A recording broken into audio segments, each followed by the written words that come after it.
Hello. Hello. Okay, testing. Can anyone hear me?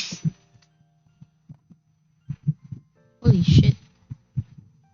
Um. Oh no. Okay, wait. I'm gonna try to. I don't know if I'm too loud. Am I too loud? Am I too loud? Is that it? Is this better? Uh, We can hear you, yes. Okay, cool. Oh my god!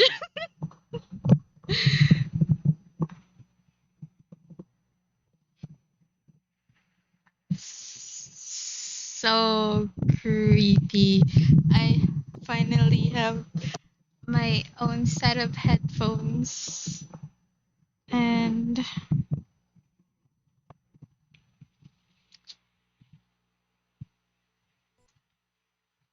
well,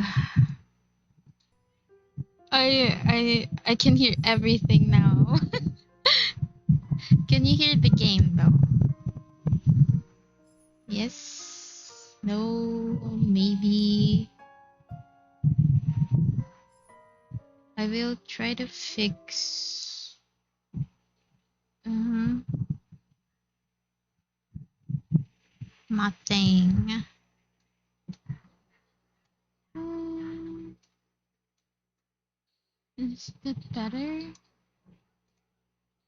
Okay, cool. I don't know if it's better.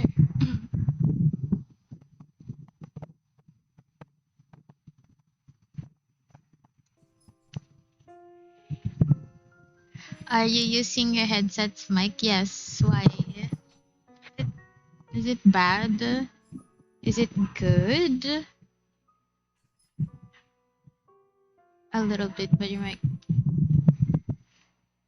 Yeah, it's my headset's mic. Is it um a good different? Yeah, loud and clear. Hello, Jelly. Jelly to the stream.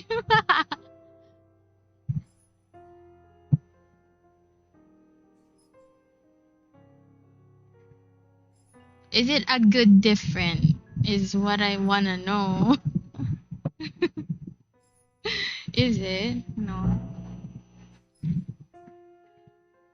I apologize for being late again as usual, but I I I was setting up.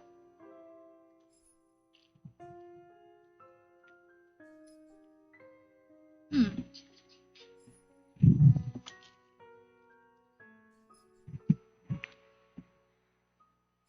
Hello, Jane. Welcome back to the stream.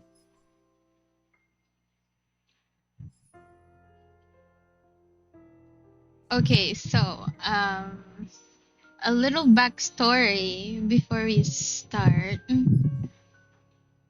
Oh, for everyone who's new here, hello, my name is Frig, and I play video games. I especially like playing horror games for some freaking reason, and sometimes I play cozy games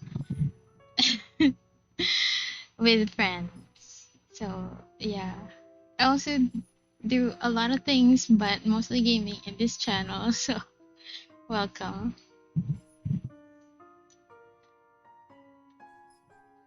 Hello, Ellie. Welcome back to the stream. Okay, so a little backstory. My first ever let's play live stream here on my channel was The Ladder. I think it has been like 2-3 years ago, probably, give or take. But yeah, before I was like really shy, so like the first episode was like nothing, just like the game, not me, just playing the game. And I thought it's about time because it's October that I play the game again and do better.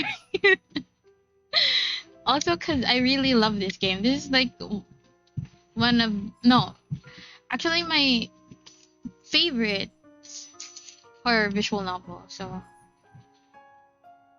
yeah, that this game is just different. I don't know. So who's ready? Say me if you're ready.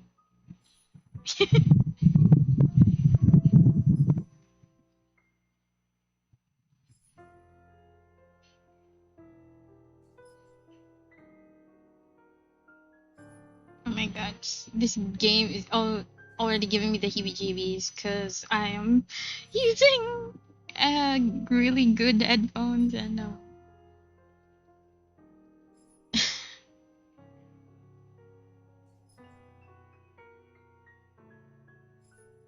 wild.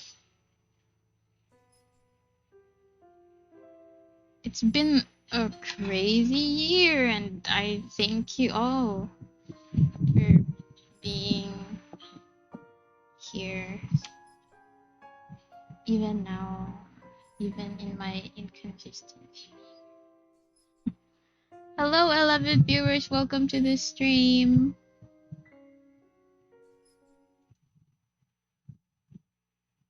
I can't believe there are no complaints with my um audio today. I'm really glad.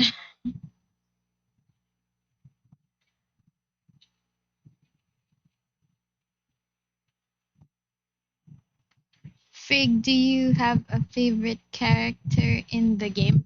Oh yes, I do. I do have a favorite character in the game. Also, hello Angelic Galaxy. Welcome back to the stream. My favorite is probably Zach. Yeah, I love Zach.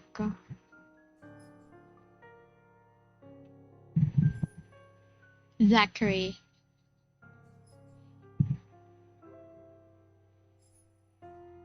Let me show you guys how much I've played this game. Also, my siblings, they've played this. Some saves are mine, some saves are theirs.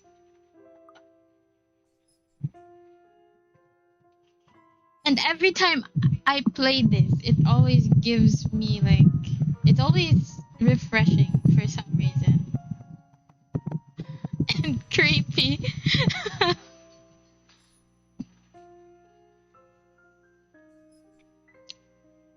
Okay, so who's ready? Who's ready?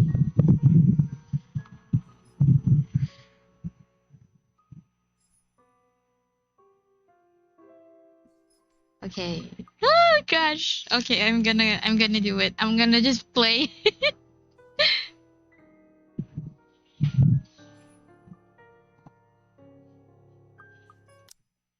Oh, holy shit. The Ermengarde Mansion. It was built for Lord William and Lady Elizabeth Ermengarde of Luxburn, humble ambassadors of peace and beloved by their people. Beloved by their people. Both were well known for their compassion and generosity, never failing to extend a helping hand to anyone in need. Under their influence and wealth, what was once a small, sleepy village grew to prosperous and bustling town. However, the seasons of joy eventually ended when the good nobles perished at the hands of a great plague. Their riches and legacy were henceforth passed on to their only child, Lady Charlotte Ermengarde. The mansion has stood since the 1620s, a witness to a very long history of joy and pain. I've been trying to choose the best options in this game. After I end up reloading. I feel you. I feel you, Angelic Galaxy. After Lady Charlotte committed suicide, the great house was eventually left uninhabited, and that is when it began. Surrounding villagers spoke of seeing and hearing unearthly things, of cries and howls that filled the nights, and hearsay of a mysterious woman roaming the hallowed halls aimlessly. People who dared enter its walls were simply never heard from again. Even after 400 years, these stories remain, much like the house itself. Whispers about the once great house, its legend and its curse, still fall upon the villagers' ears. In spite of this, the current owners are convinced that these stories are nothing more than a hoax. I don't see the horror, but I am seeing the horror of ADS. For now, you won't. Also, welcome to the stream. Yo, thank you for the membership, Varian.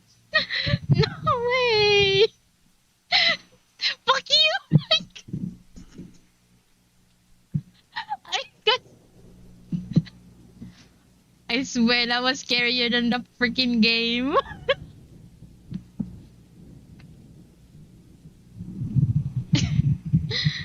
Hello, Jude. Welcome to the stream. How what do I call you?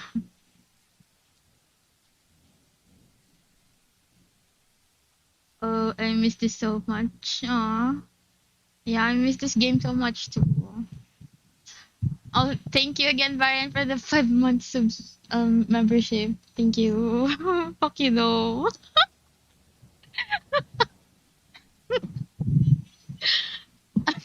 Don't worry, guys. Brian is my friend. That's why I talk like this. Your voice is too cute for a horror visual. I'm sorry. I'm trying. I'm sorry about that. I will try to not be cute. With little regard for the truth, they had Briar Realty Corporation place the property back on sale. Like Pandora's box, the secrets that lie inside await to be discovered by brave souls. No matter what happens, take care not to be consumed by the curse. Good luck. Good luck!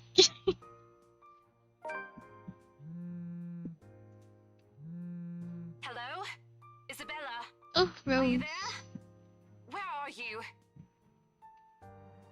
A familiar jittery voice comes from the other end. Oh, hey Rose. I'm at St. Goretti High. What's the matter? What do you mean, what's the matter? It's a mansion, silly. I'm here and you're late.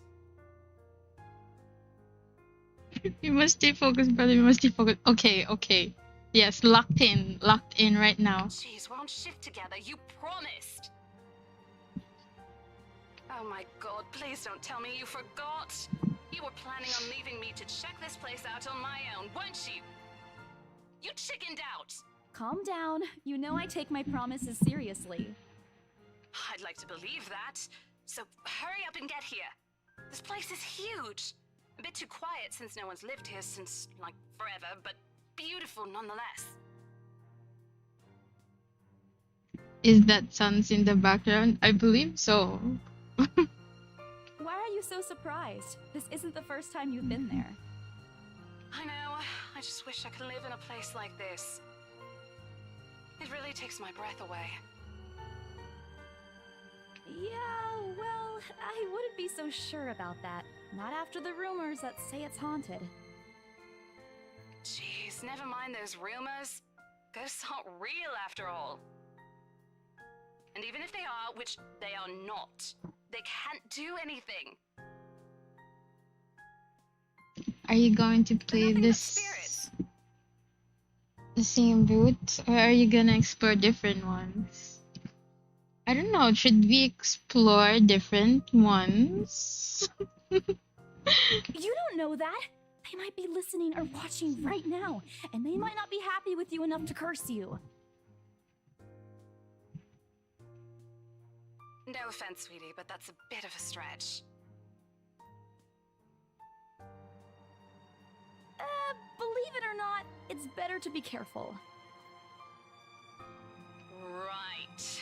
You know, not every property we sell will end up with a dead body stuffed in a sofa. Oh dear. And I think that mansion is where we'll likely find another one. I can feel it. Yeah, believe Isabella, guys. That was one time, Isabella. Loosen up. Wait, just get here ASAP, please. I'm getting bored being here on my own. Fine. Let me just finish up here. I'll be right there soon. Go for the bad road if there is. Oh my god, you have no idea. Okay, see you. Bye. Okay, I'll do a poll. I'll do a poll. Sorry,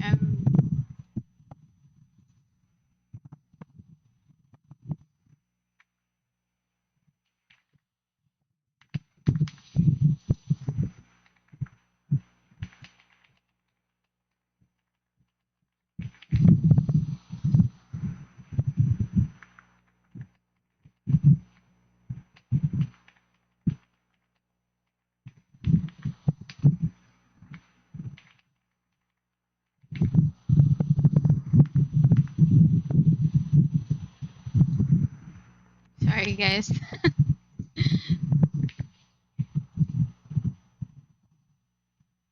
Kid there.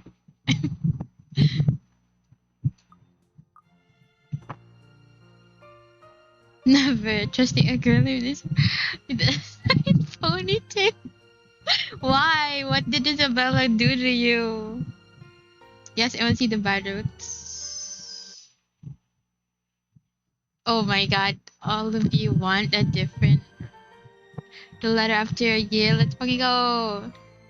She hangs up before I can respond. Rose, still charming as ever. Who was that? I look up from my phone to see Rebecca. Becca, giving me a questioning look. Oh, that? It's just Rose. The one who trained you? You're working together again? Just for this property. We've been scoping out that big mansion down Anslem Village after the renovations. Today's sort of its grand opening to the public. The RC wants to give it one last check before we let potential buyers tour it this afternoon. Is it because it's Isabella Swan? I'm just kidding. Hold on. Is this the same mansion you've been telling everyone about? Didn't you keep saying how it just gave you the creeps? You actually went there? And you're going back? Becca is my favorite character. Yeah, Becca's probably my second with I won't tell you. Well, I did promise Rose I wouldn't ditch her. I'll tell you when she shows up. And besides, a job is a job. Gotta do what you gotta do to make a living. Oh my god, I forgot. I had a crush on a girl here. Yeah.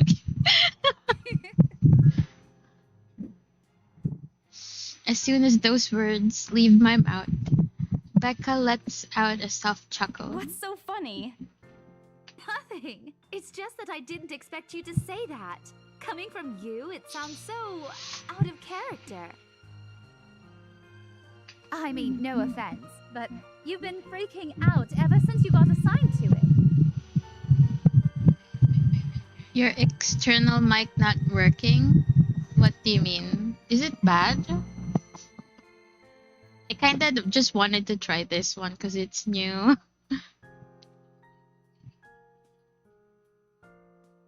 I honestly thought you'd back out. Not all the time. I could really use a huge amount of cash right now, and this is just the fastest way to get it. I simp for any girl in my stream. I haven't paused. I don't think that's a problem. Plus, listen to this. Briar Realty wants it sold as soon as possible, and the agent who lands the deal is going to get a huge bonus. Unless you do something bad. They never give But you bonuses like shouldn't. that. by the Getting that way. would make life so much easier. They're desperate, I'm desperate, it's perfect. We're all desperate, aren't we? A sympathetic look crosses her face. You know, if you're really in urgent need of money, you could have just asked me. Hmm. Or Ashton. We can always let you borrow, and you can pay us back whenever. I have to keep myself from groaning out loud. In the years I've known her, I can already tell what to expect once she has that expression. Becca, I've noticed that you've been living off instant noodles these past few weeks. She crosses her arms and grimaces at the thought. Her voice slightly rises as she begins to scold me. Instantly, I'm reminded why Becca excels at teaching boisterous teenagers. Stop eating junk! They're cheap, but they're not good for you. You'll definitely end up in the hospital if you keep at it. Ooh, no! Come on, guys.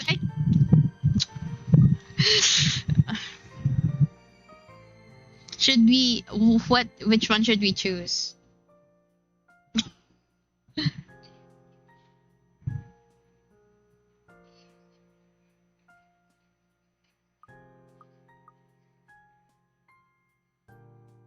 So I chose back then. I eat other things too.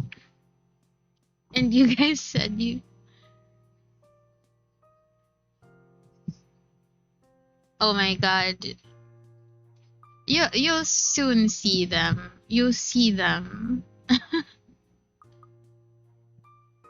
Oh my god. Okay, I'll try this.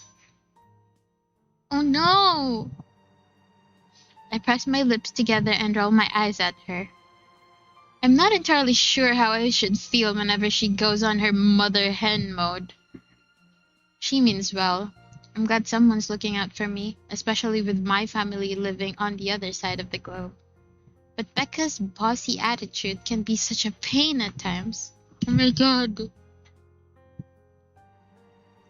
Let's stay true to the Paul. I hate this. She's more overbearing than Mama, and that already says a lot. you're not my mom. Oh no. I didn't say I am.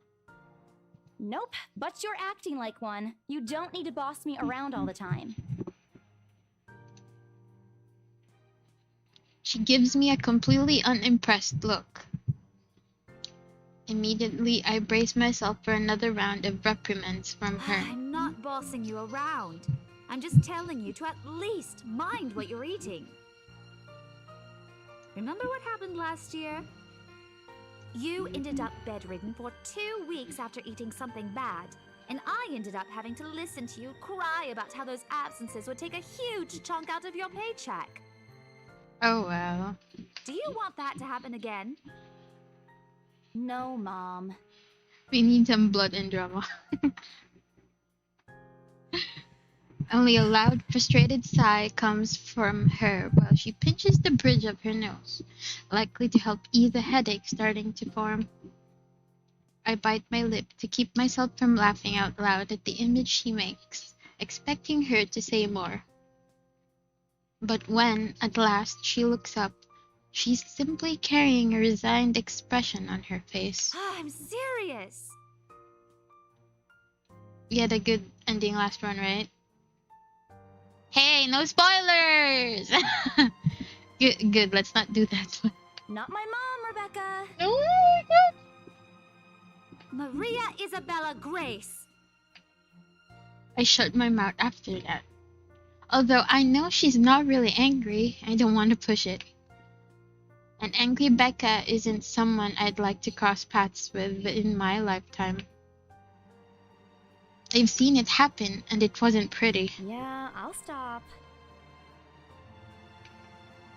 I grumble, but she doesn't seem to care much, only giving me a small, acknowledging nod. Good. Look, if you need anything, tell me and I'll help in any way I can.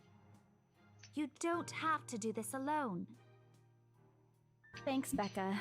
I really appreciate it, but you don't need to keep babying me. You've been taking care of me since after I moved here. You have to take a break sometime. And before you ask again, no. You know I'm not a fan of borrowing money. And I'm not going to ask you to give me what you earned hard for yourself. You and your pride. But the offer stays on the table, though.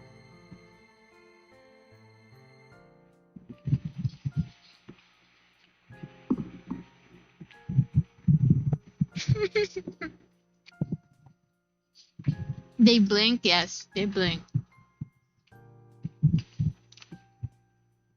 I'm sorry, I'm chewing.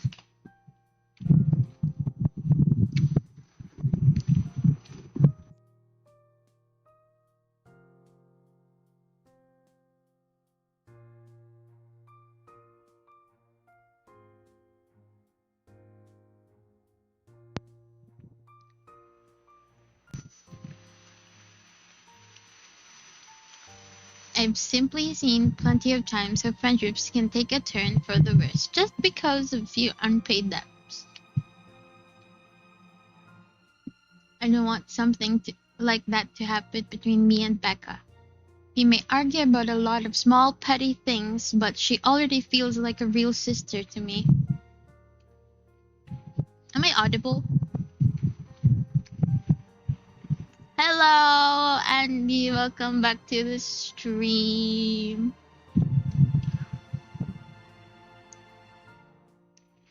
I don't want to lose that friendship over something so trivial.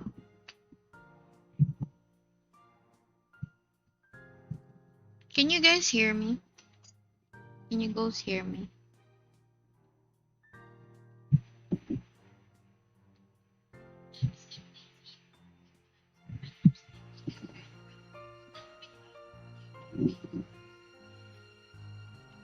Yes? Okay, cool. Thank you. Becca's movements when she takes a quick glance of something behind me snaps me out of my Well, thoughts. enough chit-chat. Lunch is ending, and my students will be back any minute. We can catch up later. Good luck with your clients. You better treat us to lunch or something if you get that sale. You bet! External mic not working. It's working. It's just that I wanna try this one. Does it sound bad?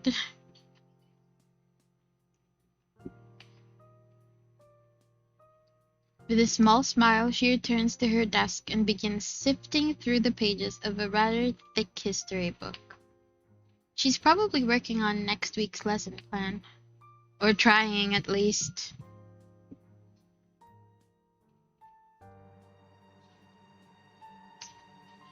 Her eyes are distant, and she doesn't seem too attentive to whatever is on the page. As if she heard my thoughts, Becca starts coughing heavily. Her hand hastily goes to her mouth to stifle the sounds. Ah, this is precisely why I followed her here. For someone who makes a habit out of worrying about other people, Becca sure forgets how to take care of herself. Hey, you sure you can manage on your own? I mean, you're still a bit feverish. No, it's fine. At least we can hear you. Okay, cool. Hush, dear. Don't you worry about me. The hair moves crazy. Yeah. Even their shoulders move. Their skirts move when they move. That's why I love this game. This is a 2017 game, by the way. I'll just drink some medicine and I'll be right as rain. It's terrifying. I level her with a flat look. She has had a cold for a couple of days now. Something about the strange weather not agreeing with her lately. And despite my advice to take the week off and rest, I found her apartment empty when I dropped by this morning. She even left the medicine her doctor prescribed Why can't I speak properly? Huh? I can't read properly. Look who's being stubborn You now. shouldn't even be working right now. Seriously, you big baby. I'll be fine. For now, just go to work and stop making that Rose girl wait for you. I'll call you if I still feel bad, and you can come pick me up if it makes you feel any better. She offers me a reassuring smile, and I can only sigh. Why do I even bother? There's no stopping her once she has decided on something. Defeated, I reach inside my bag to pull out the same bottle of medicine she left earlier. She looks at it warily when I place it in front of her. Unfortunately for her, this is one thing I'm not letting her have her way. All right, but don't forget what the doctor said. Drink this on time. I'll see you later, okay? There's an amused gleam in her eyes when she shifts them back to me. Look who's playing the mother hen now. Rebecca! Okay. I won't tease anymore. Have you heard of the new horror game, Buy Sweet Carol? The visuals are stunning, but I haven't been able to buy it yet. Oh yeah! I'm planning to play that game too! But I haven't bought it, yeah. But I am planning to. Let's see. This November, the entire November, I'm planning to play more horror games. Yes. I'll make sure to drink it, Mom. Before I can retort, she casts another look at the clock. She's Oh my god. I take that as a sign to finally end the conversation and my short visit. With a small wave, I leave her alone to her classroom and her thoughts. I hail a passing taxi to take me to the property as soon as I leave the school grounds. The mansion in some ways out in the countryside, but I don't have trouble giving the driver directions. Apparently, everyone in Luxburn City knows of it, including every bit of rumor surrounding the place. In fact, just the mention of its name is enough for locals to give you cautious, sidelong glances. Carol. Mia's car in it. Everyone needs to play it. Yes. I learned that the hard way the first time I commuted there, and it only boosted my belief that there's something more to the house. Even the news of it being renovated and placed back up in the market has caused quite a stir.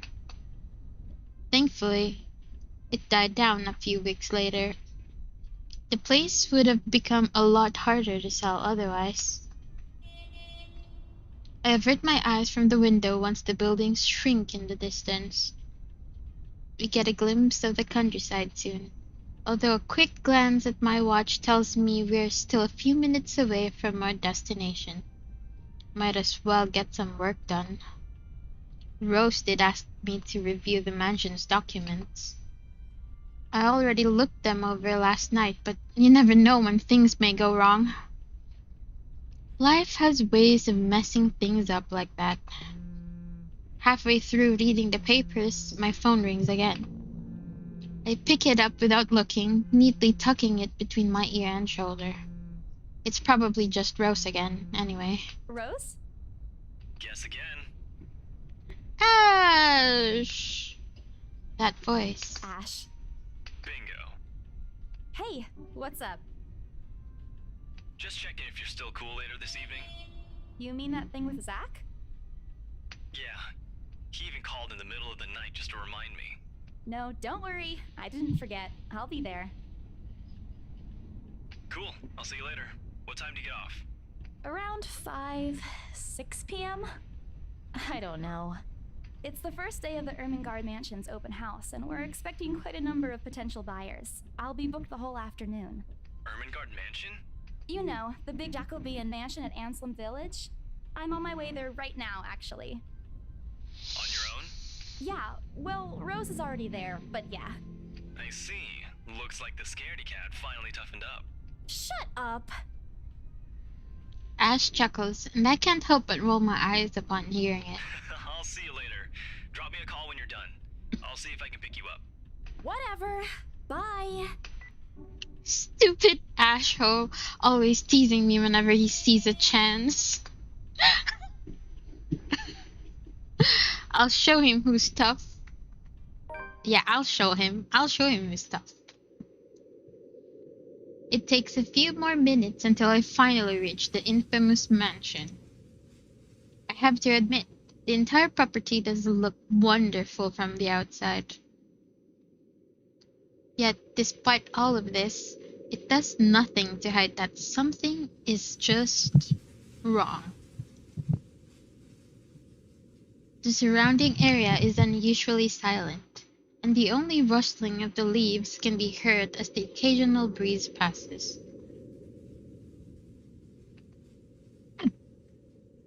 While Anslem village is just a few miles away, everybody keeps their distance on purpose. Perhaps out of fear, the horror of falling under the mansion's curse. Somehow, it makes me feel sad. The lack of immediate human presence just makes this place all the more eerie than it has any right to be. If it's uncanny in broad daylight, I can't imagine how the place looks at night. Are you planning to go inside that place, Missy? The voice nearly makes me jump out of my skin. Without completely taking my eyes away from the house, I give the driver a confused nod. A beat passes while I wait for him to say more, but his only answer is a non-committal hum.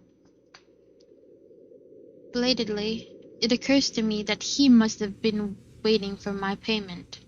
I mentally slap myself for spacing out and promptly hand him the fare with an apologetic look. I expected him to leave as soon as I've paid, but there's a hesitant expression on him, as if something hasn't been said yet. Is there something wrong? Look, Missy, I'm sure you've heard what the people are telling everyone about that place. Nobody likes to be disturbed when they're at peace, and I'm pretty sure whatever they say is in their house doesn't want to either. I admit they did a good job fixing it up, but there must have been a reason why even distant relatives of the family who used to own the house never lived in there despite inheriting it. True, true. No wonder they wanted to get rid of it. Maybe they just didn't like it? You never know. He drives off after, but what he said has left a foreboding feeling in my gut. I breathe out a heavy sigh as I approach the house. After hearing enough of the rumors, I should have expected the conversation to take that turn. But I'm already here. Backing out is completely out of the question. It's not like I have a choice anyway. If I want to get that bonus and commission, one way or another, I've got to sell this property. The door is ajar when I get to it. However, while my own copy of the keys dangle uselessly in my hand, Rose must have left it open when she arrived. That's weird. We may be the only people here this early, but I've never known her as someone careless. That's already like that's already like why? Why are you entering? Entering what greets me inside leaves me gaping. They've cleaned every corner, waxed the floor, dusted the antiques, searched every nook, cranny, and crevice, and made it spick and span. All for the sake of making the mansion more enticing to the modern-day lords and ladies.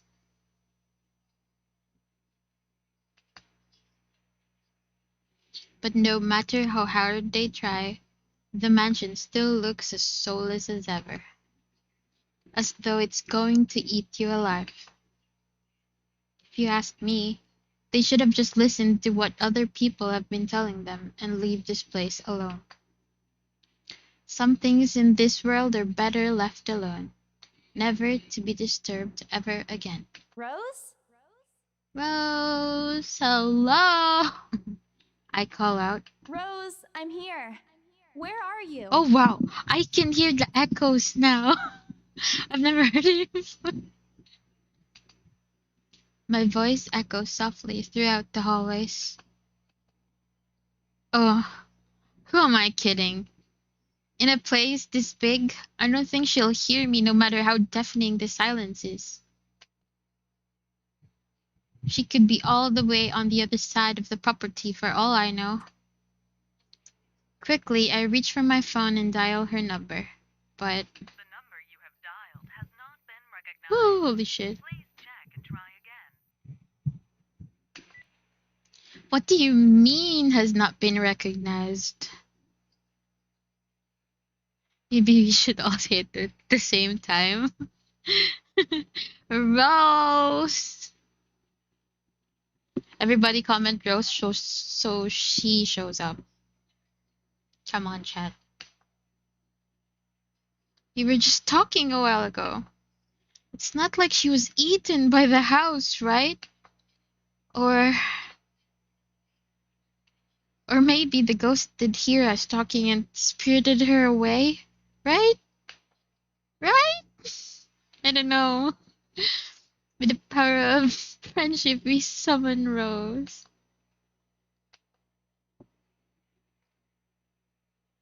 No, Isabella, don't be ridiculous. She probably just wandered deeper into the house and lost signal or something. I dial her number again, hoping the call will connect this time. The Rose! number you have dialed has not been recognized. Please check and try again. But to no avail. Oh boy. I have a very bad feeling about this. Rose? If you can hear me, please come out. Come on, Rose. This isn't funny. You know this place gives me the creeps. No answer. This isn't going to work. The place is big. She could be anywhere.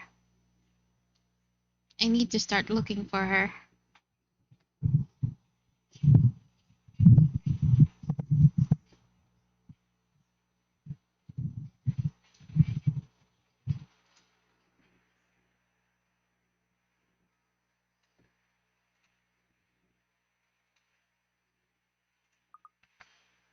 I take a deep breath before venturing deeper into the mansion. Holy crap. Taking a couple steps forward, I notice something move above the grand staircase. What the hell? Rose? Rose, is that you? Not funny. I'm leaving you if you don't come out. Oh dear. Not coming out, huh? Fine, I'm going. Okay, that's a lie.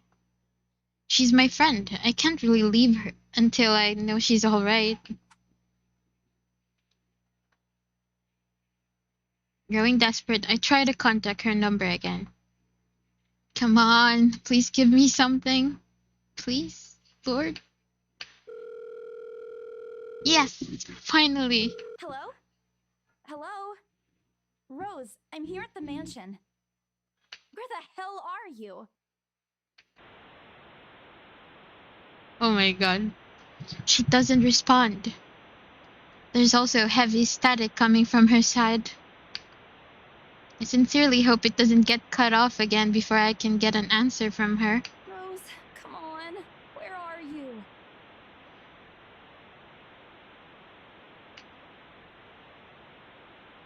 A few moments pass until the static eventually starts to quiet down. I'm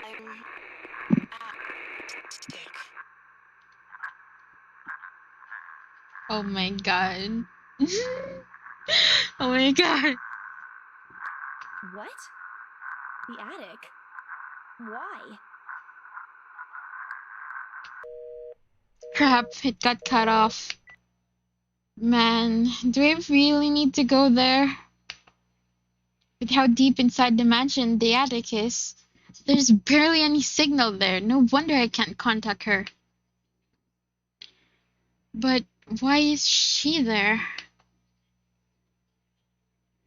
Out of all places, she just has to make me go fetch her in the creepiest room of this place. Is she doing this to get back at me for being late? Whatever, I'll just go. The sooner I meet up with her, the sooner I'll feel better about being here. I carefully make my way up the staircase. My legs wobble as I mentally curse the fact that I've chosen real estate instead of picking up a career that doesn't involve strange, abandoned houses. Upon reaching the top, the grand hallway greets me. She's probably Miko for all we know. It branches out to the two major wings of the mansion, the east and west wing. There are two attics here, one on each side, but the east one has been converted to a storage room of sorts, and somehow I find it least likely for Rose to wander there by herself. Besides, she never did like going into stuffy storage rooms. So I head towards the west wing first, where a simple wooden door at the end of the hall opens to a small room. Inside is another set of steps leading to the second attic. Unlike the grand staircase, though, the stairs to the attic are steep and narrow, made of old stones and covered with a thick coating of dust that kicks up into the air with every step. Thank God it's still daytime. If it wasn't for the light streaming through the door behind me, I might easily stumble and fall. With how old the place is, there are no light fixtures to illuminate the cramped passage up. Why they didn't bother to add one here when they renovated escapes me. Sheesh. They did it with the rest of the house. Let's go! No! Oh my god. A small bedroom welcomes me at the end. It looks exactly as it did since the last time I've been here. Full of dust, worn out, and faded by time. Odd. I thought they cleaned everything. Did the crew miss the room? Ugh. Cleanliness is the least of my concerns right now. The more pressing matter is Rose. She's not here. Was I dreaming when I talked to her a while ago? Did I mishear her? No, it couldn't have been a dream. After all, the creepy ambience of this estate is doing such a remarkable job of making sure I stay alert and awake. And I'm sure she said she's here. Is this a prank? Or maybe that phone call was Rose's last message to me before the curse got to her? It's like a this good monster. What do you mean? Ugh. Shut up, brain. You're not helping. Don't make this scarier than it already is. But if she's not here, then where is she? Holy fuck! What the hell was that? Same. That's it. I can't do this anymore. I'm leaving. We must have angered the spirits living here.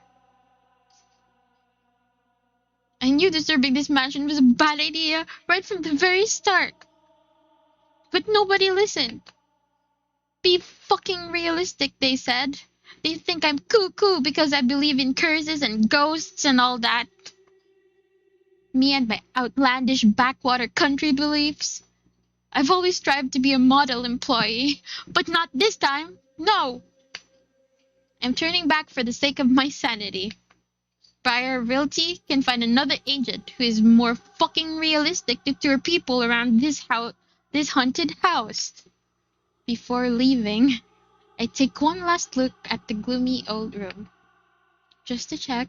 Huh? What's this? Oh, my worries about Rose whereabouts must have caused me to miss it when I first entered the room. Isabella actually had the guts because I would have never entered the house in the first place. Yeah, see, I know, right? Nobody listened.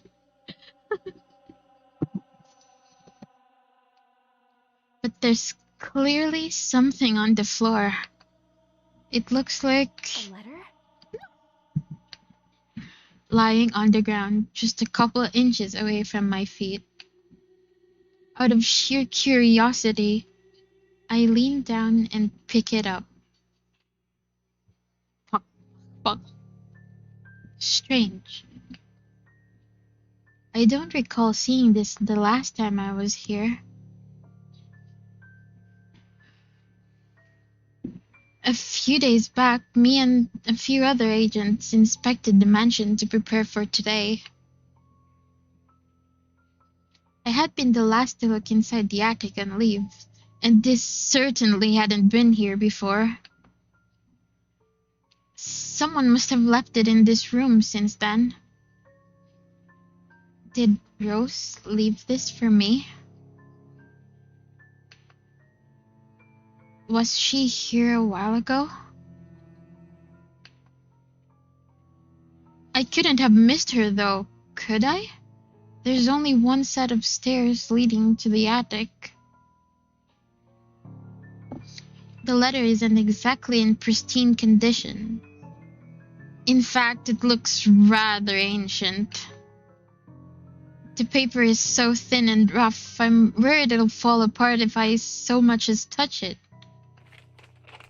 But with great care, I open it, and what I read shakes me to my core. What? Oh my god! Oh my god. Oh, same.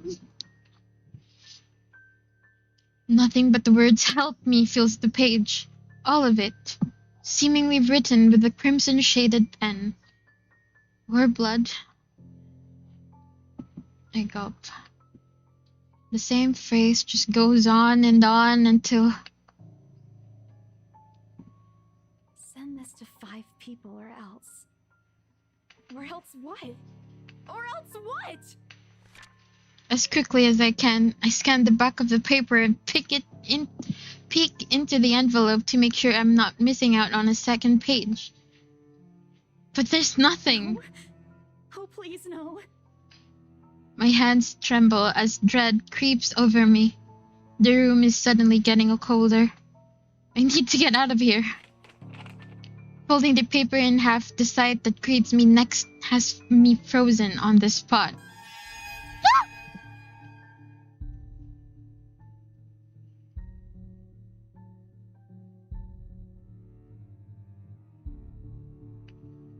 A pair of blood-soaked feet enters my field of vision, covered in gaping wounds, with skin eaten away to reveal flesh, bone, and all manner of things one isn't meant to see.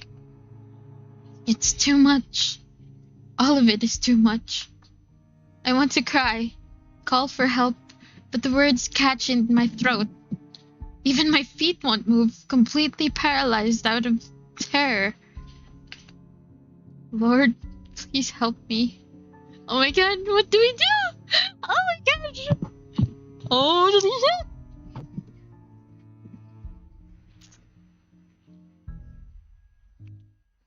So last time I chose close eyes and pray. That's what I did. I guess we're gonna look up. Can you guys hear the game, by the way? Oh my god, okay, be brave and look up. Be brave and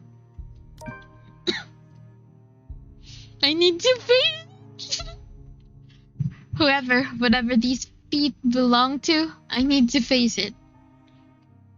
And if I'm going to die, if they're going to kill me, at least I'll know what my killer looks like. To a deep breath, I summon every ounce of courage I have left in me and shift my gaze over. Please, don't hurt me. Oh my god. No.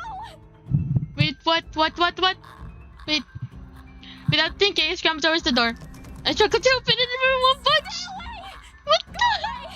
Please, Lord, make it go away. Why now? I want it open now. My heart is. I can't breathe. Let me out. Let me out. Lord, please, let me out. Oh my god. Oh my god. Oh my god. Huh? Huh?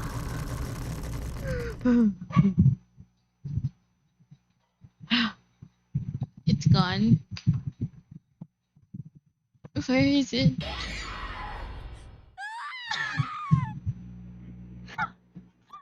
Oh my god, that was the first time I did. What? It was her heritage. Oh my god. Continue. Holy shit. What? How did I die?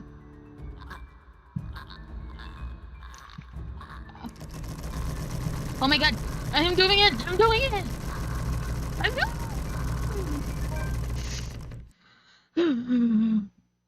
I've never done so much tapping in my life. That's a lie. Yes. Yeah. The door finally swings open and it couldn't have been happier.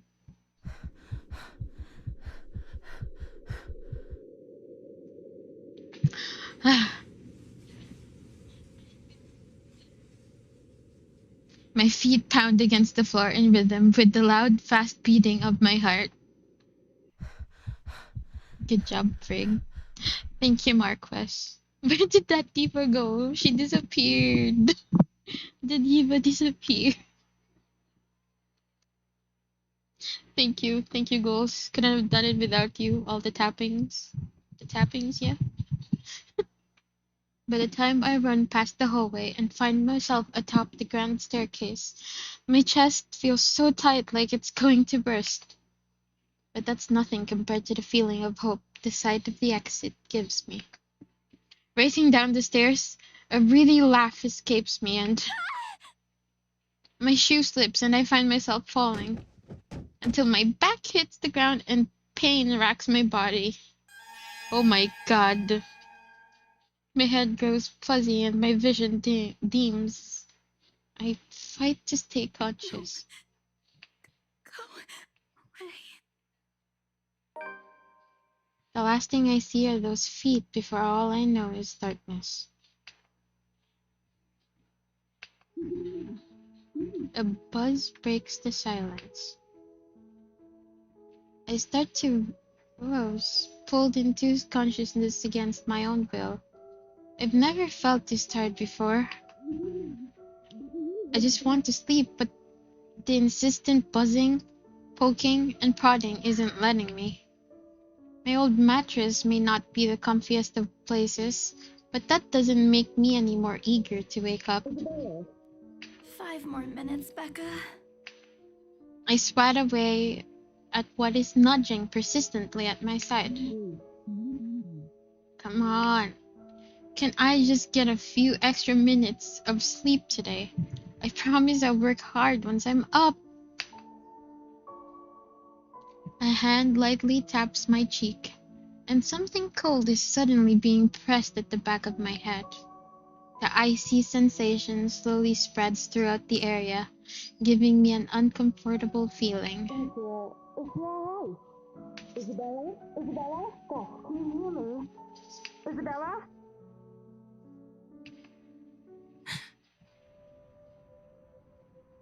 The fog immediately lifts from my mind the moment I recognize the voice and my eyes snaps open. There, looking down at me, is Rose. Another woman loiters beside her, but my attention is too focused at my co-agent to even ask why there's someone else with her. Rose's posture just screams worry, although she's keeping a straight face, but trying at least. I can't help but feel bad for making her fret. A wave of dizziness washes over me as soon as I try to get up, forcing me to lie back down again.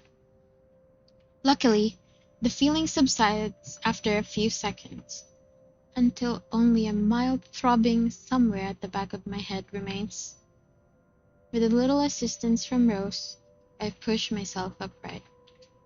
She hands me an ice pack and gestures for me to press it where I suspect a small bump has already formed, if the light ache in the area indicates anything. All right, Isabella, where are we? The Ermengarde mansion. Why? Ow, my head. Oh, who's the black-haired girl? You know, just my crush. And the date today? October 21st? Last one. Can you count to 15 in reverse order? 15, 14, 13, 12. No, that's wrong. Why are we doing this? She's just checked if your injury is in any way serious. Oh my god. This time, I curiously regard the woman standing beside Rose. It's impossible to overlook her. What with the way she towers over us. And here I thought Rose is already tall. Who is she anyway? One of the remaining cleaning crews? But with how primly dressed she is, I don't think anyone would want to clean in a suit. An expensive suit at that. The gloves alone must have already cost a fortune. Her eyes slowly shift between me and Rose, considering us with an almost unreadable expression before finally fixing a sharp gaze on me. I can't help but fold my arms protectively over myself as she does so. She may be far from a cleaning crew, but she certainly looks like our supervisor during evaluation. Just do it, please. I eyed them both warily, but recite everything as she has asked. Rose releases a breath of relief once I'm done. You scared me for a moment there. I was about to call for an ambulance. Are you all right? Exasperation soon replaces to dull ache. My ads? I'm sorry about that. I don't know why. The memory's a little fuzzy, but the attic and... There was someone, Rose. In the attic. Someone? You mean a client? Oh, that's unlikely. It's probably just one of the cleaning crews. The boss sent a few of them back this morning for some last-minute... No, not any of those. They're, Would you I'm not believe actually sure. Isabella, though? Wait, didn't I call you? You said you were in the attic when you answered. That's why I went there in the first place. Both Rose and the lady look at me like I've just grown another head. Did I say something weird? Rose quickly casts an apologetic smile at the woman before the awkward silence stretches on further. It's her saleswoman smile, the same one she taught me back when I was still her trainee. I should show this to troublesome clients or just to avoid trouble in general, she advised. It's also the same one she gives me when I've done something particularly absurd that may cause us to lose a potential sale. Her eyes are serious when she turns back to me. She takes both of my shoulders, gently squeezes it, and with as much patience she can muster. As much as I'd love to have gotten at least a heads up of your arrival, I didn't really get a call from you. Oh no! You know, signal here is absolutely horrendous. I was in the garden earlier and couldn't even make a single call. I love their accent.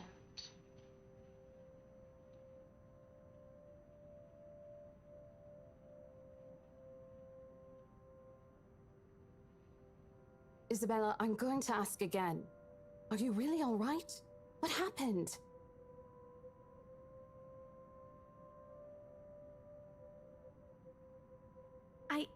I I don't know. It's all a bit blurry. I remember I was looking for you, but you weren't in the attic. And there's... whoever it is. Then I must have tripped on a rug or something on the way down. Oh no. Do you think someone came in while you were out? You left the main door open! We are so going to get into big trouble if something gets stolen, Rose! Perhaps it is a concussion. Are you sure you feel fine? We could still call for an ambulance. I could cover for you. No, I'm fine. I'm okay, Rose. I can work. Wait. Hold your horses. I can't just miss an important sale because of a minor bump in the head. An extremely minor bump. I've had worse when I was a kid. This is nothing. Besides, if I leave, you'll have to shoulder everything in the open house, alone. And in a mansion this big? Well, there's always the part where I may lose the bonus BRC promised, but that's completely beside the point. Rose gives me a skeptical look when I return the cold compress to her and push myself off the floor. I have to use the staircase's railings to steady myself, but otherwise, I feel fine. See? I'm A-okay.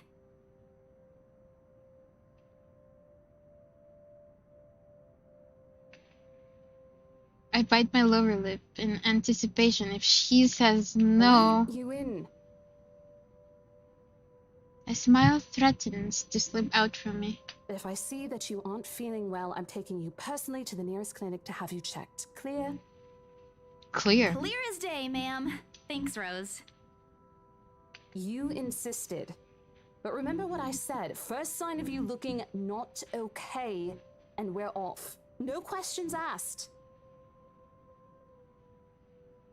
It's just a small bump. Don't worry.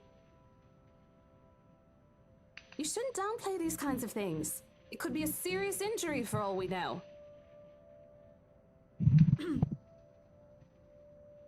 Suddenly, a small cup sounds again against the walls of the foyer, interrupting our banter. The woman is looking expectantly at the two of us, her stare making me shrink back a little on myself. She isn't really intimidating. Well, she is. But not in the scary negative way. Far from it.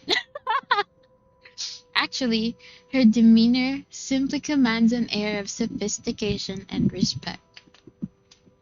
In a different world, a younger me would have probably wished to be like her. At our lack of response, she cups again, lifting a well-trimmed eyebrow at me in question. Words get caught in my throat at the sight of it, and Rose, as usual, is swift to catch my blunders. My sincerest apologies, Mrs. Miss McCulloch. my Miriam God. McCulloch. Hello, Miss Marianne. She hands Rose her business card. The words interior designer catch my eyes before my partner flips it over. Oh, probably someone interested in the mansion for its 17th century influences, then. I won't hold it against her, though. Despite the hearsays and remaining uninhabited for years, the mansion's original fittings and furniture have been kept completely intact and restored to pristine condition. I suppose some people find that trip to the past feeling appealing? After all, with what it offers, this place could also be a haven for people looking to live somewhere with a classic, historical charm. Miss McCullough, I'm Rose Cooper, and this is my partner, Isabella Santos. We're just ironing out a few things, but we'll be starting the tour soon enough. In the meantime, we've prepared some refreshments for you in the parlor while you're waiting. If you could please. Thanks. There's no need for it, though. I just dropped by for a quick survey of the place. I thought I should check the estate before I meet with the homeowners. Rose's confusion is impossible to miss when she glances at me, and I return it with an equally perplexed look. And against my better judgment, I blurt out the first question that comes to mind. I'm sorry. Homeowners? We look respectfully. I should have kept my mouth shut. A flash of irritation crosses her face, but it instantly disappears under a mask of professional detachment. Yes. Hannah, right? She hired me to handle the interior design for their new home. This is the Ermengarde mansion, right? It is, but...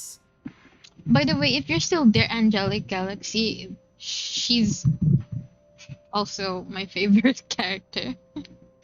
Marian. Suddenly, Rose nudges with her elbow. I don't remember what I said last time.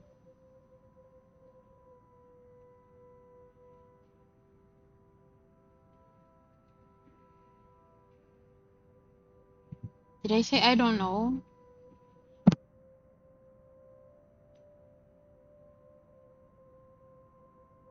I feel totally normal about this character. What do you mean? Sure. We'll check with our supervisor. Those few moments have given me enough time to clear my head of any nervousness or confusion clouding it. Oh yeah, I didn't. It is, ma'am, but we weren't aware the mansion has already been sold. What do you mean? I almost flinch when she turns her gaze on me, but I stand my ground. Besides, it isn't like I haven't dealt with awkward situations like this before. I may screw up at times, but that doesn't mean I haven't learned a thing or two in the 5 years I've worked in the business. The mansion is indeed for sale, ma'am. Today's the open house, in fact. However, we haven't heard anything from the higher-ups that a deal has already been closed for this particular property. If you'd like, my co-agent and me can check with them right now. She nods seemingly in deep thought after I've finished. Really? Do we want a bad answer when it comes to Marian? Think about it. She appears to be a reasonable person anyway. Given the proper explanation, she'd surely understand. I thought something looked odd. Excuse me, I need to call my secretary. Sure, Miss McCulloch. Thank you for your assistance, Miss Santos. You're welcome. With a slight wave of her hand, she leaves us. That seems to be the end of it. Both Rose and I breathe a sigh of relief. Disaster averted.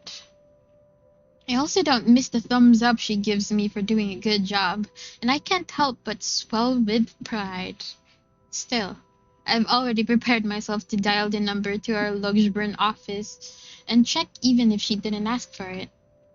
I'll be very frustrated if, for some reason, something has already been decided without my or Rose's knowledge. That's a whole new level of unfair. We've been working hard on this. Moments later, Miss McCullough returns, looking a little frustrated, but with an apology clear in her face. I feel a little sorry for her having to go through all this trouble. There seems to have been a little misunderstanding with my client. If you'll allow it, I'd like to stay and wait for them here. I was informed they'll be dropping by for the open house today. I figured it'd be a waste to just leave after that long drive. I might as well meet him here. Certainly. You can stay at the parlor in the meantime, ma'am. I'm sure it won't be long before our guests arrive. And, Isabella, I left a few documents in my car. You know where I keep those. Can you please get it for me? Rose takes a glance at her wristwatch before tossing me a set of keys. And hurry! We've still got a few minutes to double-check those papers. Okay, got it. The two of them disappear behind the parlor's door. Their departure brings with it a stillness to keep me company, neither welcoming nor comforting. Alone, like this, it's impossible not to think of what really happened. I wish the memory isn't as elusive as it normally is. Then again, Rose already said she didn't receive any call from me. Was it just paranoia? A temporary lapse after having heard of all those tales about this place? Probably. I want to think of it as such. Better think of it as such, so I can work in peace.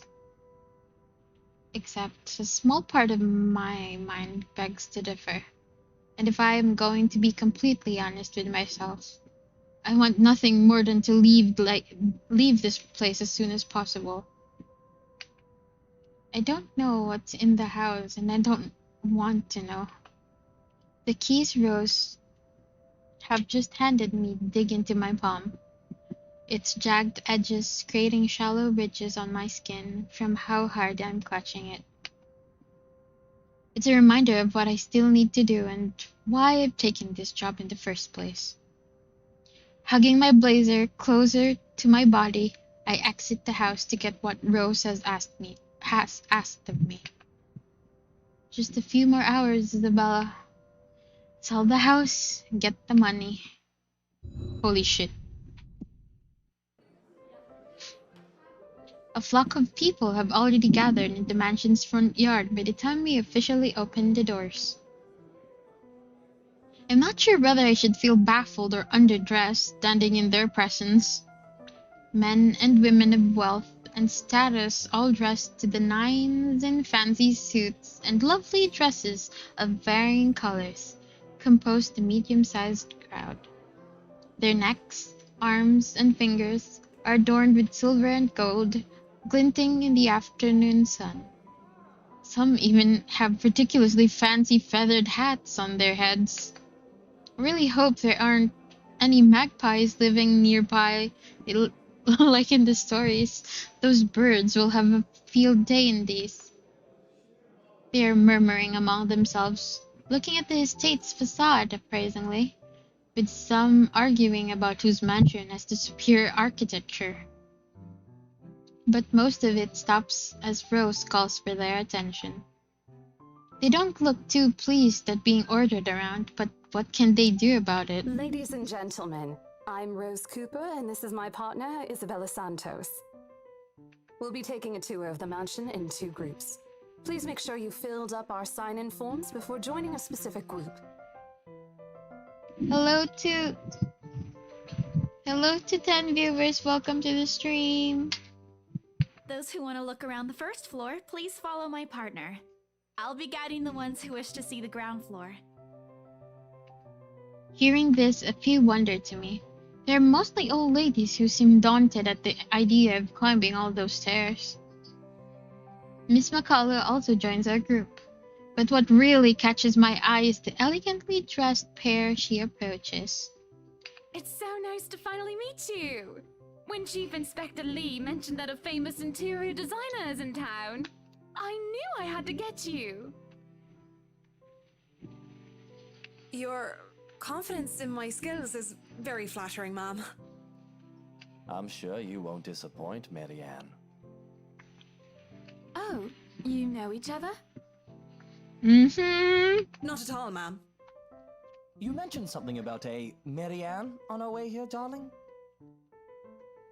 Oh, yes, I think I did. Ah, they must be the clients she was talking about. I might have seen their faces somewhere before. Some magazine? Or the television. I can't quite remember. But then again, most of our guests have likely ended up on the news one way or another. I won't be surprised if these two already have. For people who are popular, though, they aren't dressed as loudly as the others, and in their simplicity, the couple stands out. The woman in particular is stunning enough to turn the heads of most people in my group, especially the man with wondering eyes. Oh my god, man. The guy standing beside her doesn't seem to mind though. And if I'm going to be a bit bolder with my assumptions, I'd say he's basking in the attention. Both of them, in fact. I'd think they are brother and sister if it wasn't for their public display of affection. The matching rings on their fingers just cement the fact that they are indeed a couple. Whatever.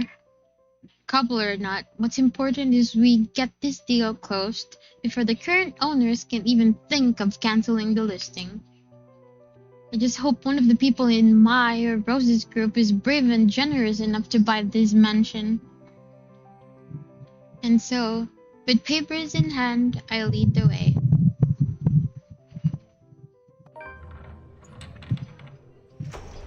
When they aren't whispering among themselves or going ooh and ah over one thing or another, they ask questions. From how the restoration process went to the history of the place, I answer them all. More than happy to talk about the art pieces and architecture, mostly. However, I'm careful not to mention anything about the urban legend. Not a good material for sales talk, even if the entire population of Blogsburn knows about it. Some of the furnishings here are actually the 17th century originals, all of which have undergone a painstaking restoration process just to return its original beauty.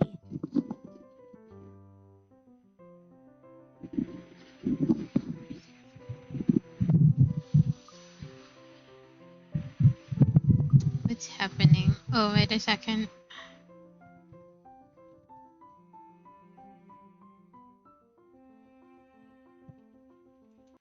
Is there something?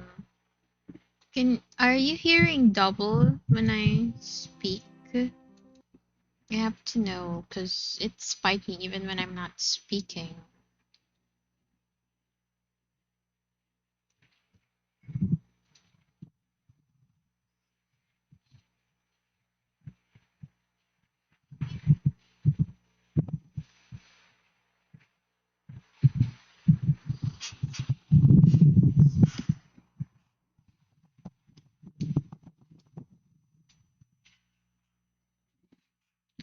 Is it better now?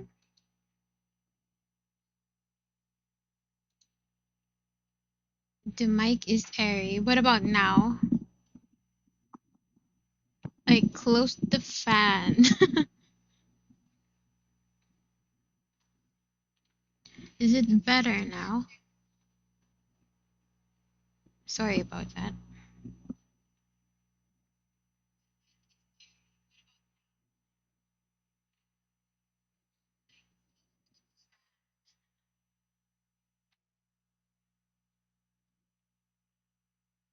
It's better. Okay. Thank you.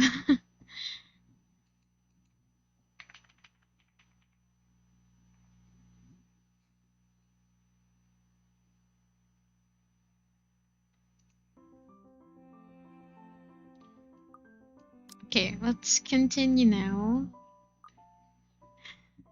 Hello to 12 viewers. Welcome to the stream. Okay, cool. Let's continue, shall we?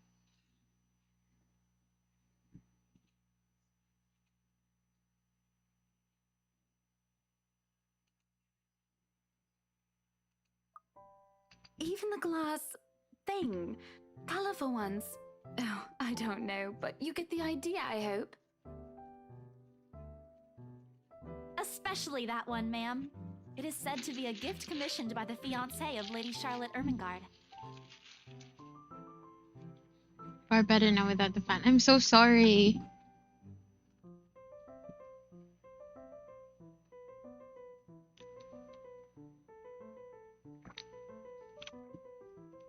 Probably. I forgot to turn it off. My bad. I'm so sorry, girls. The mansion's current owners have specifically requested that the restoration crew take great care in handling it. It's a priceless work of art and the most distinctive feature of the mansion. Thank you, Judge. Thank you, Renji. Thank you, Aries. By the time I've stopped talking, her attention is already elsewhere. Stop! It's Isn't this place wonderful, darling? I told you it's not That's a total very waste of your time. I don't know. Isn't it a bit too small? We might Mr. have in to break a Grey. wall down to have more room. Well, I think it is just right. Don't you think so, Marianne? It is splendid, ma'am. But isn't it a little too early to make plans when no deal has been signed yet? Never mind that. It isn't going to be a problem. We've got a wonderful legal team to handle everything. I want to be that rich. Start taking notes, though. I think I've got a few things I want changed before we move in. The rest of their conversation gets lost in the chatter of our companions. I don't want to make any assumptions yet, but their sheer interest is enough to give me some semblance of hope.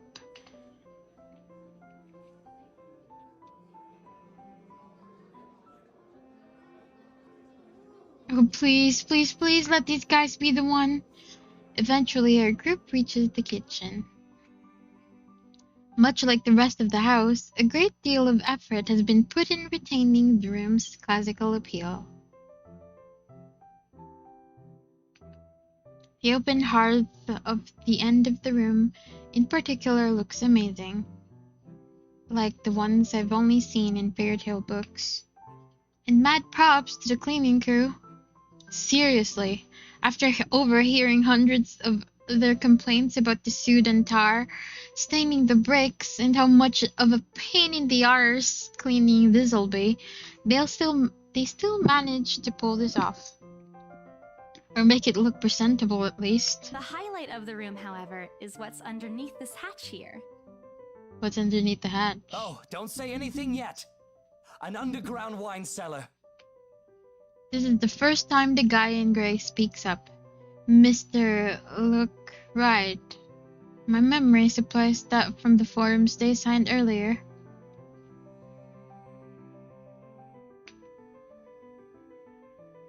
His sudden attentiveness catches me off guard. Since the start of the tour, only his wife has shown any form of genuine interest in the place. But this time, something lights up in his eyes at the mention of the undercroft. What's so interesting about a basement? I really don't understand rich people sometimes. Right now, he just gives me the impression of a child who has seen what he absolutely wants for Christmas. I've always found it cute whenever I see children act that way. My younger siblings, especially. On a grown man, it's almost funny. Yes, sir. It could house around 7,000 to 11,000 bottles of wine. Holy wow, that is a big wine cellar. Truly. And the room, how was it built? The bricks that were used to build the cellar have been carefully picked for the purpose of maintaining and preserving a constant temperature and humidity in the room. It's a good place to keep your private collection in if you have one, sir. It keeps the corks in good condition. Oh, love. Didn't you say before that you wanted to make your own personal vineyard? Perhaps you could start one here. You know we're going to need space for that, darling. And this isn't big enough? If it's space you're worried about, sir, the Ermengarde mansion sits on a 46-acre lot. There's plenty of room for it. We were told that the original owners had a horse stable built here before, too. There's a contemplative expression on Mr. Rhodes' face, but he doesn't say anything further. His wife, however, seems really pleased that he has started to show interest, if only a little. I smile to myself. I may not completely understand how these people's minds work, but I sure as hell know how to spot a buyer with sincere interest. Score! I can't wait to tell Rose. The rest of the tour goes by without a hitch. After more than half an hour, we're able to cover almost every room in the ground floor and are heading to the parlor. Funny, the first time BRC had us survey the property, I kept complaining to Rose how big it is. Now, I can't even bring myself to care, no matter how much my feet hurt. Maybe this is just my excitement over a possible sale? When we reach the parlor, however, an odd feeling washes over me. It starts off as small goosebumps on my skin, a feeling of being watched intently. Whispers in my ear and shadows dancing, lurking in the corner of my vision. Dark silhouettes that are gone when I turn to look. A chill settles down my spine, making me feel sick, and I start to break out in a cold sweat. I can't do this. I need to sit down for a moment. The old ladies in the group have been requesting for a break anyway. I can just... Excuse me, everyone? We will be taking a 15-minute rest here before we visit the first floor. In the meantime, please help yourselves to the refreshments and snacks we prepared. If anyone has any questions, feel free to approach me. I'd be happy to help you. I let them sit while I retreat to a quiet corner to recover. It's not what you think. Don't think about it. It's not what you think. I've probably just caught Becca's cold. Don't think about it. I'm left alone for a good while, the same words spilling out of my lips in a silent prayer, until a hand taps my shoulder. Hello, you there? Yes, ma'am? Oh, look at you! Having to show a group around a mansion this big must be exhausting. Not a problem, ma'am. I'm just doing my job. Yeah, she is doing her job. What a hard worker! Anyway, Isabel, right? Isabella, actually. But yes, what can I help you with, ma'am, right? Please, just Hannah. Call me Hannah.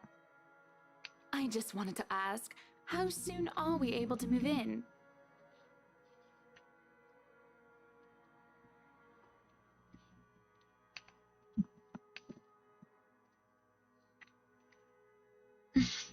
She looks at me expectantly as I struggle to come up with an answer.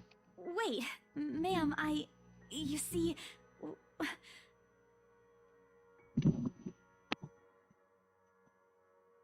But we haven't even negotiated a price yet, ma'am. We haven't even finished touring the rest of the mansion. A sale would be great and all, but... She stops me from speaking any further and puts a hand on my shoulder. For a moment, with her tight smile, she looks as if she has tasted a particular sour lemon. Oh, please, sweetie, don't insult me. Money is not a problem. And, just between you and me, this place is better off with us than with some old lady who'll probably just fill it up with cats. I personally don't think there's anything wrong with having cats here, ma'am Hannah. I'm sure there's more than enough space here if you want pets. Perhaps I'm still not feeling well, but really, what's wrong with cats? More importantly, why is she talking about moving in already? Well, I'm more of a dog person. But you see, this is going to be a gift to my darling. It's going to be our anniversary soon. And it would be so wonderful if you can secure its purchase for us. Why, I can even offer something extra if you help us out with the paperwork. We actually have a process for this, ma'am. I don't really think that would be necessary. Or appropriate. And just what are you two lovely ladies talking about here? Leaving me and our lovely interior designer to talk here by ourselves. What would the people think, darling? Oh, it's just small talk, love. I was asking if she could help me with the paperwork. I try not to wince when her nails dig into my shoulder. I can't help but send an imploring look at Miss McCullough, who only gives me an apologetic smile and a shrug. Yeah, I can give you a fact sheet and a form to fill out. She wastes no time in taking the papers from my hand and shuffles through the bunch. Oh man, Rose is going to be so angry at me for letting her do that. Wonderful. Marianne, I'd really love to talk to you about those changes. You took some notes earlier, yes? I did, Mom. But I really hope that this time... Excellent. Hopefully you can help us out too, Isabel. Isabella. Right. It's a lovely name, Isabel. It's Isabella. Yes, that's great. We'll be more than happy to put in a good word to your superiors too, and what's this? A look of confusion and disgust appears on her face. Turning to her husband, he merely shrugs in reply. That's, an interesting work of art. Not to my taste, though. I'm sorry. Darling, Buttercup, art is a complete overstatement for this garbage. It looks like a cheap prop from a D-list horror film. Oh no! Shush, love. Let the girl do what she pleases with, what do they call this? Hello, Tomato Senpai. Welcome back to the stream. Oh, forget about it. At the very least, it's not as dreadful as the one art exhibit I was forced to attend last month. You should have seen it, Marianne. Even you would have been appalled. But I'm sure you'll know what to do with our walls once we get started. I highly doubt it is as bad as you say, Ma'am. Nevertheless, you can be assured that my team will only pick whatever suits your tastes. Nothing of this chain letter sort, of course. It has to always work with a palette. Ugh. Bro, she's so savage. I know, right? I love her. I'm quite sure chain letters these days don't come in this form. It's my turn to be puzzled. What do they mean?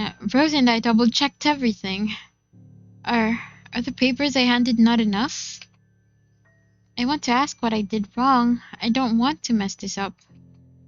But with the way Ma'am Hannah's leading the conversation, I'm afraid that that's exactly what will happen if I do interrupt her. That's good to hear.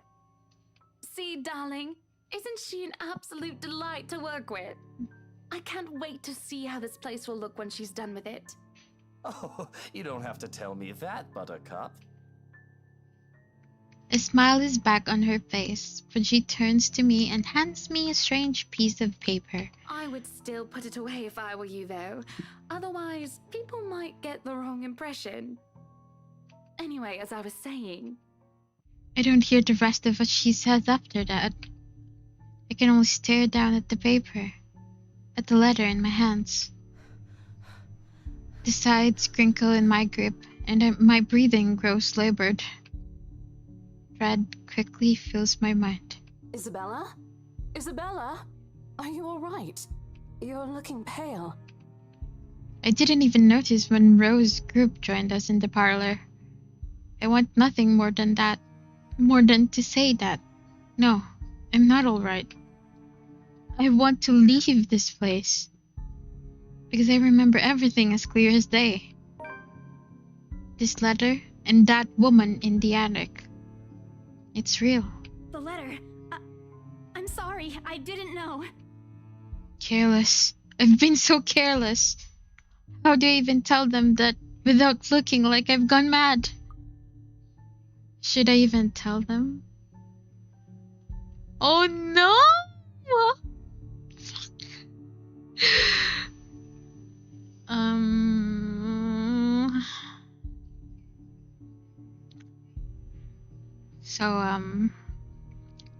The last time I chose don't show the letter. Now, true to the poll, I guess I'm gonna do the opposite. I blurt out before I could think twice about what I'm going to say. Rose, we need to get out of here. This place is cursed. Rose casts a nervous glance at the people in the room. Wait, how long is the gameplay? It's really long. And there are like 5-6 chapters. And they are less than 3 hours. I mean, more than 3 hours each, yes. But on this stream, we are going to just play Isabella's chapter. So yeah, sit tight and grab some snacks. It's a really long one. Most are still engaged in a conversation with their peers, but those curious enough to turn their heads in our group's direction have been given her trademark saleswoman smile. A tight expression is on her face when she pulls me aside. Isabella, we've already had a conversation about this weeks ago. Those are just stories. And I'm telling you that it's not. I saw something in there. It's not human at all. Speaking of Doki Doki, I haven't played it. I thought it was just nothing, but isn't this letter proof enough? She gently reaches out to pluck the paper out of my hand. Without even taking a glance at it, she folds it back neatly. Look, I'm really getting worried about you. I know you want to see this open house through, but your condition is more important. Give me a few minutes to wrap things up here, and I'll drive you to the nearest hospital. No! You don't understand! There isn't a condition, Rose. No concussion at all. I'm fine. Yeah, Rose. Believe her, Rose. But this place isn't, and you're being stubborn about it. Oh no. Before Rose could open her mouth for a retort, a hand lands on both our shoulders, pulling the two of us a distance closer. Now, ladies, what seems to be the problem here? Nothing, sir. I just had to clarify a few things with my colleague. Well, it certainly seems intense.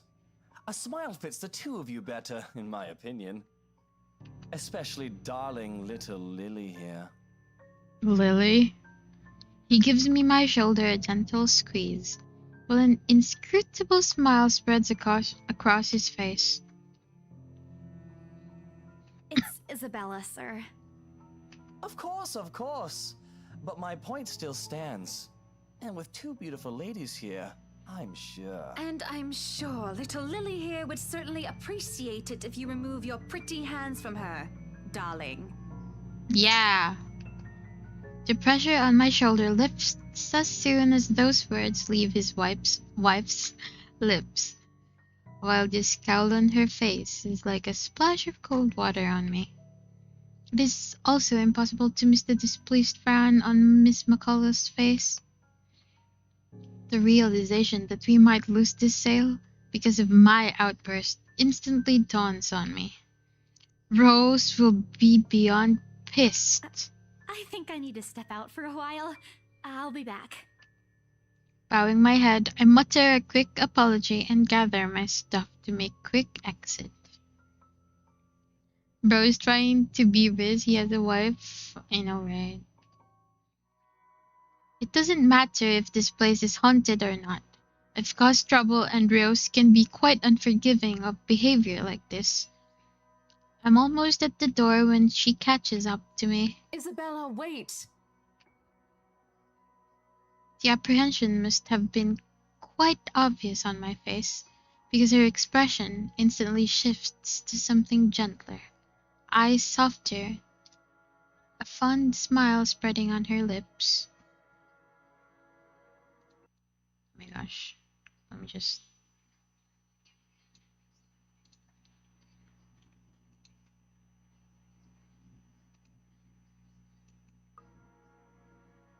Hey, I'm not angry.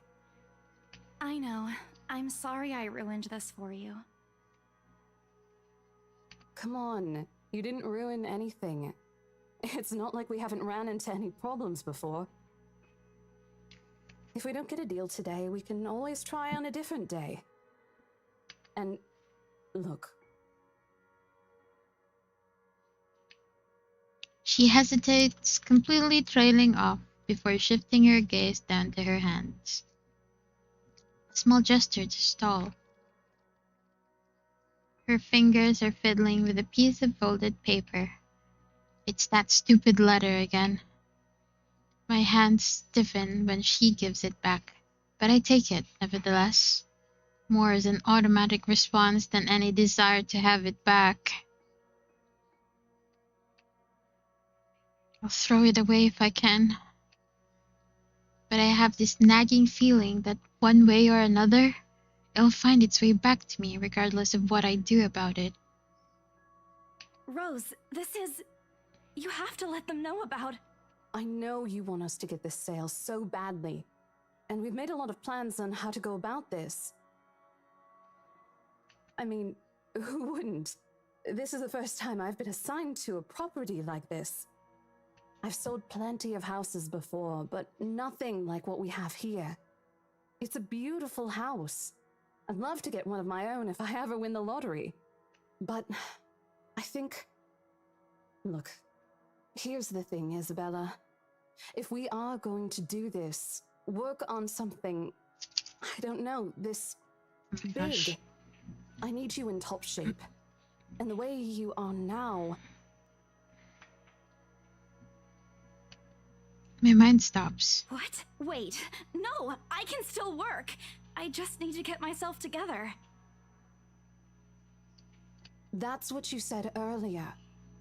I let it go because I thought, hey, it's your own body and you should know more than anyone how you feel. But after this, I really think you should take a break. You're kicking me out? No, I'm not. Look, all I'm asking is for you to take a seat somewhere I can see you, and let me handle this for now. You're clearly not yourself, and I honestly could use some time not worrying when you'll fall over or not. The day's not even over, and I'm already feeling the stress. Please, humor me just this once. She clasps her hand together in front of her, eyes pleading for understanding. And I do understand, to some extent. That doesn't mean I'll feel any less awful, whether at myself, at the unlucky turn the situation has taken, or for her. I don't really know. I promise I'll give you a full report of what happens after. I'll even let you take the lead tomorrow. Fine. Okay. You're upset. A little, yeah, obviously. If it's any consolation, I won't tell the boss about today. You know how he is. Please don't.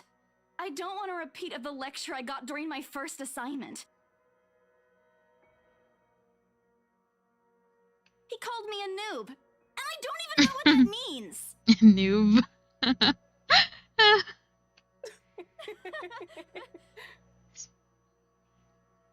At the memory, we both burst into helpless giggles, earning us strange looks from the guests milling about the door.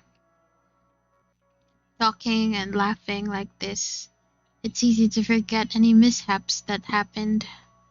Little things you learn to appreciate, I guess. So, are we good?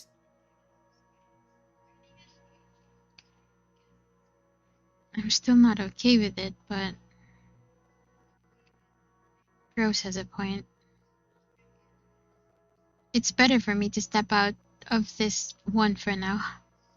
I won't be able to help you anyways if I keep getting distracted like this. Maybe I'll just take a walk outside or something while I wait for you to wrap things up. Please, just stay put. I insist.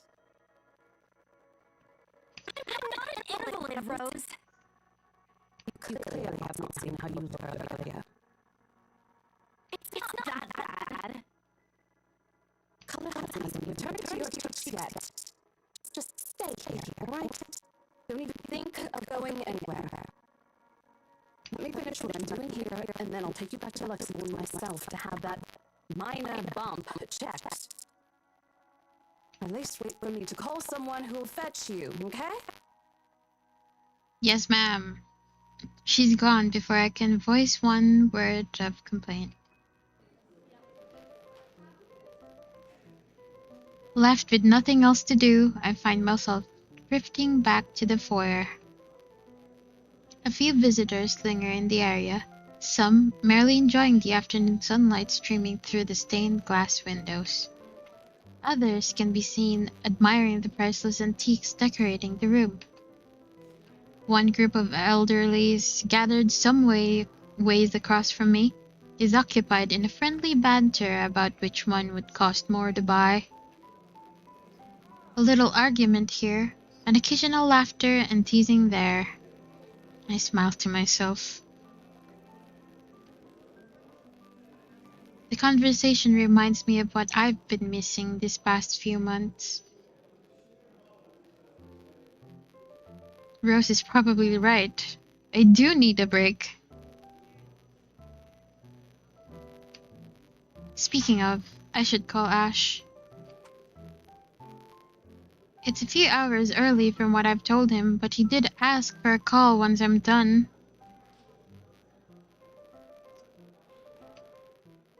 Or bribe him into giving me one. Not that he'll ever accept the latter. Personal convictions and all.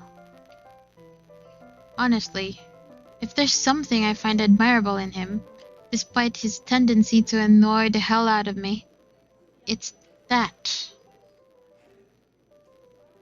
Well, whatever way works, a free ride is still a free ride. There's Rose's offer too, but despite what she says, I know she'll be busy for the rest of the afternoon, especially without me assisting. Bothering her for a favor as small as this is the last thing I want to do right now. A couple of minutes and a few prayers asking for a decent signal later, the call finally connects and... Shit! Ash from Deluxe City. Baggers, watch out. Can't be. What? Oh my god, I miss hearing this. Pretty fly for an Asian guy. Soft bomb Ash from Deluxe City. Baggers, watch out. Can't beat me. Oh my gosh. I'm a cool dude. Pretty fly for an Asian guy. Soft bomb Ash from Deluxe What? City. Shit, how loud is this thing even? A sharp ringing fills the entire hall, disrupting the pleasant quiet that has settled. Soon enough, his heads begin to turn in search of the source, mine included. My eyes start around the small crowd before zeroing in on a lone figure crouched behind the same group of old people, checking out the decors moments ago. He is phasing away from me, fumbling with something in his hands. But I don't need to see his face to know whose back it is. Oh, I'd recognize that dumb parka anywhere. Without bothering to end the call, I marched towards him. After what happened today, I'm really not in the mood to deal with this. All the times to Ashton Frey! What happens next is something I'll surely regret later for having not recorded. He jumps, lets out an undignified yelp followed by his phone slipping out from his grip. It bounces from one hand to the other in his poor attempt to catch it, before ultimately falling flat on the floor with a resounding clack. I kind of feel sorry for the phone. And the floor. But it's not every day that you can catch someone like Ash off guard and get a reaction. Damn, stupid detective senses. I'll take every ounce of victory I can get, no matter how small. Ha! An awkward pause passes between us. A blink. A cuff. He makes a face. And then, in a too-quick motion, he ducks and retrieves his abused gadget, while a grin threatens to break out from my lips. He doesn't meet my eyes when he straightens, but a blush has crept up his neck and cheeks. In another universe, where we haven't known each other for 5 years and suffering through his teasing isn't a day-to-day occurrence, chances are I'd find that adorable. Endearing, even. Unfortunately, this isn't the kind of world. The way things are, I'm already content to see him out of his obnoxiously calm and collected disposition. Hello to you too, scaredy cat. I could stand to be greeted like a normal person, you know. What? And miss that look on your face? No way. Oh man, I should have taken a picture. I am so honored you find this funny. Is that how you treat your guests? I think I need to talk to your supervisor. Talk to yourself. You aren't even a guest here. What are you doing here in the first place? For a moment, he looks like a cat that swallowed the canary. Suddenly, checking every nook and cranny in his phone for any damage or scratches seems to be a more interesting activity than explaining himself. Ash, I could be looking to buy a house. a mansion? Yeah, why not? Did you see the view outside? It doesn't look haunted to me at all. He's messing with me. Ashton, I am not in the mood. What are you doing here? He chanted a glimpse at some point behind me. The parlor?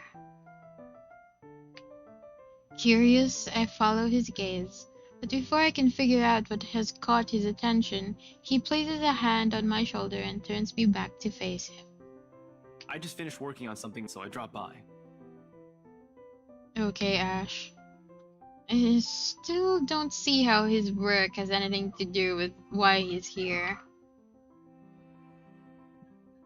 At my confused look, he drops the hand resting on my arm, like he has touched something particularly hot, and casually rubs the back of his neck. And I said I'll see if I can pick you up. Turns out I can. Free time and all. So here I am. Figured you'd still be busy, and so I roamed around for a while. Oh, you should have mentioned that sooner. I was about to throw you out. Throw me? Hey, I was given a pamphlet. I think that makes me a legitimate client. We have mandatory sign-in sheets for clients, Ash. I didn't see your name on it. And you can't just roam around because it says open house. Normal people actually follow an etiquette here. Right, okay. I think I'll just go ahead and... No, wait. I wasn't really going to throw you out. Rose said... Never mind. I was just about to leave anyway. Wait, what? Now? Something must have shown in my face because he pauses and gives me a long, hard stare. Sometimes I forget how easy reading people is for Ash, given how he often looks as if everything around him is a chore. I avoid his eyes, hoping he'll drop the subject and won't ask any more questions. The last thing I want is to tell him what happened, especially the part about the letter. In fact, he's the last person on earth I'll ever think about telling it to, if I can help it. Sure, he's a dependable guy. God knows how many times he has helped me, even without me asking for it. But stuff like ghosts and supernatural? He'll never believe those, even if he hears it from a friend. Except maybe if it's Becca. On a good day, the most harmless thing he'll do is give you an explanation why those things have no chance of ever being real. At worst, he's insufferable. He'll poke fun of you at every single chance he'll get. Asshole. What did I ever do to him? He never does that to Becca or Zach. I can already imagine how things will go down the moment I spill a word of what I saw. Nope, over my dead body. Before it catches his attention, I shove the letter deep into my bag. What's wrong? Nothing. Let's just go. Doesn't look like a nothing to me. We still have Zach's movie tonight, remember? It's still early. And didn't you say your shift will end around 5 or 6? What about... Hey, Isabella, wait up! A rush of air greets me as soon as the main door opens. Not the usual autumn draft, but it's still a welcome change from the stifling atmosphere inside the mansion. Ash's footsteps are quick behind me. the soles of his shoes thumping hard against the polished concrete in an awkward cadence as he rushes to catch up. He calls out once, twice. The mansion still looms in the background, whispers calling me back, shadows beckoning.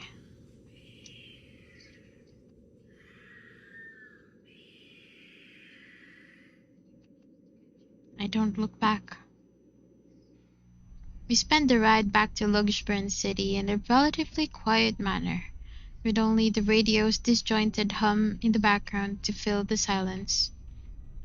Occasionally, Ash will reach out to fiddle with it until the signal settles or it's on a respectable volume, but otherwise, he doesn't say anything. Neither do I.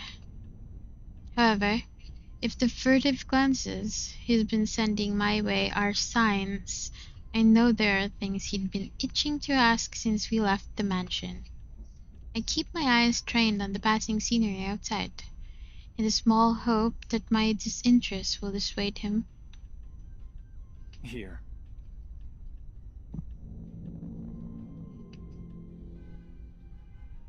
All of a sudden, he tosses something at me from a small compartment on his side. It hits me cleanly on the chin before I can make a move to catch it. The small package makes a soft landing on my lap instead. Sorry. The glare sent him wipes the smirk about to form cleanly off his face. He clears his throat, focusing his eyes on the road again. I swear he did that on purpose. Ignoring him, I flipped the half-forgotten package on my I lap. won't say no to free food, but why are you giving away cereal bars?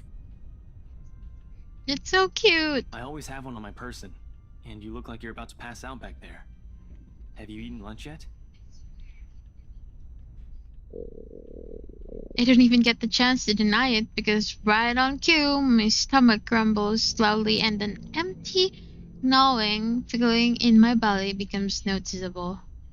No surprise there. I did skip breakfast and lunch so I could catch Becca while she was on break.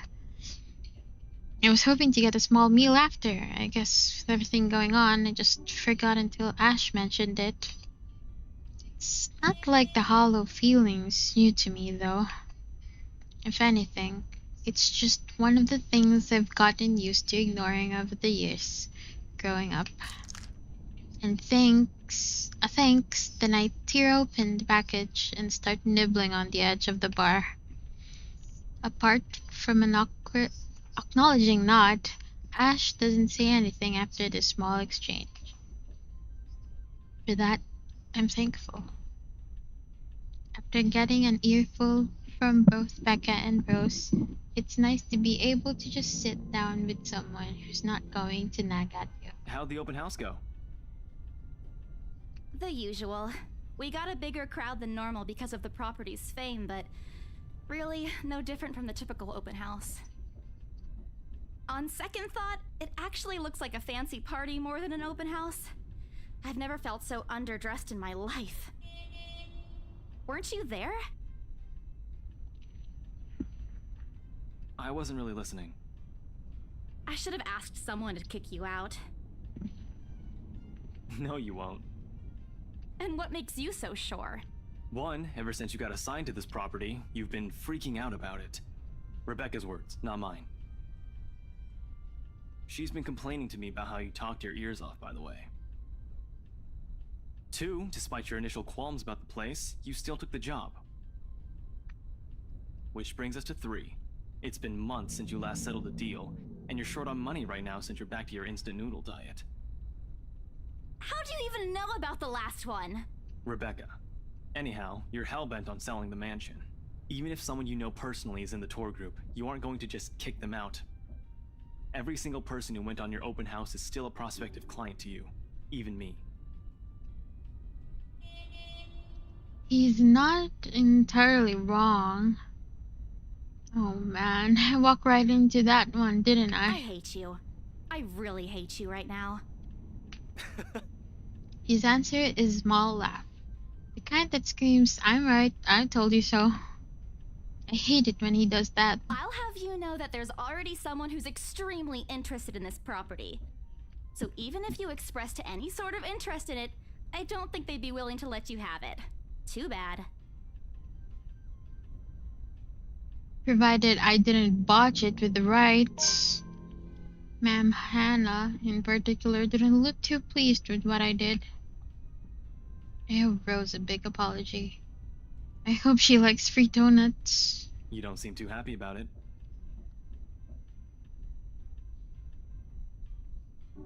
I am happy. Doesn't this look like a happy face to you? Really? And here I was thinking you found another one stuffed in the sofa. Or is it the wardrobe this time? He meant that as a joke. But how close it is to the truth made my blood run cold and my own heart beat a heavy weight in my chest. All at once, the letter in my bag feels a whole lot heavier, burdened by my own guilt and apprehension. Yeah, well, things happened. Stuff the right couple might not be pleased about. No need to make a fuss about it. It's normal in the business. You made them angry? Not angry, just stuff happened. Like? Things. Did they do anything? Your clients, the rights, was it? I can't answer that.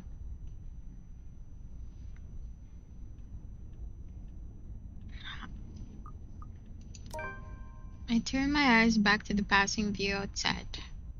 Maybe if I remain quiet long enough, he'll get a hint. Seriously, what happened? You're already assuming something happened. I'm not. It's what you said earlier, and that's why I'm asking. What did they do? They didn't do anything, all right? It's nothing. Work's just been stressful. My boss has been in a bad mood lately over a lost sale. Preparing everything for the open house has been tiring. And then there's the tour. You've seen how big the place is. I wish he'd just drop the subject and be done with it. It's not like he'll do something if I tell him. Outside, the sun has already started its descent, casting a vibrant orange glow on the tall buildings. I wonder how long before we reach the movie house. Zach's been pretty excited about his movie. I'd hate to ruin that for him. But right now, I just want the day to be over. Just so you know, people we interrogate often avoid our eyes when they're hiding something. I'm not hiding anything! I didn't say you were. Then why are you still asking about it? Your face is a lot more expressive than you think. Can you please just drop it? My voice comes out harsher than I've intended, and I immediately regret having taken that tone on him. As one would expect, Ash is taken aback but recovers quickly. An uncomfortable silence settles in the car, while I find myself wishing I hadn't snapped at him like that. Stupid, stupid, stupid, Isabella. It's the first time in months you would get to spend time with your friends and you're already messing things up. Sorry, I didn't mean to yell.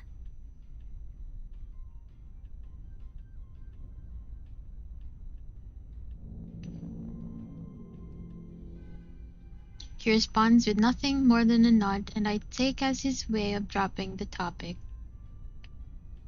For now, if the way his jaw tightens is a sign of what he still thinks about the matter. I just hope I can give him a proper answer next time. Time passes quickly between us in this manner, and before I know it, we're already at the movie house. A small crowd has already formed in front of the theater when we arrive. The Lift Fest, short for Luxburn Independent Film and Theater Festival, attracts a bigger crowd annually, and this year's no different. I've only been to a few indie film screenings with Zach, so I'm not an expert on the matter. But I know that for people hoping to make a break in the industry, getting your film recognized by a local event like this is already a big deal. Especially for a newcomer like Zach.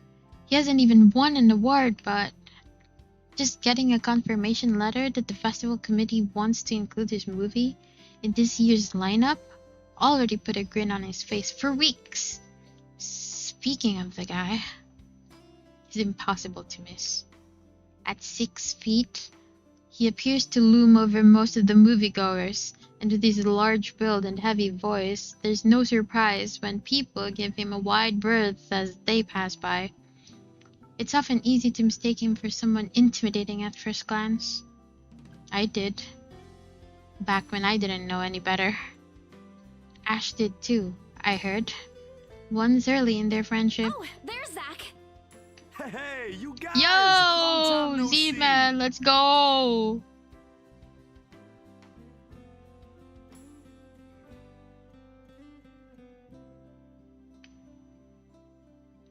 Zach's face lights up with a smile of his own. He moves towards with careful steps, taking a significant effort to make himself smaller so as to not bump or accidentally hit anyone. Typical Zach. As he nears, Ash casually raises his hand in greeting and... Sup, Z-Man, my main man. What's crack-a-lackin', my homie?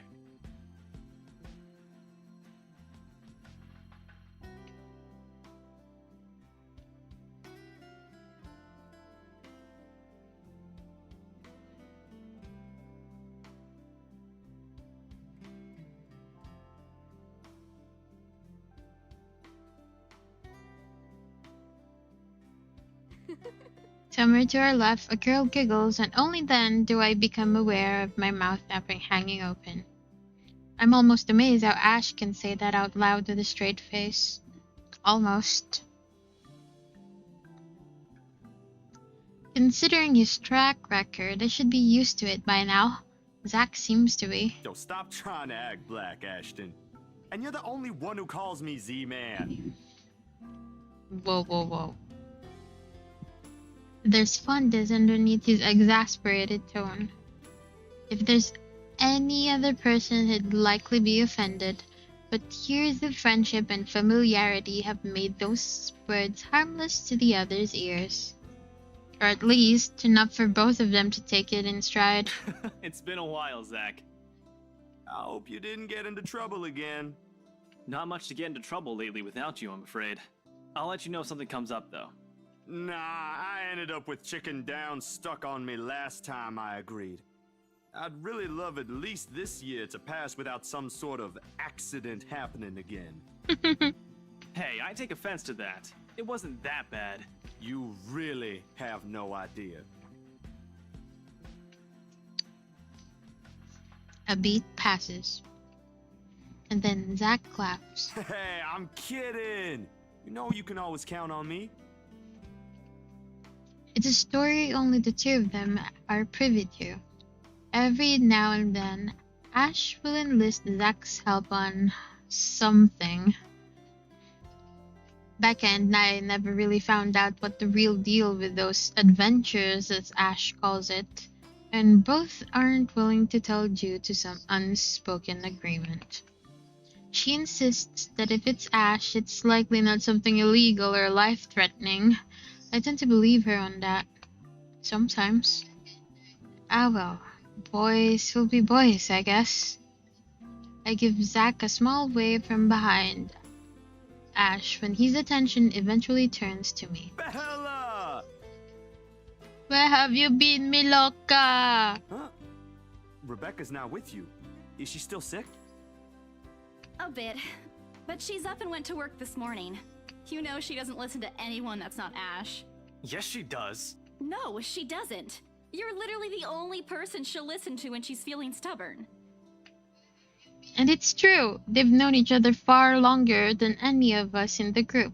Childhood friends and all. But don't worry, Zach. She's probably on her way here now. She promised she wouldn't miss your movie. Isabella! Oh, thank goodness. Speak of the devil. Without warning, a hand grabs me by the shoulder and turns me around. Becca, you're just in time. I have to lean back a little with the way her face is almost invading my personal space, as she places her hand on either side of my head to keep me still. She stares at me intently, concern filling her eyes. Becca, you're squishing my face. How are you? Are you all right? Why wouldn't I be? Rose called me earlier. Those 4 words tell me all I need to know. Since I don't have my family living close by, and the only other relative I have here works on the far side of the country, I gave my company Becca's contact number, in case of emergency. I should have known Rose would call her. I push Becca's hands away from my face. Although she lets go, her eyebrows remain drawn together. Oh, no, everything's good. Rose covered for me at work today. That's not what I'm talking about. How's your head? Beside me, Ash snickers. I bite back the urge to elbow him in place of trying to avoid Becca's hand as she tries to reach out for the sad area. I do my best to dodge her, all at once moving to hide behind Zach. Sorry for using you as human shield, Zach. Oh, it's nothing.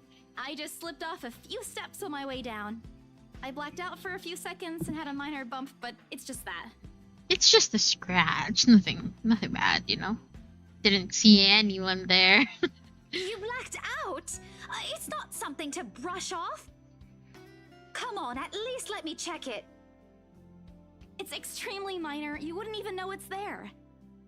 Isabella, this isn't a laughing matter. She did look pale when I saw her.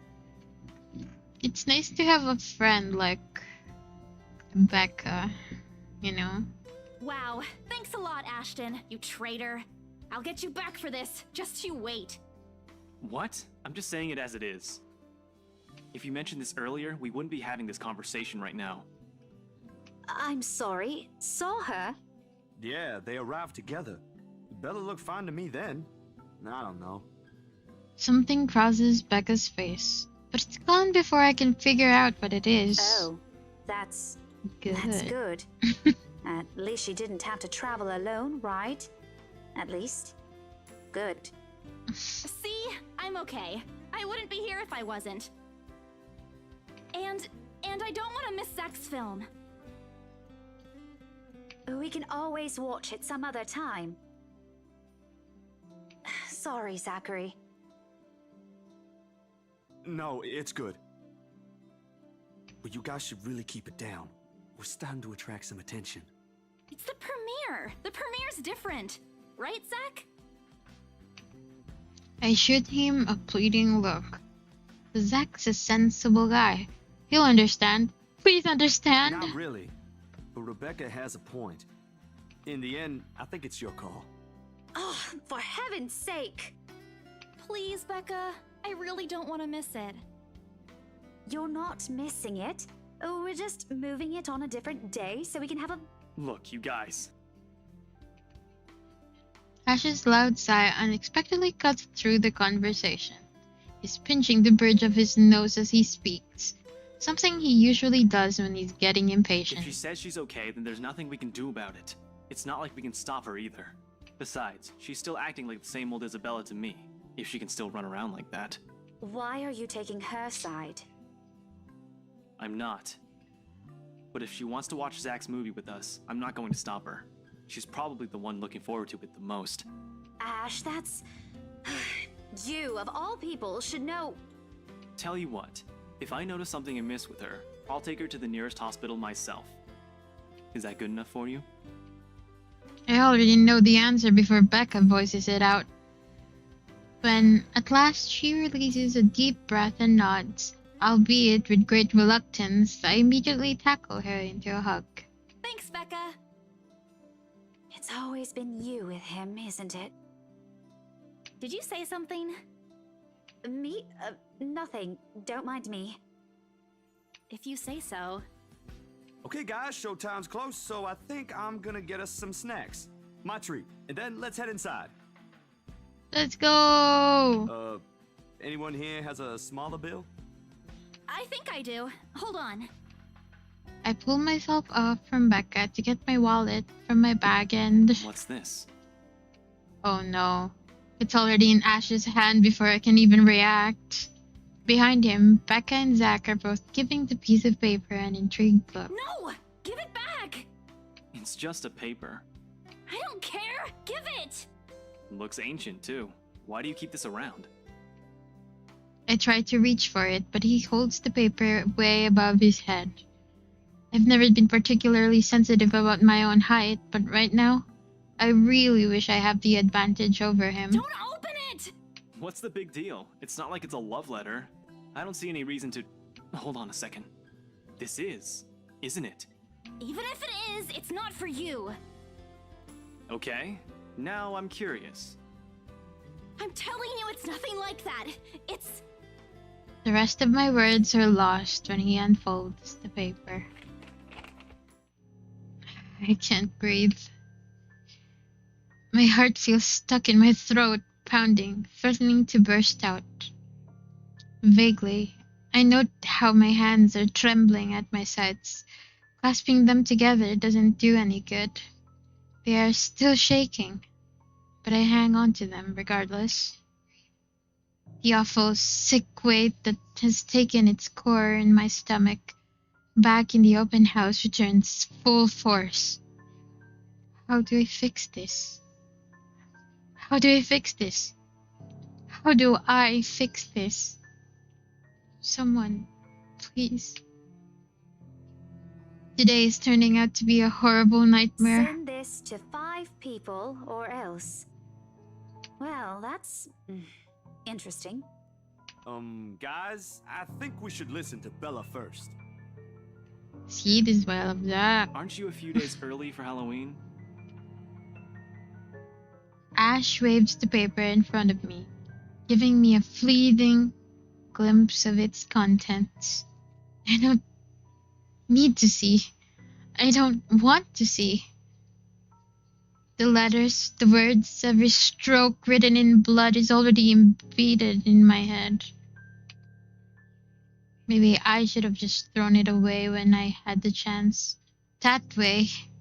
It's not a prank. It makes all them stop. Even I am surprised with how steady my voice is. What did you say? This isn't a prank! I saw something! Hold on. Are we still talking about this paper? Or is it about the urban legend again? Both. I know it sounds ridiculous. You're saying this is a primitive version of a chain letter, and now that we've seen it, we're now cursed. You've got to be kidding me. See? This is why I didn't want to tell you guys. Isabella, aren't you taking this a bit too far? It's not a joke! Will you guys listen to me first? I saw something in the house earlier. It stood right in front of me. If I hadn't gotten away, that thing might have... Right. And in broad daylight, Isabella. Even someone gullible would find the logic in that screwed up. There's also no way in hell that this supernatural shit is true. But it's real! What do you think I saw? A hallucination? A delusion? Didn't you say you fell down some stairs? So maybe Rebecca's right. It happened after, when I was trying to get away. We're all in danger. I thought you were my friends. Why don't you believe me? We are, and you know that. But this thing and that thing has got nothing to do with the other. When Rose called earlier, I thought she's just exaggerating. But based on what I'm seeing right now, maybe it's better if we really postpone this for now. Don't bother. Without another word, I snatched the letter out of Ash's hand, and it stuffed it back in my bag with more force than necessary. I'm tired. I got cursed, saw a ghost, probably lost a sale, got kicked out of the open house I'm supposed to be hosting, my own friends won't believe me, and all of them think I'm crazy. To top it all off, there's a dull ache at the back of my head begging for a little attention I can't afford to give right now. Honestly, There's only so much a person can take within a single day. I just want to go home, curl up in my bed, and never think about today. But before I can take a single step away from the group, Guys! Zach rarely ever raises his voice even when there's a point he wants to drive home. And hearing him take on that tone completely throws me off. Even Ash and Becca. Whatever harsh words yet to come out from the argument immediately die on our tongues. Why don't we all calm down first? I'm sure Isabella has her reasons too. No need to be hard on her. And hey, ain't this supposed to be a happy get-together? We haven't seen each other for months. I'd really love to know what y'all have been up to. I only ever get to talk to Bella over chat. Please. He has a point. Ash, for all his attempts to look cool and distant, has also been looking forward to this. He even took the time to call this morning for a reminder. He never does that. Becca too. I'm pretty sure that's another reason why she got out of bed today. Yet, despite Zach's attempts to lighten things up or Ash's and Becca's accusing gestures, the tightness in my chest remains. I should have just kept it to myself, or at least went with the idea that it's a prank. If I did, things might not have turned out the way they did. Not sour mood, no sour mood, no bad vibes. Careless. So careless. Maybe leaving is the better decision for all of us. You know, I'm still gonna choose to stay for the movie so you guys see it. Yeah? Yeah? Cool. Any other day, I'd excuse myself and go straight home. But this is something special to Zach. Something he worked so hard to bring to life. I should know better. I might be having a bad day, but being with the few people I care about far outweighs the idea of spending the rest of the day throwing a tantrum alone in my room. And what if the thing in the attic follows me home? I don't want to be left with my thoughts either. I can still see it whenever I close my eyes. And maybe, if I stay, let our heads cool down first before telling them what happened. They'll listen to me? There's nothing you can solve with a calm head. One step at a time, Isabella.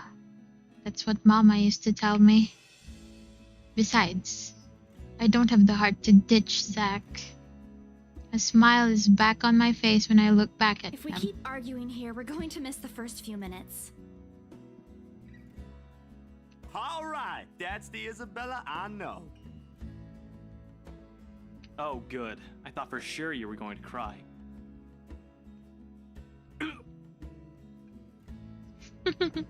This time, I really do send an elbow straight to his stomach. Stupid Ash, being vertically challenged has its perks too. What was that for? Stop calling me a crybaby! I'm not one! Oh, don't cry. Stop it! Okay, scaredy cat then. That too!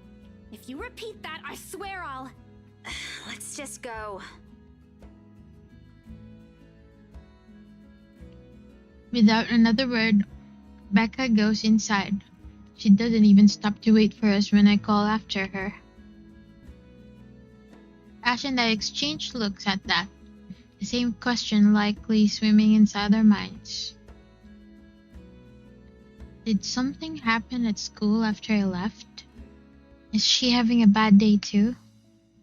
I'll try asking her about it later, I guess. So, you guys go catch up with her. I'll go get us the food I promised. But you'll miss it! Didn't you say watching a movie without food ain't fun? And it ain't like I haven't seen it. I made it, remember? I'll be in there soon. One friendly tap on my shoulder and then he's gone. A few moviegoers are still milling about. Some are still waiting in line for tickets, but otherwise, most of the crowd are already inside. There's nothing much for us to do here now. Not a word of protest comes from me, and Ben Ash gestures for the two of us to head inside. And then? Are you sure it wasn't one of the cleaning crews? Absolutely sure. Somehow, halfway through the movie, the conversation steered towards what happened in the mansion. To be fair, Zach was the one who brought it up again. In his own movie's premiere. Now, the film's just serving as a background noise, while we're speaking in hushed tones, careful not to disturb anyone inside the small hall. Well, except for Ash. I just hoped we don't end up arguing about it again. We'd all get kicked out for sure. Though, with how loud Ash's voice is, we'll probably get thrown out way before any argument happens. Only Becca still remains engrossed in the movie, completely ignoring us. She's been quiet the whole evening, speaking only when referred to. If I don't know any better, I think we did something that offended her. Did we? And then I ran. You heard what happened after. I still think it's something else. It was standing right in front of me, Ash. He's one of the smartest people I know, but geez, he should learn to listen. Plus, didn't he say he didn't believe in these things? Why is he in this conversation again? I heard what you said, but it's a small room. There are a lot of things someone else could have done there without your knowledge. If I could see it up close, maybe I can... I am not going back there. Ain't that a problem if you're hosting an open house? Rose does the first floor tour. I ain't sure ghosts can be restricted to one room, Bella. There are no ghosts, Zach. Stop putting useless ideas in her head. Yeah, but I was thinking, maybe all the house needs is a blessing. Wasn't it left uninhabited for years? Oh, the house did change hands over the years, from one distant relative of the Ermengardes to another. None of them bothered to live in it, though, and it remained that way up until its current owners decided to sell it. Why didn't I think of that? I didn't peg you as the religious type, Zach. Nothing like that, Ash. Who knows, though? It might bring something positive to the place. That's not a bad idea. I just don't know where I could find someone. You're not seriously considering his suggestion, are you? Do you have a better idea? I know where. I could contact him for you if you want. You'd do that? Or we can find you a psychologist instead. There are very few times in my life when I wish my glowers can go. This is one of those. Ash, that is not a very appropriate thing to say right now. No, wait, that's not what I meant. Ethnographer. I meant ethnographer. This guy's a psychologist too, of course, if you... Ashton, if you don't stop... Rebecca knows the guy I'm talking about too. She can vouch for him. Becca tears her eyes away from the screen at the mention of her name. What? Oh, are you talking about Professor Andrew? He used to work with my parents at the university. And can you guys keep it down? Sorry, the scaredy cat here mentioned curses. Not that I'm saying this is one, but talking to him is a better solution for me than getting a random priest to bless an old house. He'll even help you figure things out, teach you a couple things, and probably put your fears to rest since this looks to be bothering you a lot. Ash might be right too. However, what Zach suggested is something I'm more familiar with. Granted, they don't believe me. They're only giving me these suggestions to put my mind at ease. But it's better than being ignored or being laughed at. I can take comfort in knowing they are willing to hear me out. So, what do you think? It's your call. We'll go with whatever you want. I don't know. Okay, so last time I did meet with the priest, right? So now I'm going to meet with the professor first. I'll think about it, but if ever, I'd like to give talking to Andrew a try. Is that okay? Won't he have other things to do? He is a bit busy, but he'll make time for me. He's my go-to person when I'm stuck in something. He won't mind if I bring a friend with me this time. If you're sure. I guess that settles it then. Guys, I said keep it down. You keep insisting that we still watch it. You're not even paying attention yourselves. It ain't a big deal, Rebecca. I'm the one who broached the subject in the first place. It's still your film, Zachary. A good film, mind you. You worked hard on this. The least we could do is watch it with you. And that's what you're all doing. I really appreciate all of you making time for this. Is this going to be all in one stream? Oh, only Isabella's part, yeah. Sorry, Becca. We'll stop now. I throw her an apologetic look. Even if Ash is the only one she should be reprimanding, but her attention is already back on the screen. She's ignoring us again. When Becca's acting this is way, there's a big chance something's nagging at her. We really need to talk. We all fall into a comfortable silence after, the kind only you can share with people you're most at ease with. For the first time today, the letter lays forgotten in my bag, if only for a few hours. Bella x Becca. The ultimate crossover. I want that. Night has fallen by the time we exit the movie house.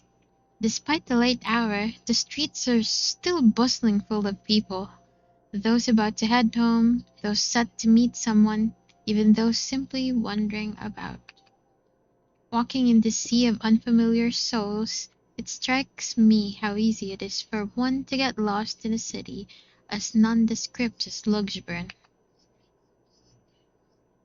I was afraid too, at one point, back when I was new and had to just set foot in this place. Now, with familiar faces walking with me, it feels a little like home.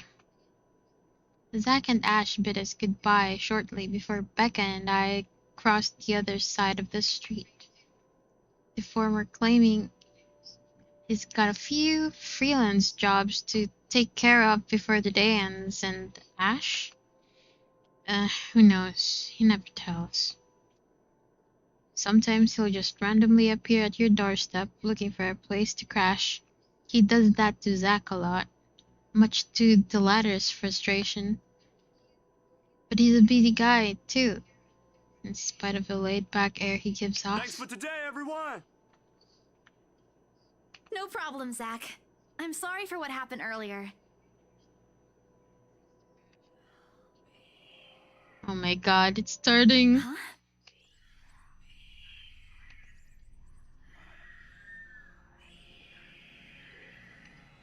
Sensation. Cold, sickening, drowning. My chest tightening. Breathing becoming labored. I can taste blood in my mouth. The edges, my vision blurs. In the distance, amidst the countless nameless people going about their lives, a voice reaches out to me. Pleading even as I clench my eyes tight and clasp my hands over my ears. Whispering and whispering and whispering, calling out.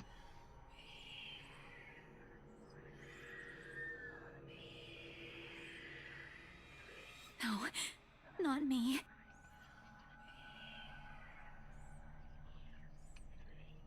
Somebody. Isabella? Earth to Isabella? At her voice, the whole world suddenly snaps into place. The murmurs gone. When I open my eyes, Becca raises an eyebrow at me in question. Weren't you listening? Are you coming with me? Oh, yeah. Just... okay. Sorry. I spaced out. You always do that. I follow her without complaint, but not before sneaking a glance to the far end of the street, where the voice came from, where another set of eyes might be staring at me. Nothing.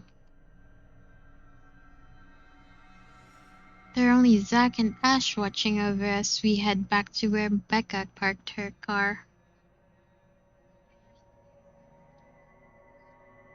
If I'm expecting to see something or someone there, I try not to let it show. Try not to think of the tiny pinpricks of fear crawling at the pit of my stomach. See you guys some other time.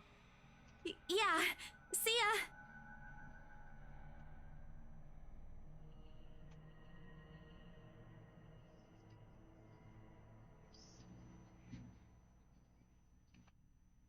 I don't know what I saw.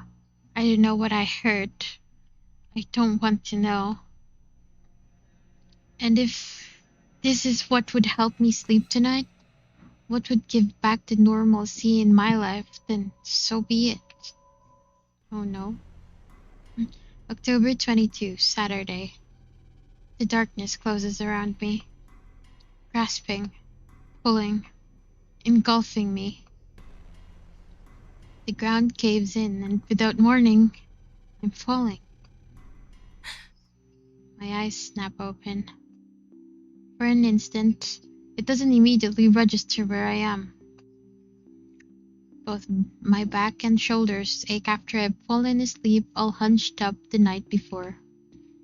Drenched in sweat, the nest of pillows I often keep around me feels more suffocating than comforting. I let my eyes adjust to the bright morning light streaming through my window and allow my breathing to slow down before untangling myself from the pile. I haven't had a single dream since coming to Logsburn, or at least none I can recall having. It's a shame because they used to be so vivid. Oh, look at those pictures. They're so cute.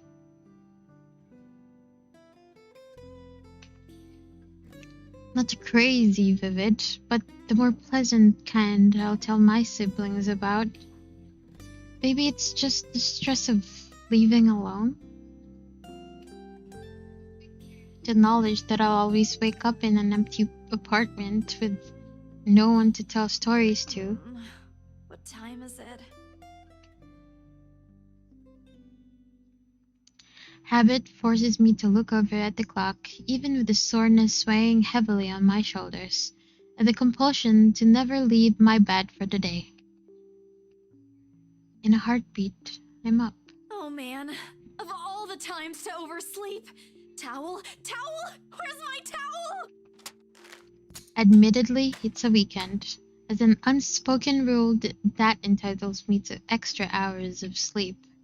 But if Rose didn't kill me yesterday, she sure as hell will now. And right after what happened. Oh Lord, one box of donuts as peace offering won't be enough the second time around. Grabbing my towel, I'm already a few short steps away from the bathroom when a muffled ringing breaks out from my bag. There's a moment of indecision at first. My mind conflicted whether I should just ignore or answer it. But what if it's Rose? Or worse, our boss? Jeez. In the end, the rational part of my brain wins out. The letter from yesterday peeks out when I pull the device out. Just the sight of it is enough to put me in a foul mood, and it takes every force of will for me to ignore it in favor of answering the call. The caller ID reads Mama. Huh? It's around 4:45 p.m. in the Philippines right now. That's an unusual time for them to call. Usually it's around noontime here, and I'm the one calling, not the other way around. Better for them to use that money on something else than an international call. Regardless, the most cheerful tone I can gather. Hello? Grace? How are you? Mama, I'm doing okay. How are you guys over there? We're good. EJ won a storytelling contest at school the other week. Brought home a medal. I thought you should know. Cute. There's a tired lilt in her voice as she speaks. It's been there since Papa had to leave his job. I wish there's something I can do for her. Oh my god. Sorry. Something fell. But from miles away like this, the least I'm able to is not make her worry. If only my older brother would actually lend her a hand. But Lord knows if that'll ever happen. Odds are, Kuya Jordan's already out drinking right now. Again. I can't count on my older sister either, knowing she has a family of her own and, well, Ate Anne's financial situation isn't exactly great right now, having ran herself knee-deep in debt. Great! That's great! Tell him congratulations from me. And let him know I'm gonna send him a little something extra this Christmas. How about Nico? Karen? Michael? I hope they're okay? They're doing well. They wanted to talk to you, but they're all busy with school. Oh no, that's fine. I don't want to bother them. Just tell them to keep doing their best for me. I'll just call back when I know they're not busy. And Papa? How's Papa doing? It's a subject I'm a bit hesitant to broach. From the way Mama's voice hitches, she doesn't want to bring it up either. Papa. Grace, he's having a little difficulty right now. Weak appetite, he's having trouble swallowing, and lost a few pounds. But the doctor said we should keep encouraging him. It just means his body's accepting his new treatment well. The money you sent last time helped a lot to pay for it, by the way. Oh, I see. That's good. I won't deny that life has gotten tougher for our family. It used to be easy back then, back when Papa was in good shape. Oh gosh, sorry, my bad. But ever since he was diagnosed with a sickness 5 years ago, he had been unable to provide for us. Now, the burden of feeding 8 mouths and settling Papa's bills all rest on my shoulders. Although Mama makes little accepting sewing and laundry jobs in our neighborhood, it's scarcely enough to cover the costs of day-to-day living, let alone the bloating hospital bills. We can't even expect help from our own government, because the health insurance there barely covers anything. I'm sure he'll get better soon. Is he well enough to talk? Do you think I'll be able to speak to him, Ma? Silence. I start to think that the call got cut until... Listen, Grace. Maybe it's better if we transfer Papa to a different hospital. Somewhere cheaper? What? Why? Did something happen? Is it the deposit issue again? Give me the hospital's number. I'll talk to them. No, it's nothing bad. The service here is good. Too good. Even the doctors. But I'm worried you're working yourself to the ground because of it. Mama, we've been through this before. I want the best for Papa. And don't worry about the bills or the medicine, or me for that matter. Aww. I can handle myself. Everything's going well here. In fact, we're about to close a large sale. Hopefully. If not, then I'll find another way. She doesn't need to know that. Sorry, Mama. You taught me not to lie, yet look at what I'm doing. I'll have money to send over soon to cover the rest of Papa's treatment. And there's more than enough for Karen, Nico, Michael, and EJ's school tuition, too. Thank you so much, dear. I appreciate it. We all do. But I just wish you'd come home to us soon.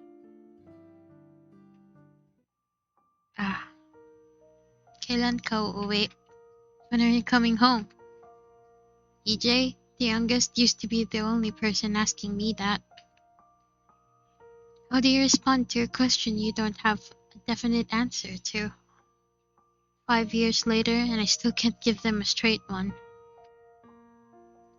I smile, though Mama can't see it. I fight to keep my lips from quivering, my voice from shaking. She's got enough on her plate as it is. No need to weigh her down with unnecessary concerns. Promise me you'll be there to welcome me when I do, okay? Of course. I'm sorry, Grace. I need to take this for a while. There's a small commotion on the other end. The sound of gates opening. The voice of a child, EJ, talking excitedly about his day at school. The tapping of feet on the floorboards as he runs. It's been years since I went home, but I can still picture the whole scene in my mind. How tall is he now? Are the neighborhood kids bullying him now that I'm not around? Did Mama rearrange the furniture in the living room again? What are they having for dinner today? I miss them. I miss them so much. It's okay, Ma. I need to go too. I've got work today. I'll call again soon, alright? On a Saturday? Oh, never mind. Take care of yourself, dear. I love you. I love you. Bye.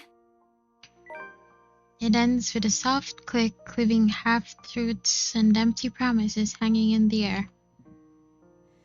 Closing my eyes for a moment, I take a deep breath and shake away the thoughts beginning to swim inside my head. It's pointless to mull over these things right now. Okay, Isabella. Time to get that mansion sold. Unfortunately, before I can take a single step away from my phone, it rings again.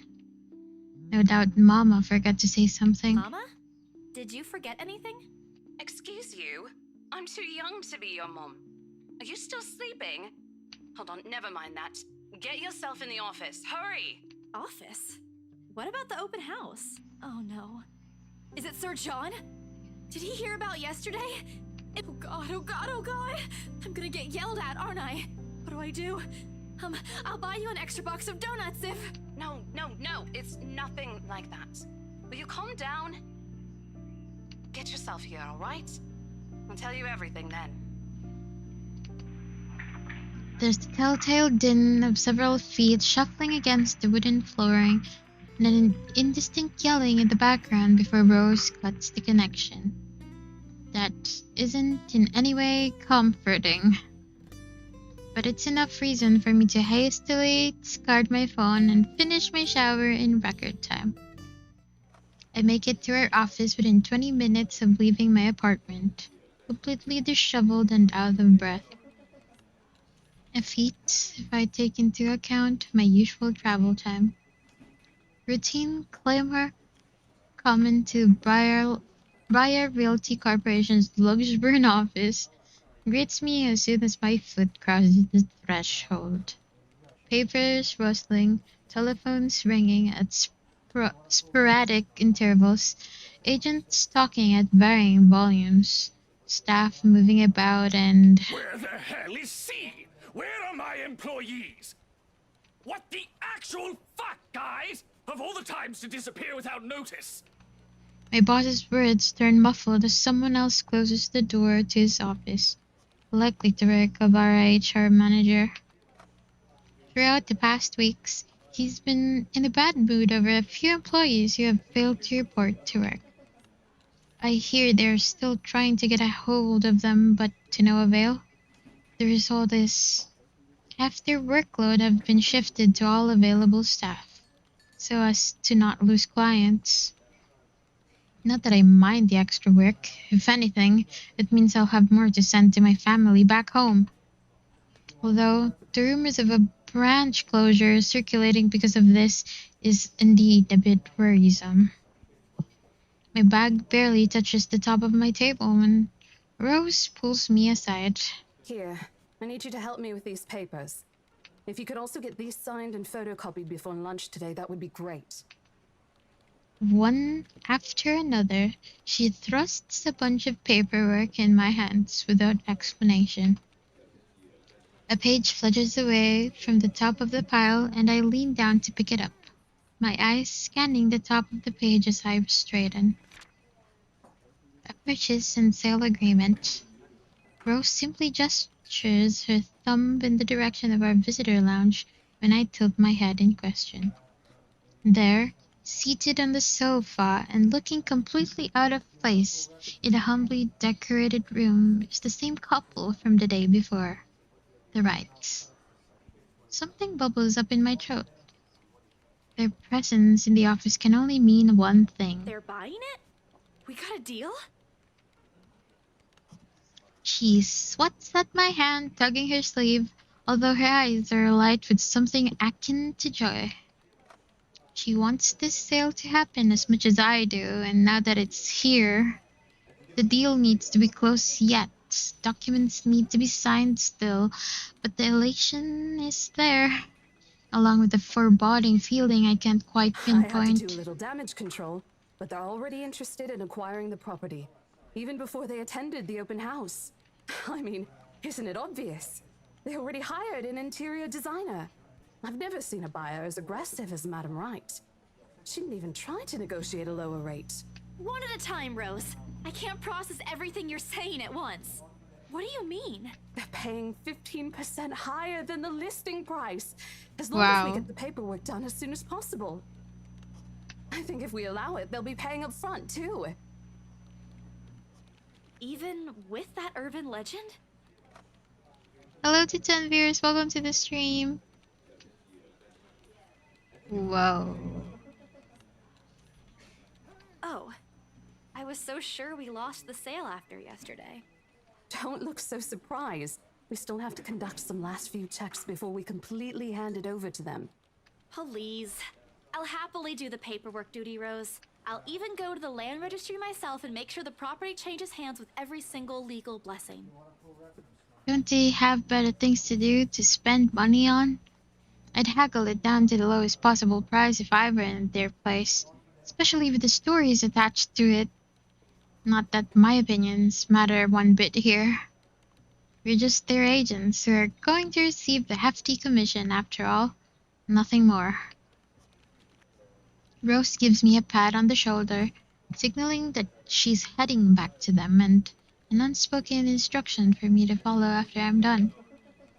It doesn't take me long to finish what work she left me. In fact, having her boss sign the agreement is the easiest, since it has put him in a better mood to the entire office relief. Ma'am Hannah calls me over the moment she notices my presence at the lounge door. Her lips are twisted in a frown. She doesn't seem particularly happy to see me, and I'm not surprised. Who wouldn't be? I almost created a scene. Mr. Wright, however. Why, if it isn't the little Lily. I trust you're feeling well now. It's Isabella, sir, not Lily. I appreciate your concern. I'm feeling better now. I really don't understand why they can't get my name right. It's a fairly common name. It shouldn't be too hard to remember. Regardless, I hand him their copy of the agreement. I believe I can take that. Thank you very much. With how elegantly she plucks the papers off my hands, it's easy to think that there isn't any trace of irritation in her. But it is there, radiating in her stiff stance and the way she's standing at a fair distance from her husband, and how the two look to be ignoring each other. Seeing this scene, it soon becomes clear to me that I'm not the one who has put her in a bad mood. Did they fight? Most probably. I've seen it happen dozens of times with my previous clients. It's a shame, especially with their new mansion. I never did like it when my own mama and papa fight. I hope they'll make up soon. Apparently, satisfied with what she's seen, Ma'am Hannah claps her hands together before extending it to us for a shake. Rose and I released the breath we've been holding, both of us more than happy to return the gesture. That settles it then? Are you really sure about this property, ma'am? Of course, she's sure. Let's not make her change her mind.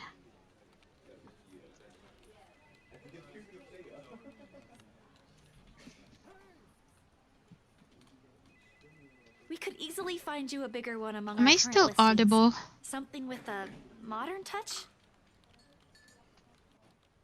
Something not haunted, perhaps? Rose shoots me a warning glance that clearly says, "Don't make a scene, we're almost there." Of course, why wouldn't I be? The house is absolutely perfect, isn't it, darling? A helipad would still be a nice addition. Oh my god, that's his problem. Yes, well, we'll get there eventually, love. As I was saying, if your partner had the documents yesterday, we would have bought it right there immediately. Wow. Shame she didn't have it. Well, there's still a few necessary documents we need you to sign after, but we'll let you know once we have those finalized.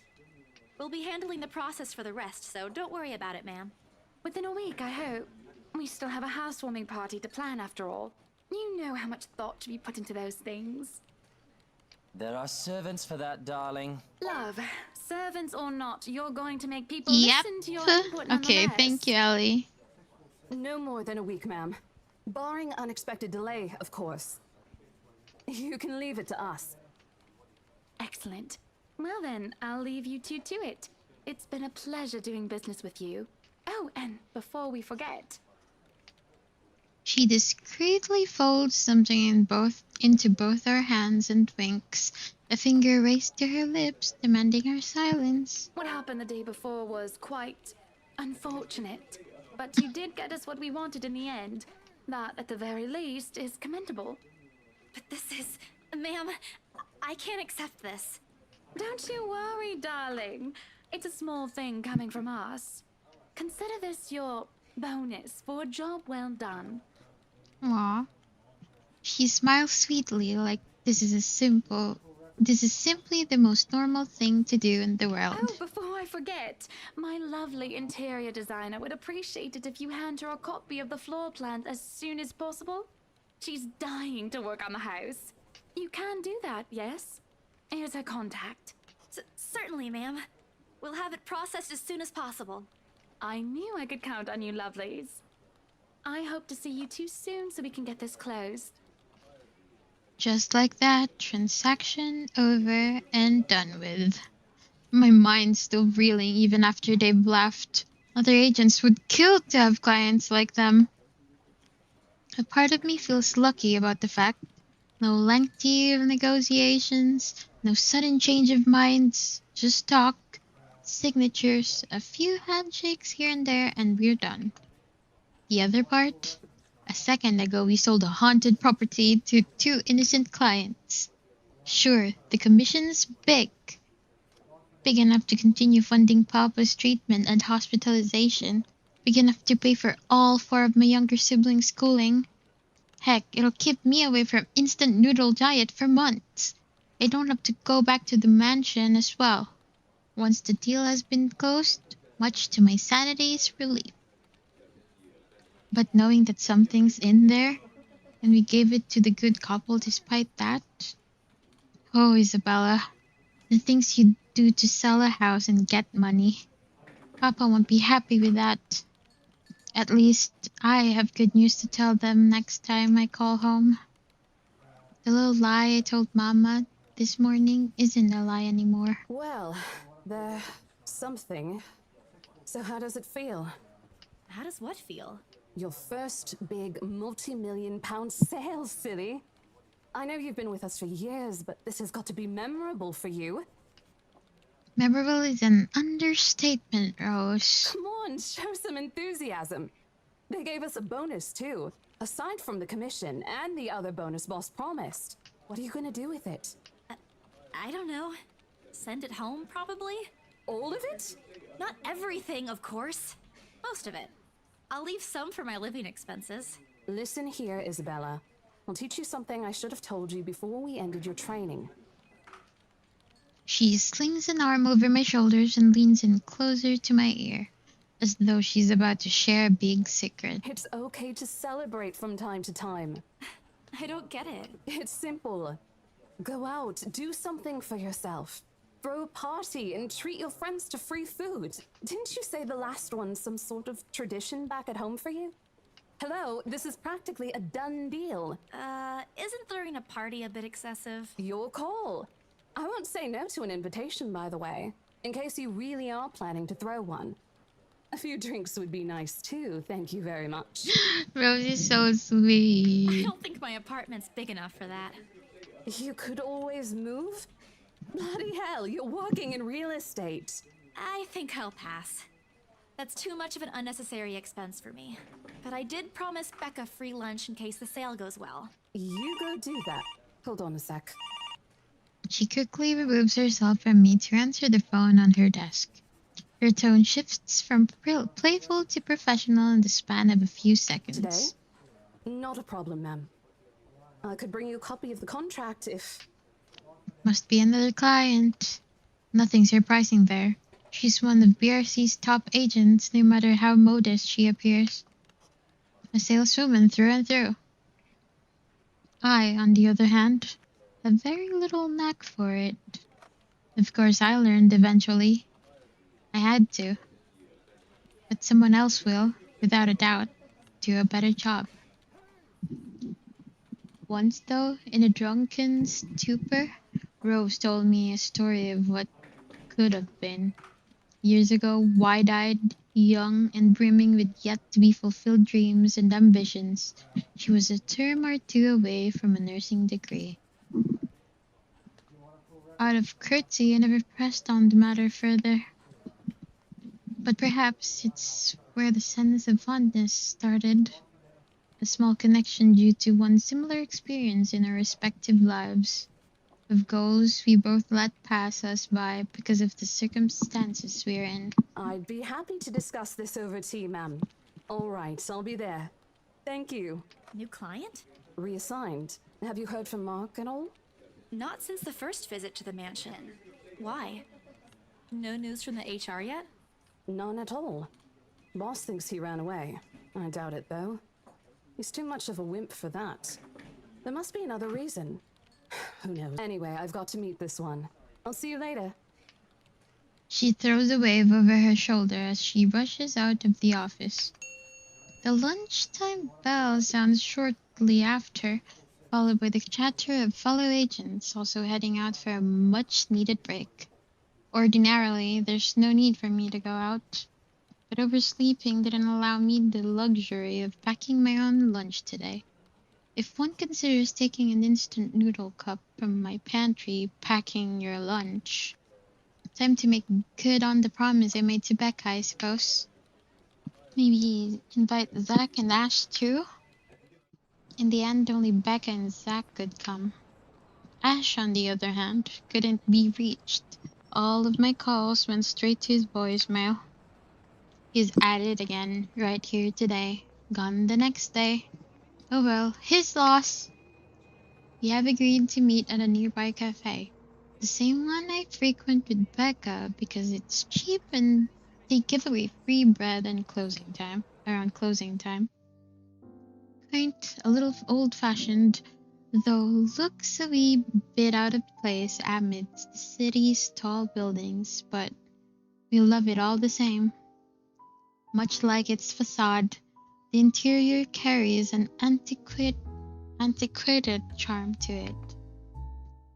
Vintage art pieces and a row of shelves boasting an extensive collection of books cover the walls.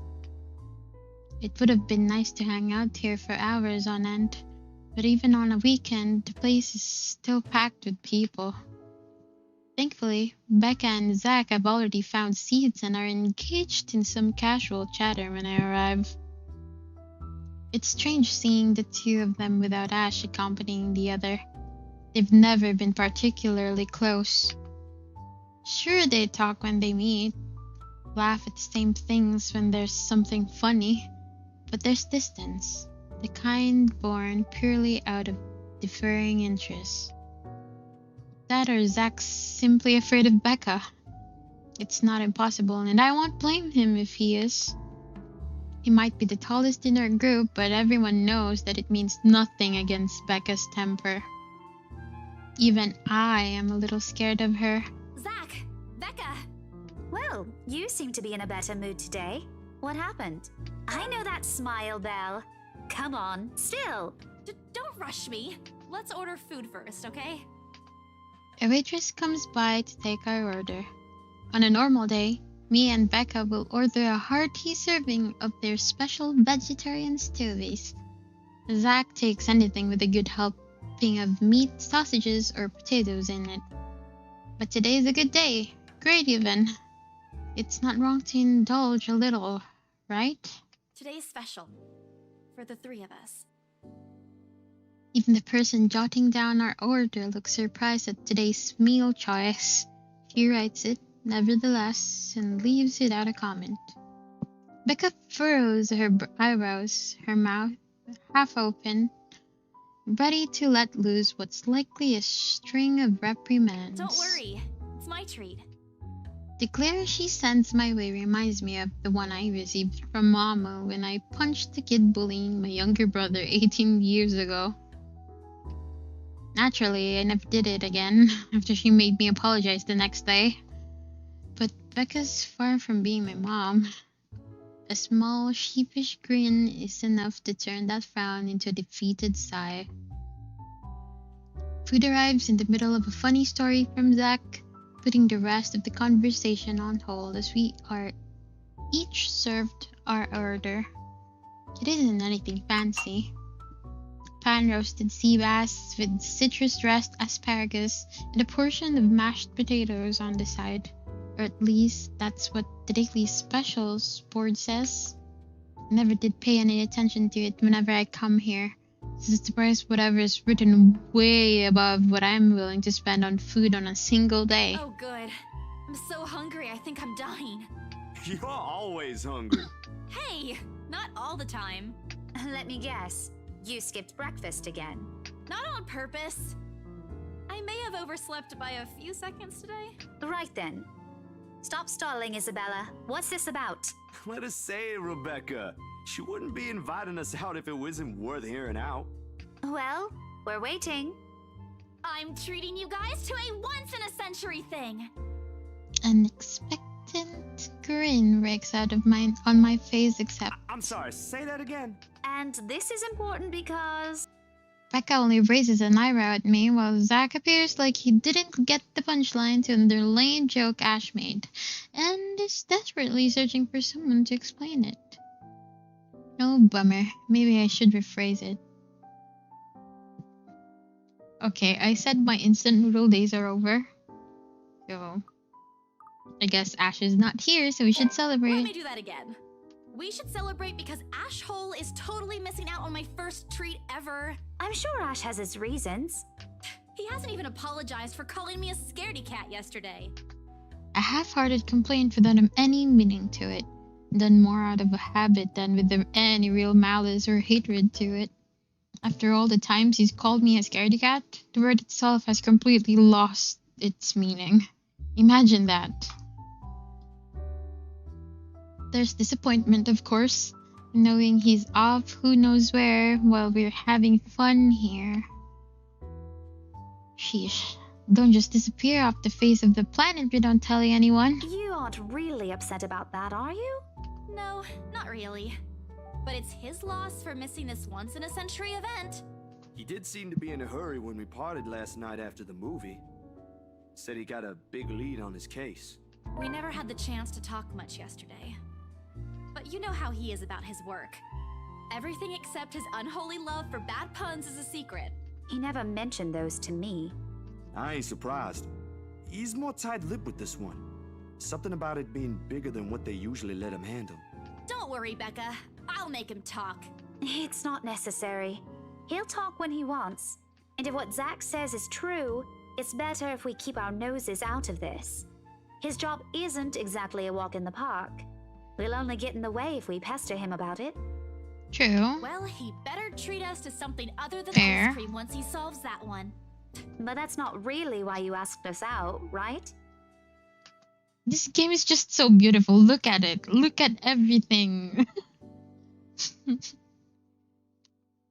She gestures at our food with her hand, as though it's something she's not willing to touch until I give her I answers. promised I'd treat you to a free lunch if the mansion got sold, yeah? Understanding dawns on her face. The bewildered look she's been sporting changes into something close to delight. You should have just told us. No need for all this fancy, secrety stuff. It was supposed to be a surprise. I made a promise, didn't I? I wasn't expecting you'd really do it. Well, it's already here. If you don't want to eat it, I'll just... I begin to gather the plates to my side, the food in each still untouched. A laugh almost escapes my mouth when the way Zach's expression quickly changes to disappointment.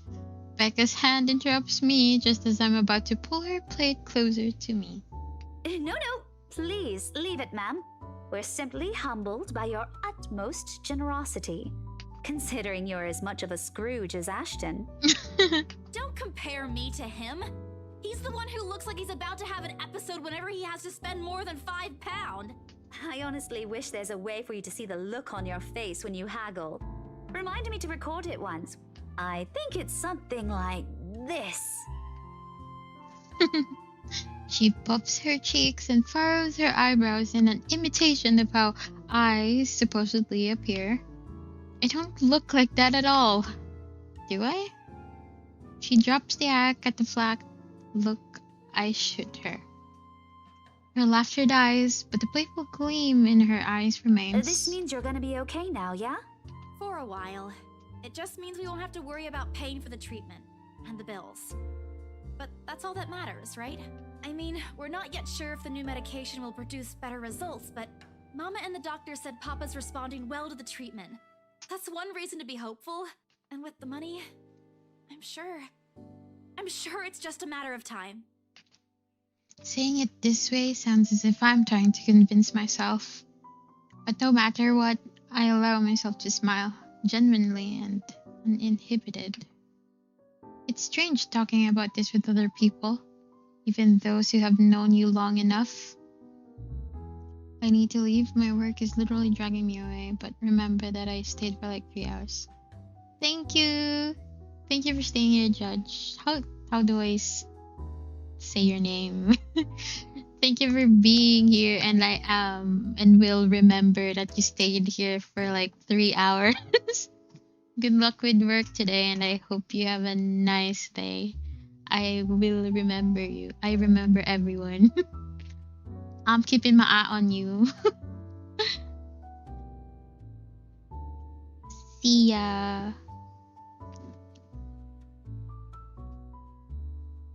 See ya, says Renji. It's strange talking about this with other people, even those who have known you long enough. But today, things simply feel a whole lot lighter with them here. Lunch passes in an enjoyable fashion. A laugh here, a playful jab there, but most of it is spent on catching up and telling stories about whatever is keeping us busy these days. Bye. Thank you for stopping by. See you again next stream, I hope. Something we couldn't afford the day before, taking into account what happened. Even Becca's surprisingly chatty. Is there something in the sea of bass we ate? Zach, though, appears less energetic. While he's far from being the life of a party, he's definitely not the type to keep quiet in conversation with his friends. Apart from a few inputs, he's been silent the entire time. If Becca notices... Are you sure you're not feeling under the weather, Zachary? Huh? No, I'm okay. No worries, Rebecca. Doesn't sound okay to me. It's okay. I might be feeling a little... Is it about the reviews this morning? A pained expression crosses Zach's face, and almost immediately, Becca retreats in her inquiry as though the man's look is enough for an answer for her. I look between the two of them. The Did I miss something? What happened this morning? Did I stumble on a big secret? This is why I don't like waking up late. Heard about those, huh? Sorry, I just happened to check on some sites this morning. Nah, it's a very sensitive topic in the first place. I should have expected it. What reviews? Becca glances at Zach. Her emotion is unsure, eyes asking for his consent on the matter. Although there's a small desire to keep asking on my part, I don't dare voice it out. With Zach, it has always been better to wait. Let him speak on his own. Becca too, to some extent. Although with her, explosions of temper are more common.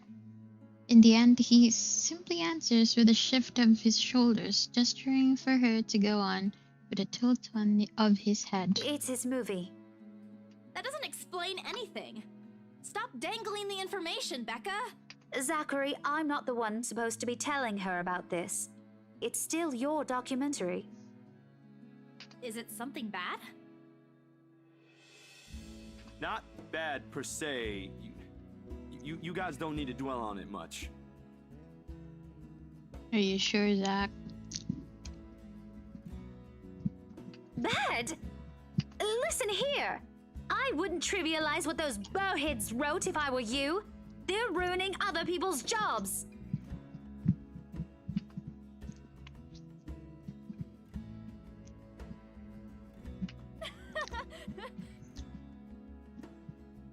This isn't a laughing matter, Isabella.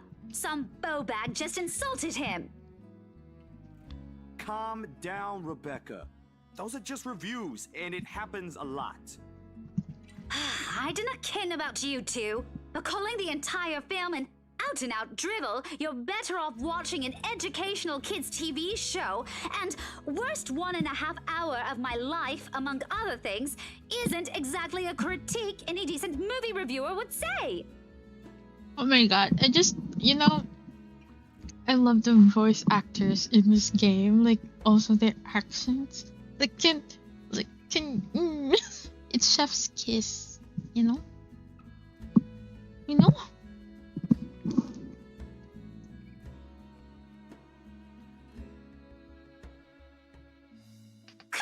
If you could call that a critique, did we even watch the same film?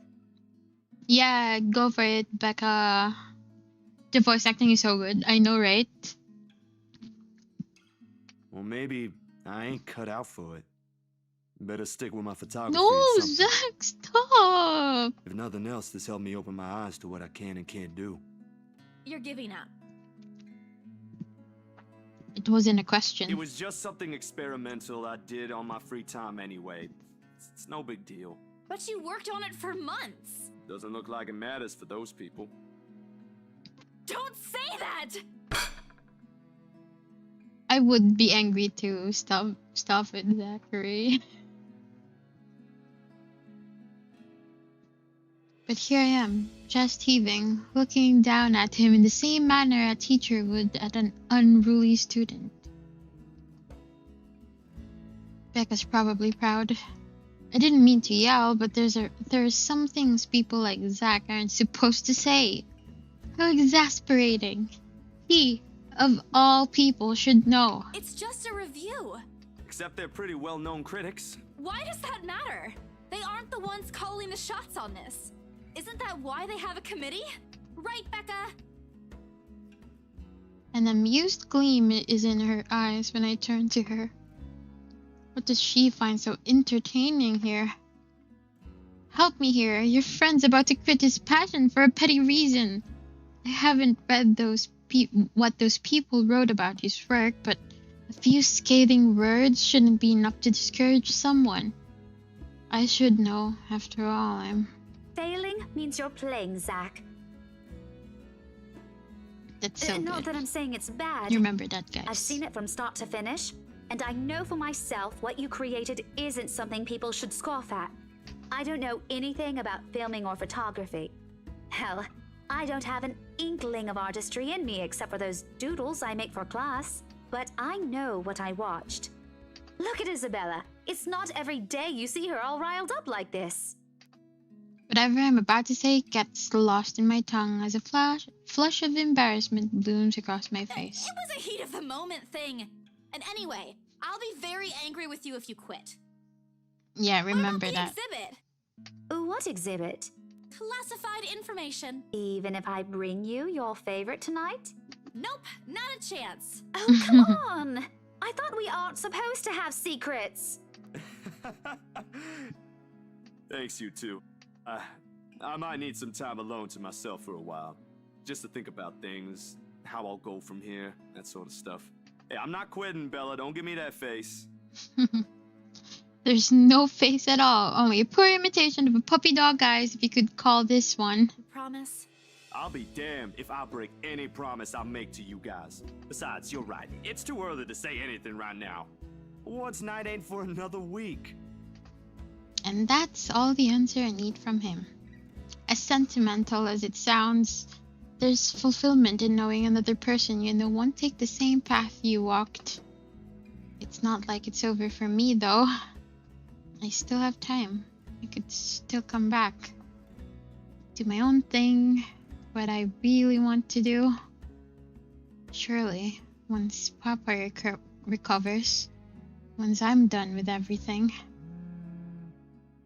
Inside my bag, my phone buzzes unexpectedly, breaking the pleasant afternoon lull. The screen shows Rose. Hey, Isabel. You at the office? Ha ha. Very funny, Rose. I'm hanging up. Don't, I'm kidding. BRC says the floor plan copies are ready for Miss McCullough to pick up. She states that as if it already explains everything. Then, out of the blue, she launches a long rant about the awful state of Luxburn streets. All of which she says in a single breath that I can barely keep up and make out a single word. I stay quiet, if only to avoid becoming the next object of her frustration. She's similar to Becca in that regard. We're stuck in horrendous traffic right now. Bloody stupid drivers.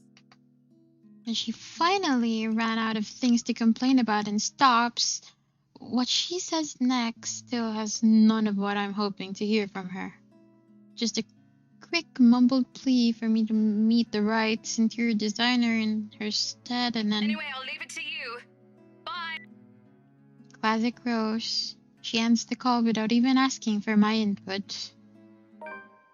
The sky is cloudless, and the noontime sun is beating down on the hard concrete when we leave the cafe.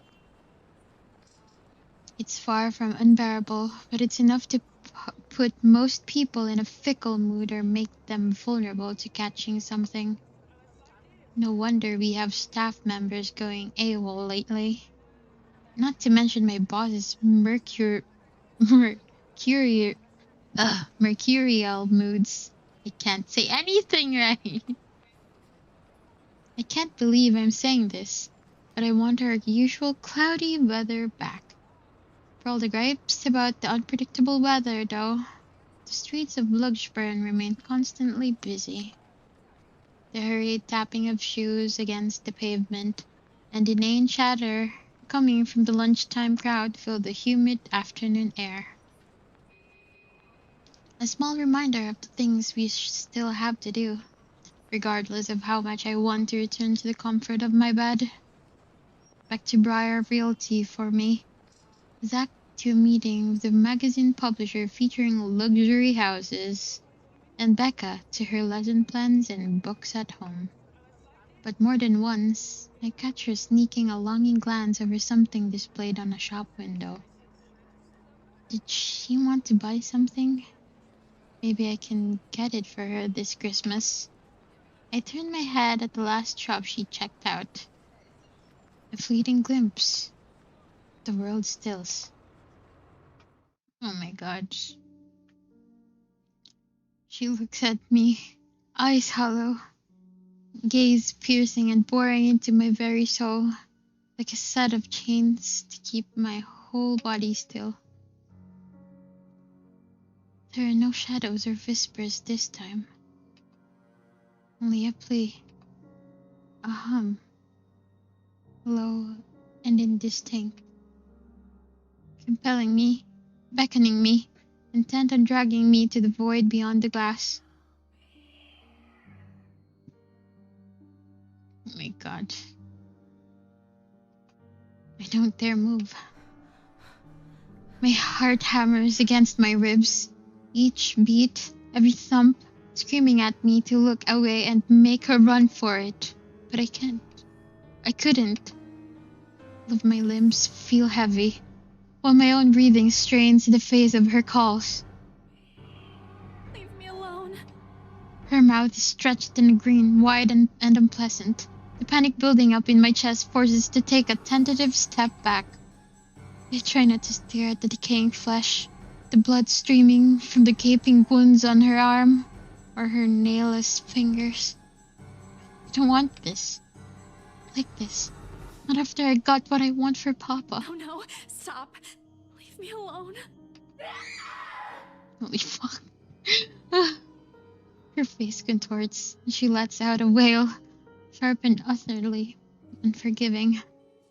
Rage. There is only hatred and bitterness, as if the very notion of turning away from her is an offense in itself. Please! I don't want this! Before I know it, I'm stumbling backwards, my own throat. Worse, from the screams I didn't even notice already coming out of my mouth. The back of my feet catches on a loose stone, sending me sprawling on the ground. The resulting pain completely jolts me out of the haze, blurring my mind. For a little while, the surroundings appear unfamiliar until Becca's face swims into my vision. A look of concern is on her face, and her hands are gripping my arms tight.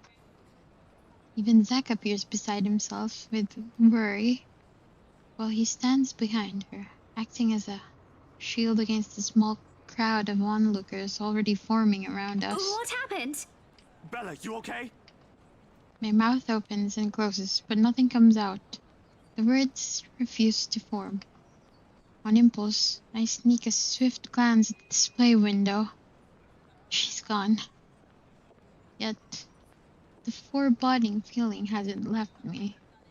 My hands are shaking as I push myself off the ground, my weakened limbs relying solely on reflex and muscle memory. Something icy has made its home at the pit of my stomach. I want to throw up. Anything to get the wretched sensation out. You are screaming! Zack, call someone! No, don't. I'm good. I'm good. I need to get to the office. Rose, the floor plans. Someone's going to pick it up. I'll see you later. Careful! Don't stand up yet. Stay put, Isabella. Zack, you watch over her for me. I'll call for someone. I attempt a smile to put her at ease, but it likely comes off as a grimace. Gently, I pushed her hands off my shoulders. My knees are still trembling, but I can stand. Leave. Leave me. Stay away. Away.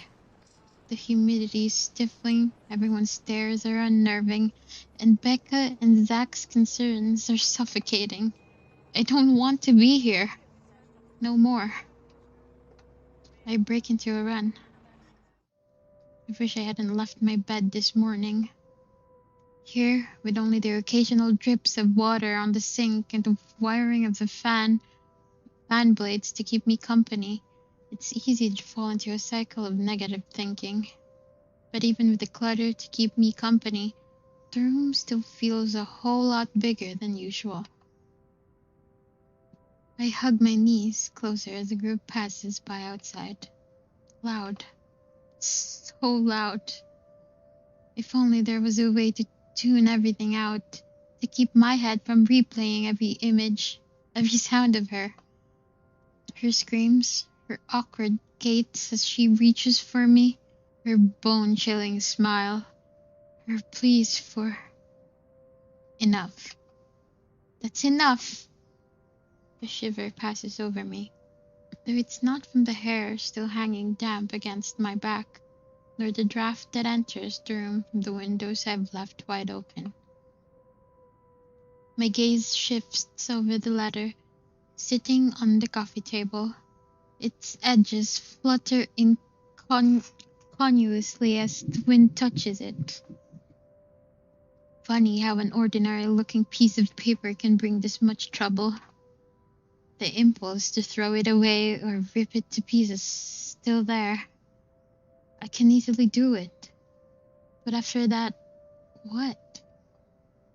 Will she leave me? What about those people who have already seen it? Will they be okay? This uncertainty gnaws at me, knowing that she's real and might also go after the people I care about. I just wish someone would listen. Believe me. The abrupt break in the silence nearly makes me jump out of my skin. I say good luck to you, Frig. Oh god.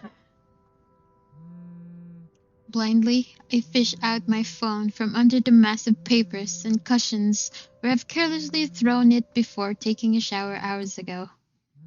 Ash's name flashes brightly on the screen. Is he calling because of this afternoon? Thank you so much for spamming my inbox, scaredy cat. Hey, Ash. What's wrong? I just had a long day. The couple who bought the house wanted us to finish processing the papers within the week. It's a little hectic, but we'll manage. Really? You sold it? Don't sound so surprised. I told you, you don't stand a chance. The rights won't take no for an answer. You've been on the losing end from the very start. Ha! Whoever said I was interested in the house in the first place? But you said... Despite his light tone, his sneaker only comes off as annoying to my ears. I have to fight the urge to end the call right then and there. Stupid Ash. You're such an ass. And just so you know, I'm not treating you to a separate celebration. Or ever. No, that's just unfair. And here I was looking something up for you. Didn't you say you wanted to talk to Andrew? I pause. I did say that, but I didn't think he'd actually go through the trouble, considering how much he scoffed at the whole topic in the first place. Is he okay with that? Totally. Besides, I need to ask him about something. I might as well do it soon. What do you say you come with me tomorrow morning? Well, there's no harm in it, I suppose. I've got a free day anyway. Great, I'll just pick you up. Don't oversleep. Don't compare me to you. I'm not the one who sleeps like a rock. Okay, wait, BRB, just gotta do the thing, you know?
Hello, am I audible? Are you talking? No, I was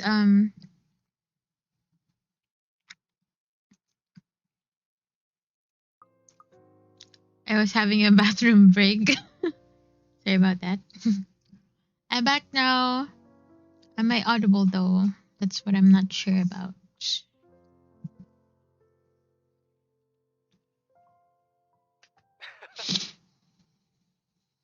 Another round of chuckles come from him.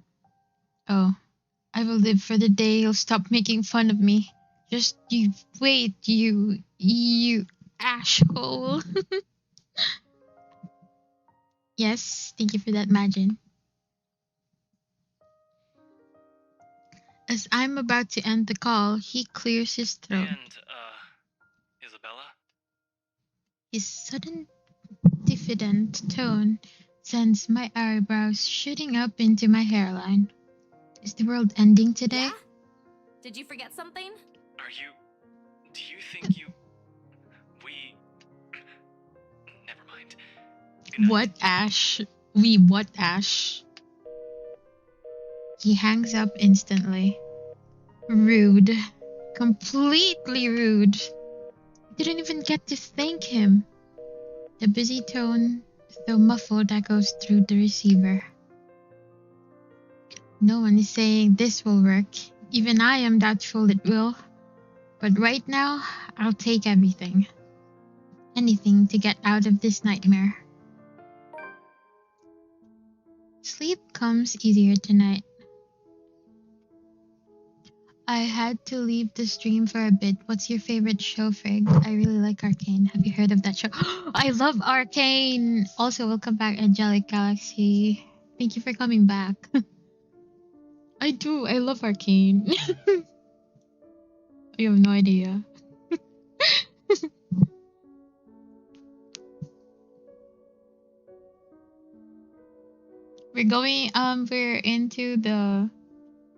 We're in the part where it's gonna get even crazier in this game. What season are you in Arcane, by the way? Or are you just waiting for the next one? And for the first time in a long time, I dream of clear skies, of unrestrained laughter from children playing in the streets, and of small, cramped dwellings. To an outsider, the sight does not paint a pretty picture. However, this is home to me. October 23rd, Sunday. Season 1, Episode 4. Oh my god! So, you're just starting. I see.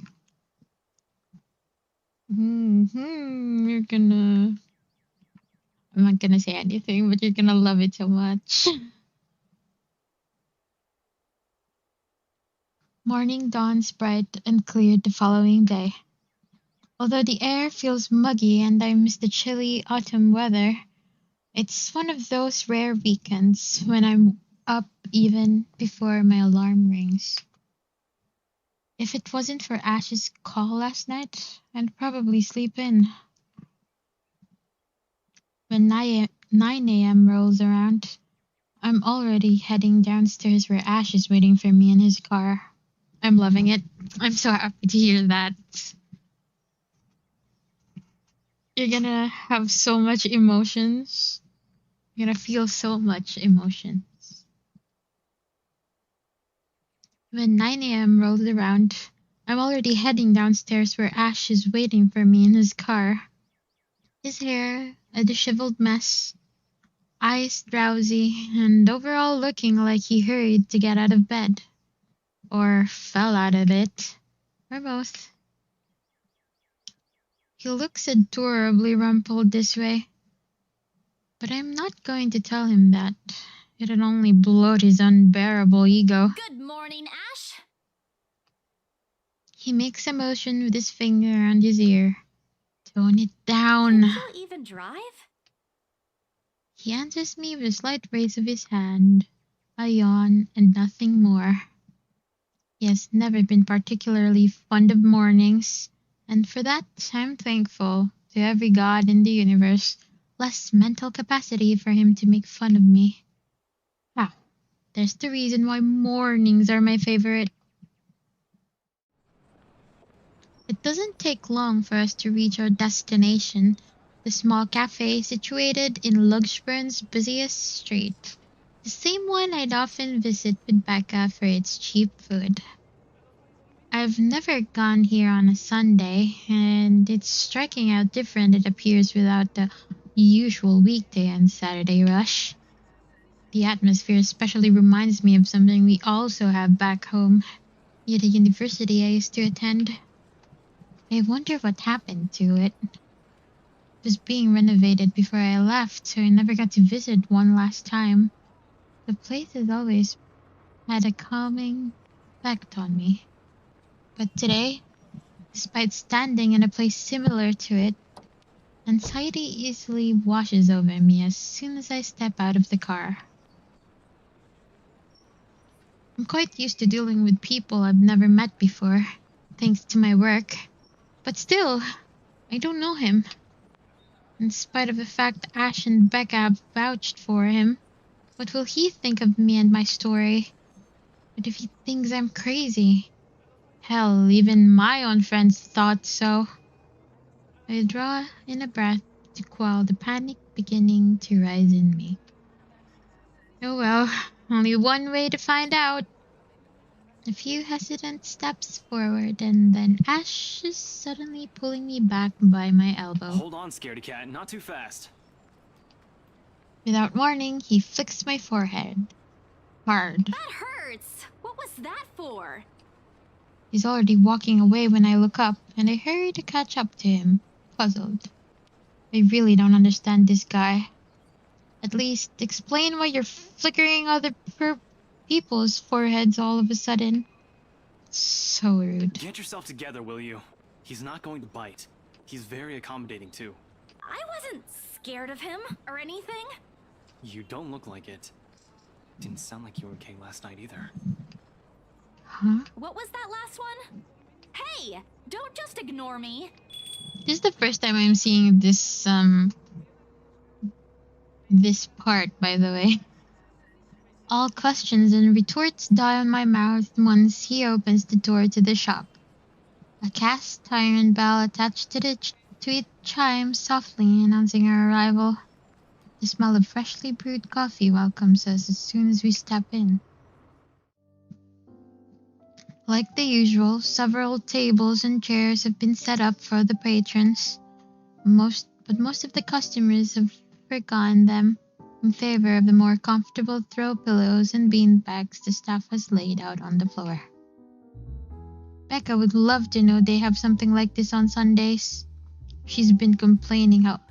Oh my god, wait, did I...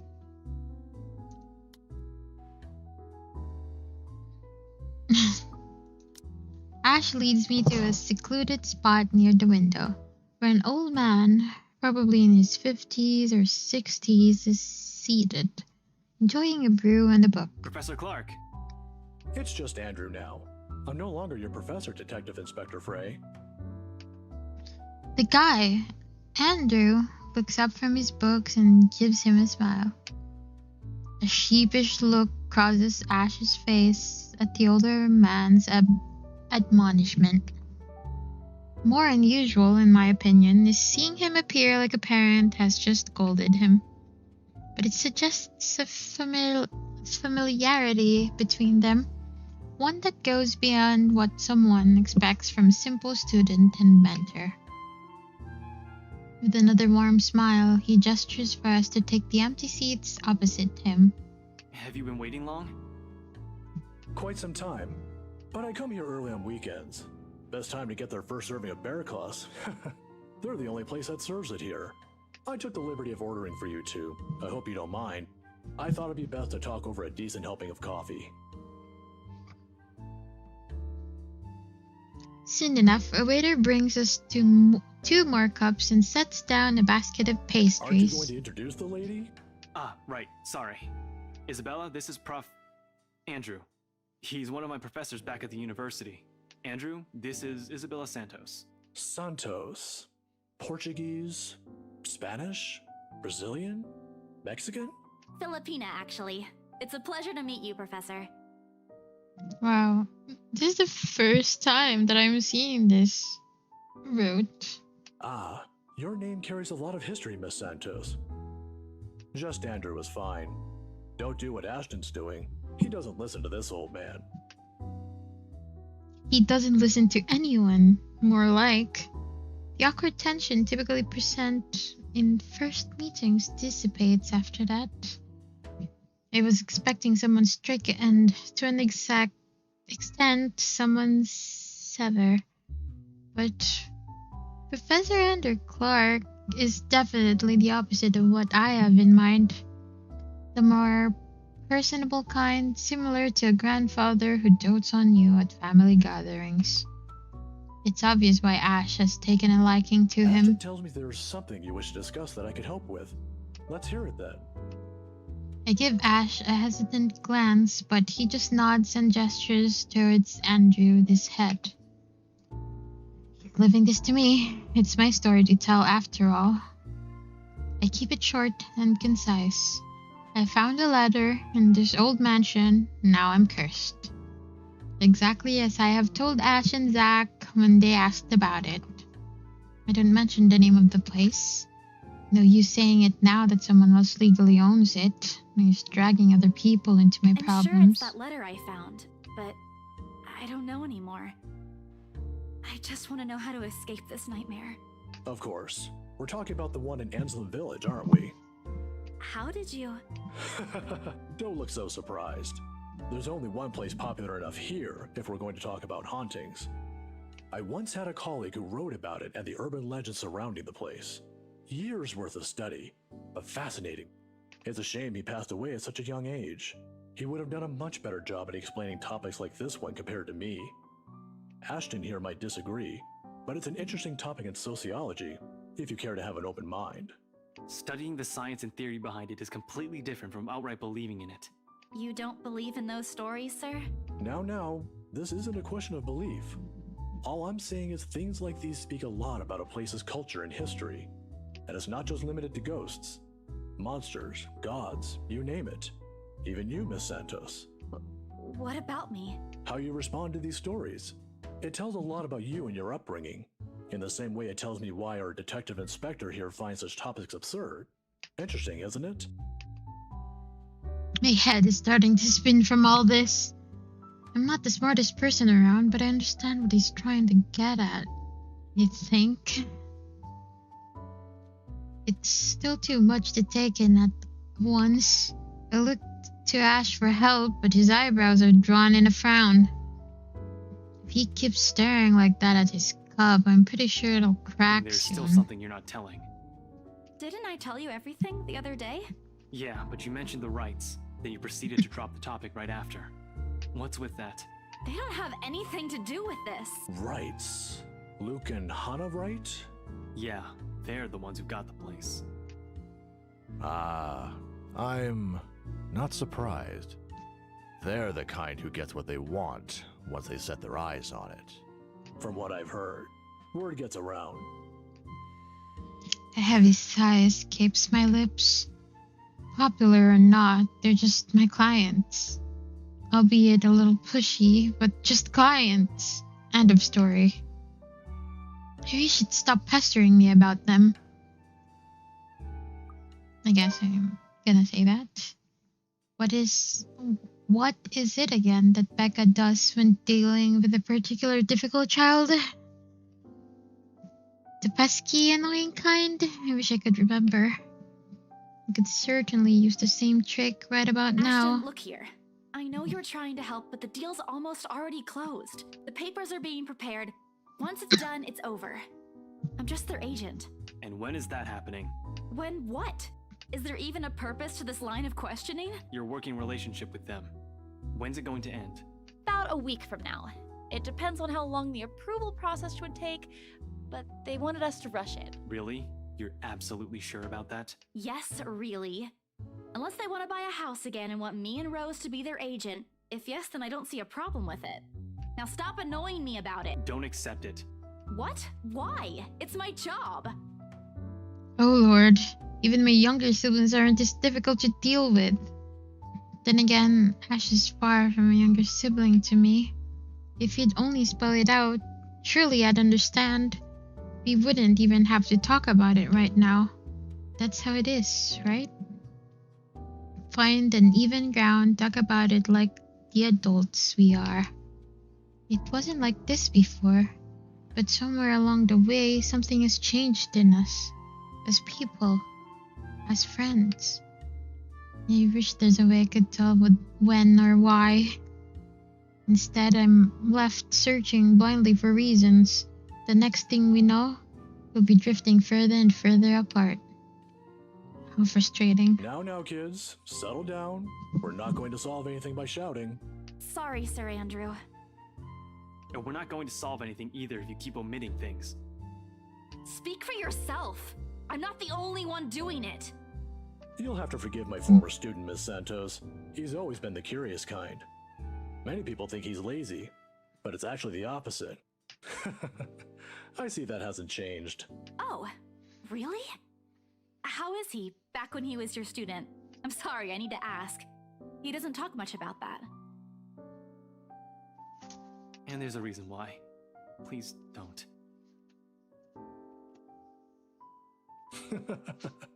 Tried to sleep on the first day of class. He didn't repeat it after what I made him do when I caught him.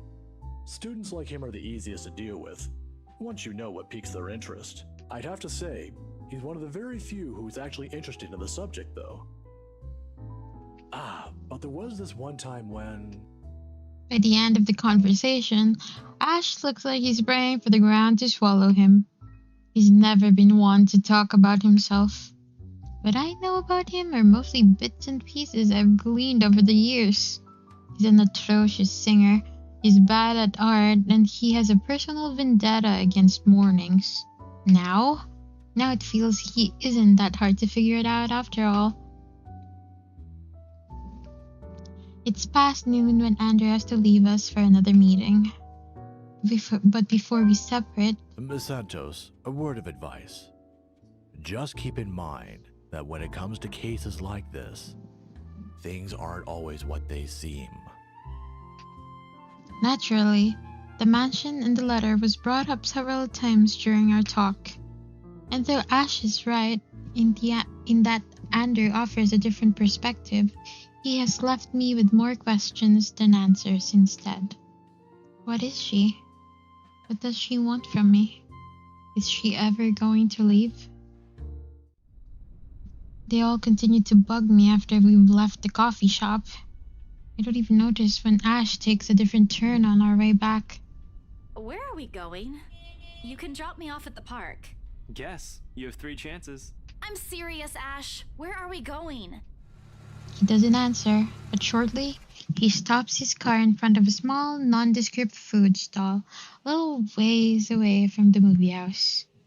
If I wasn't paying closer attention, I would have missed it without a doubt. He motions for me to wait as he gets off the car and walks in its direction. Sheesh.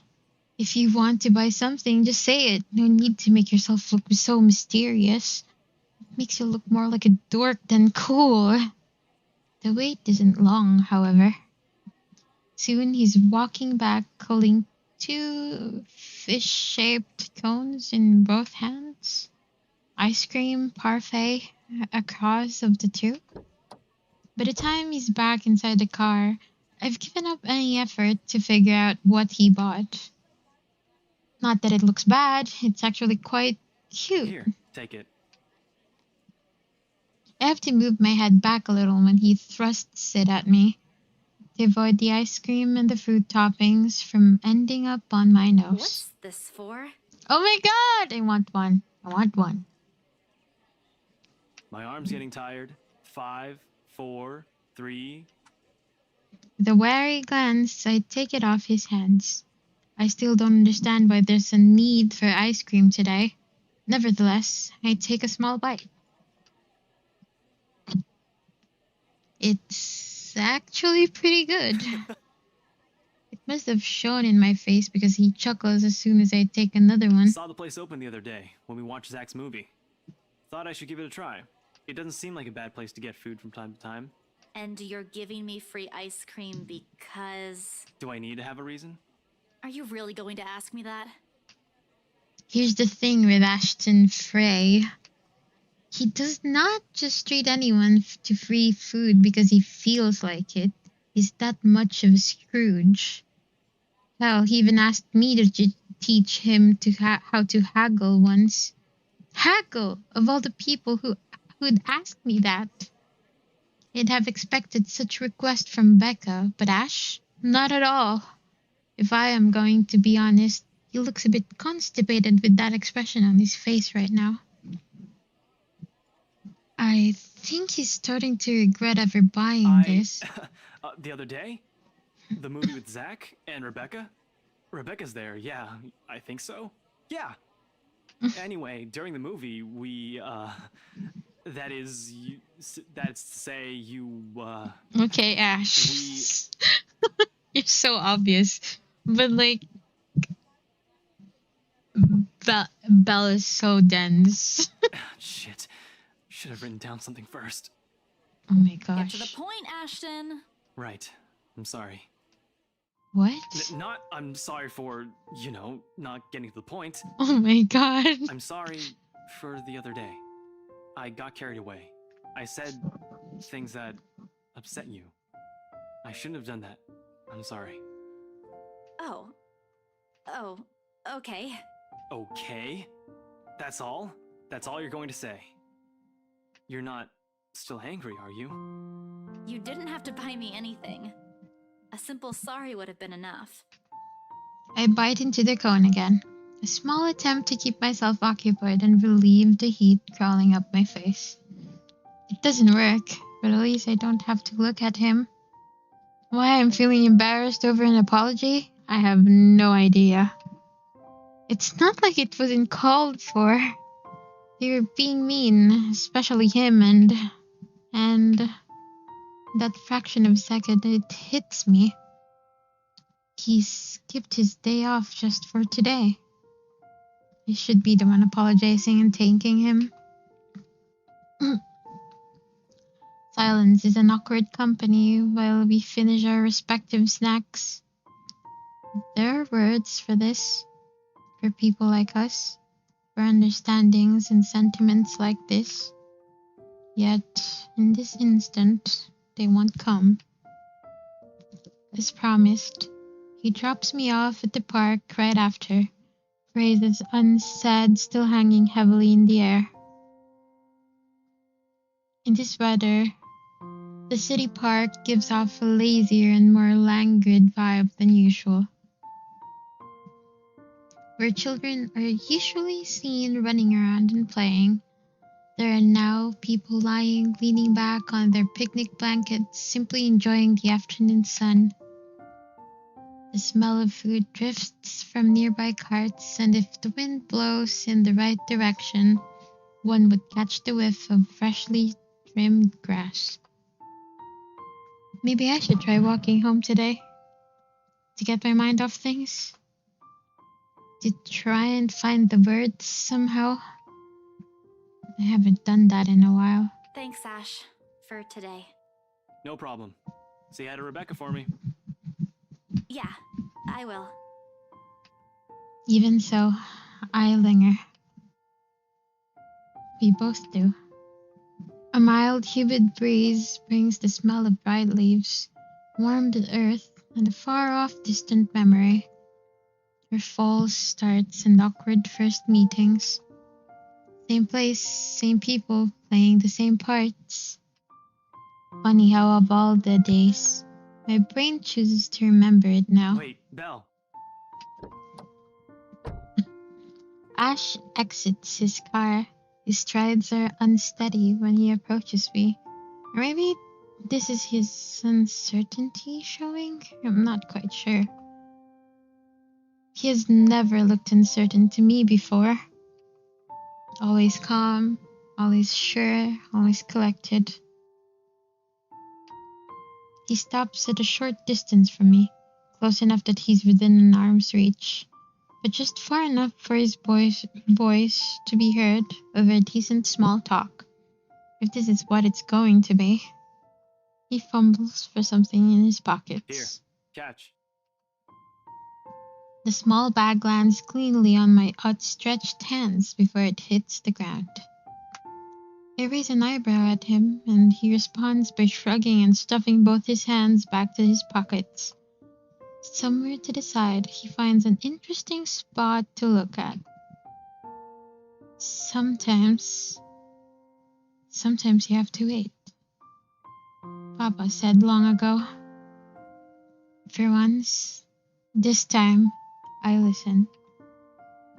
His voice is halting, hesitant, when he finds it again. My mom used to make me carry around one of those when I was young.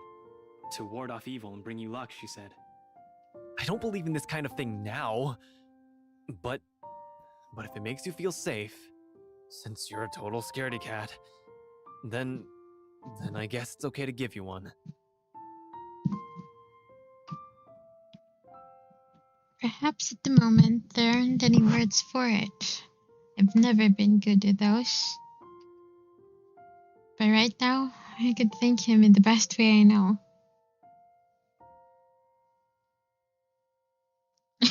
Which one should we say? You're not bad after all. You can be nice when you're trying. Are you flirting?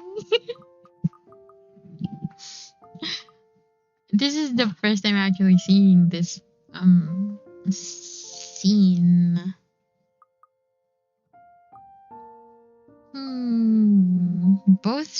Both sounds nice, right? I guess you're not bad after all. Whoa! I closed the short distance separating us. And lightly, in place of phrases one couldn't spin together or answers too early to seek out, I lean over. What? Oh my god! This is the first time I've seen it! Oh my god! And give him a little peck on the cheek. Oh. Wow. The touch is short, fleeting. Oh my god, I can't believe this. This is the first time I'm seeing this. It's kind that speaks volumes of boundaries we don't often cross as friends. Nevertheless, the thought is there. It lingers. Oh my god. Stop. All of a sudden, this game became a romance otome game.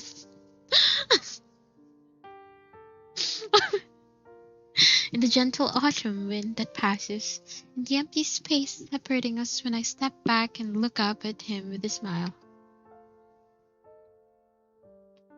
It's easy to express gratefulness this way, isn't it? Ooh. You know, I didn't see Bella as like, you know, having the game, because typically, like, usually she's like dense as fuck, but right now she showed emotions, guys. At least with my own family, that's the case. For the two of us, I'm not quite sure. Did he understand? After all, gratitude is considerably harder to put into words when you've spent the latter half of your friendship teetering between good-natured jests and ruffling each other's feathers. Seconds pass before he clears his throat. His face has gone remarkably red. Whether from the heat or something else, I can't quite tell. But he understands. I know he does. Because the smile on him when he finally meets my eye in the gentlest I've seen him show. What the fuck is this? Why am I so...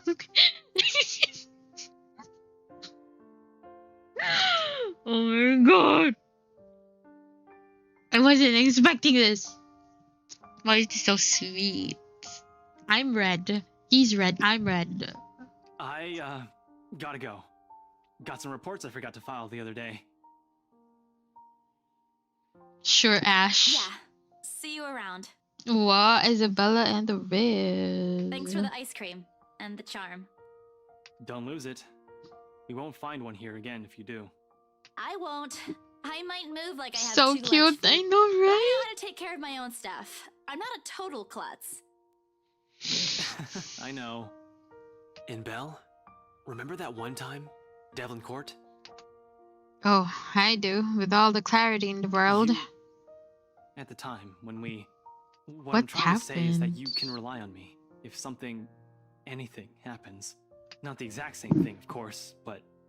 you get the idea. I'll be around. What is this? I'll keep that in mind. I've never had this route. You're not that bad after all. Before leaving, he waves at me one last time. The next time we talk, we'll be back the way we are. Because at the end of the day, that's how things have always moved between us. What we're familiar with, what we are comfortable with. But for all that, it's always easy to put my own fate in them. I just hope I can keep them safe. Keep him safe. What is this? Oh my god. A light wind blows again, sending dried leaves swirling and the distinct smell of earth into the air. Oh my gosh. For the first time, the sunlight feels less harsh. Maybe a walk is good. I need to visit the grocery too. Come to think of it, wasn't there an art store that opened recently near the park? The cat's name is Beruthiel. Or at least that's what his collar says. It's an odd name to give a cat, in my opinion, but it speaks grace much like the one that carries it. It shows in the way he swishes his tail and his eyes follow my hand's every movement. I'm not sure what he finds fascinating in me, to be honest. I wasn't the very picture of grace when he found me, after all. It was a bad idea, carrying 2 heavy bags and a newly bought art materials and groceries without help for a sure ride home. In hindsight, perhaps I shouldn't have bought all of these at the same time. I didn't even make it past the park. Now, I'm suffering underneath the glaring afternoon sun, hunched up on a park bench and drenched in sweat, in the company of a cat curiously watching my every movement. I hope it stays where it is. It's just a black cat, but back home, they're considered ill omens. Don't look at me like that. I can act graceful as well if I want to. Not that I've ever acted graceful in my life, of course. Growing up with rowdy younger brothers and a sister does that. Or maybe it's the opposite. Mama used to call me a little troublemaker before. Well, graceful or not, there's no use moping. A short breather and then I'm off home. Besides, it isn't like the company's bad, even if it's a cat, as long as it doesn't bite or crosses my path. Where's your owner, anyway? He has one, doesn't he? An owner. That's what the collar's for, isn't it? A bandage is wrapped on one of its paws, though. I wonder what happened to it. Did he run away? Well, if you don't have one, I won't be able to take you in. My apartment doesn't allow pets. I tried to bring one home before, a cat. Not black, of course. And Rebecca threw a fit before the landlady could. I take a small packet of sweets from one of the bags beside me and pop it open. As I'm about to put one into my mouth, he meows. My hand stops. Do you want one? He doesn't meow again as I'm expecting him to, but I take his unblinking gaze as a yes. I shift the piece to my palm and hold it out to him warily. He sniffs at it once, twice before. Baruthia! Hello. Like a good, properly trained pet, Berthiel responds as soon as he's called. Recognition comes soon as my head snaps in the direction of the voice. Miss McCullough's hard to miss. What with her height? I'm sorry. Did my cat hurt you? Miss Santos, was it? I'm surprised to see you here. Nice to meet you again, Miss McCullough. Were you harmed in any way? I'm sorry. Berthiel's not exactly fond of other people. Even run away from the veterinarian right now. Oh my god. Oh no, he was just sniffing my hand earlier. My Berthiel's a she. All this time I thought the pause in conversation, if this can be called one, is uncomfortable. We are merely two people working different jobs for the same client. Frankly, meetings like this don't happen a lot, and if it does, a simple nodding of heads is enough. Still, trying to be friendly wouldn't hurt, right? I don't remember what I...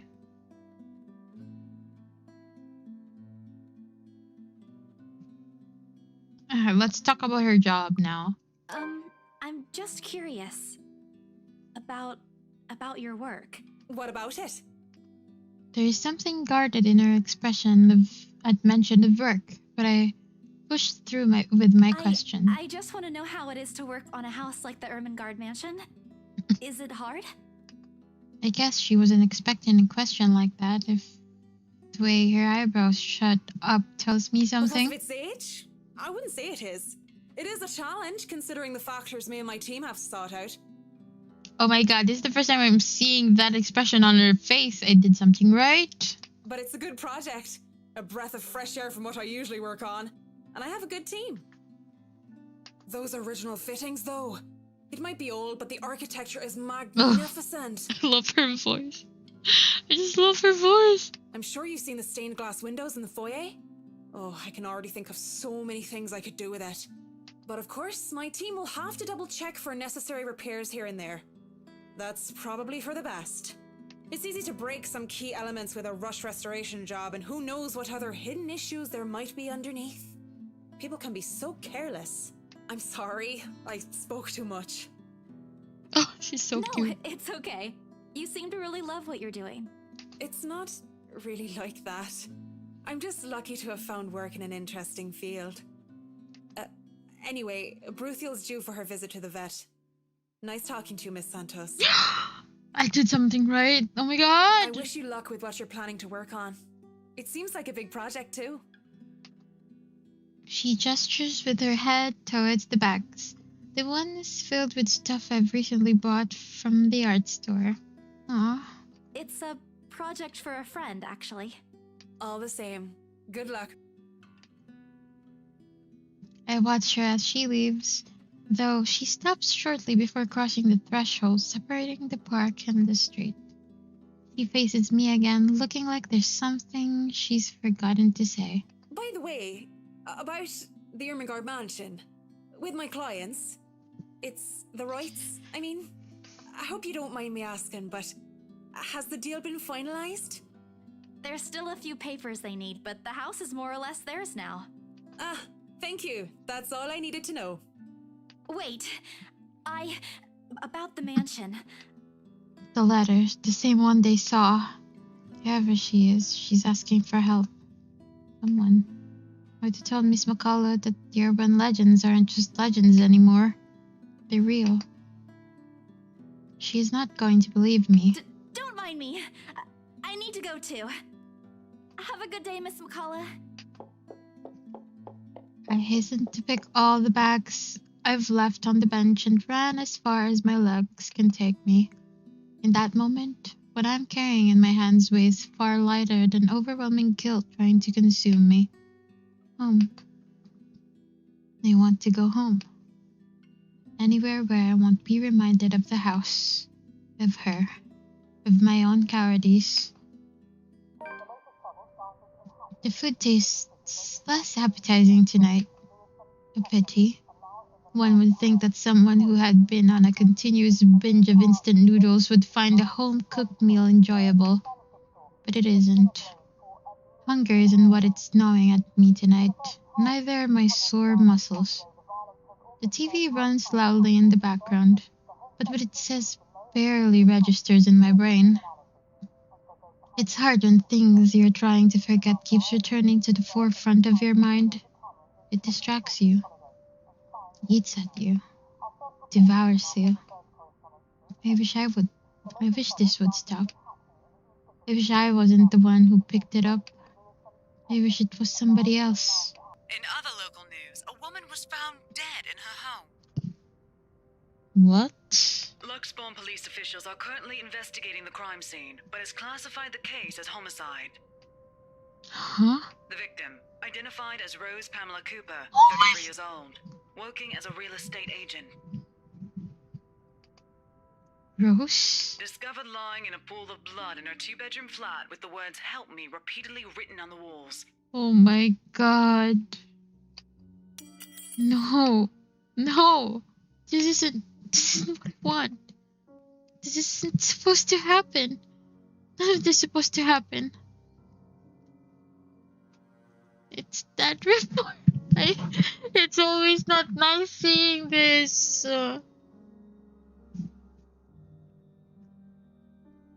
No one's supposed to die. Those are just stories, right? Legends. That's what everyone has kept telling me. So why? And I immediately rushed to my study table in search of my phone. My hand, cold from dread, clings tightly to it as soon as I touch its edges. A piece of folded paper, the letter lying unassumingly beside it, slips to the floor when I pick up the device. But I paid no mind. There are more important things. Right now, I need to call her. I need to call her. I was with her. I was just with her not too long ago, and she was okay. I know. Oh my god. No. It isn't Rose. I'm sure of it. I just talked to her and a sob escapes me and hot tears begin to blur my vision. One after another, they trickle down. Wait, but the very same guilt I refuse to admit I've been carrying from the start. The same one I've been hiding from.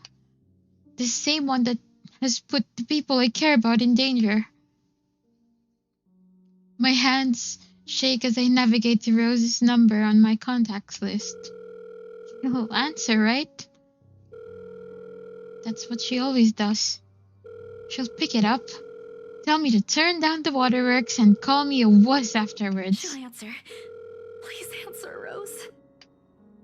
Again and again I dial, whispering, praying, pleading. Come on, Rose. Don't do this to me. Please pick up. I know you're there, Rose. You're not dead. Please tell me you're not. This adds to the series of deaths and disappearances that has plagued Luxbourne in the recent years. Holy shit. The authorities are currently looking at a possible link with the notorious Anslem butcher case. The TV runs loudly in the background. A deafening static sounds from my phone's speakers. But in my ears, I can only hear the screams. Her pleas. Her whispers. We are not safe. October 24th, Monday. A buzzing sensation jolts me awake. My body still wants to go to sleep, to forget what I heard, what I saw last night. But it's there, nudging, prodding at me.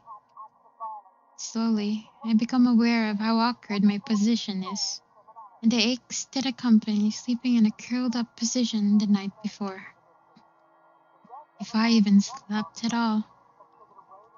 The memories are impossible to forget. Now that Rose is gone. They say it's easier when you say it out loud.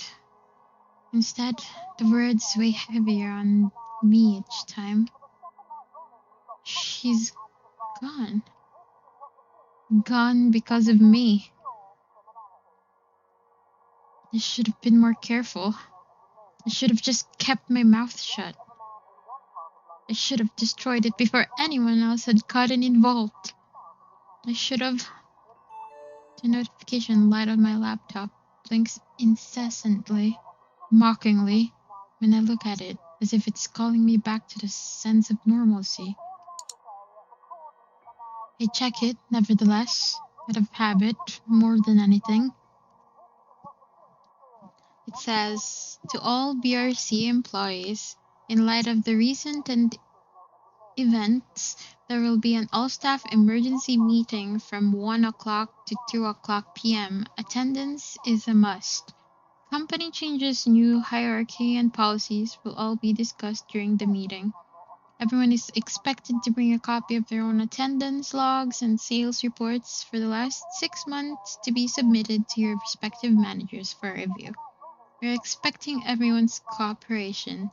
Thank you, Joe and Alice Scholes? I don't know how to read that. BRC HR Manager. If this is where one of those typical days I'd happily comply and get myself to your office. Today, my limbs just feel heavy. On one hand, going will keep me busy, take my mind elsewhere. On the other hand, the place in itself is a stark reminder of what my own fears have cost me. I should just... What did I do? I went to work, for sure, right? Because I went to work last time, I am going to stay at home. My hand automatically moves to press the delete button. What's the use? I won't be able to work anyway. Not with this weighing on me. Not with the images flashing in my mind. Oh. Good night, Majin. Thank you for staying. And for modding.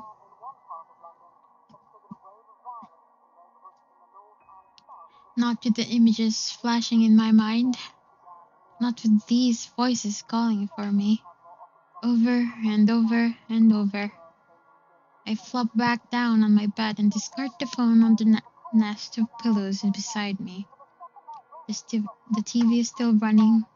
I notice vaguely, having been left open the night before, though I have no desire nor interest in it now. Rose is dead, and it's all my fault. Shoving a pillow over my head, I make an attempt to sleep again. Anything, just so I won't feel this heavy feeling in my chest. A cheerful voice with a tinge of hesitance greets me when I answer the sudden call. Hey there! How are you feeling? Good morning, Becca.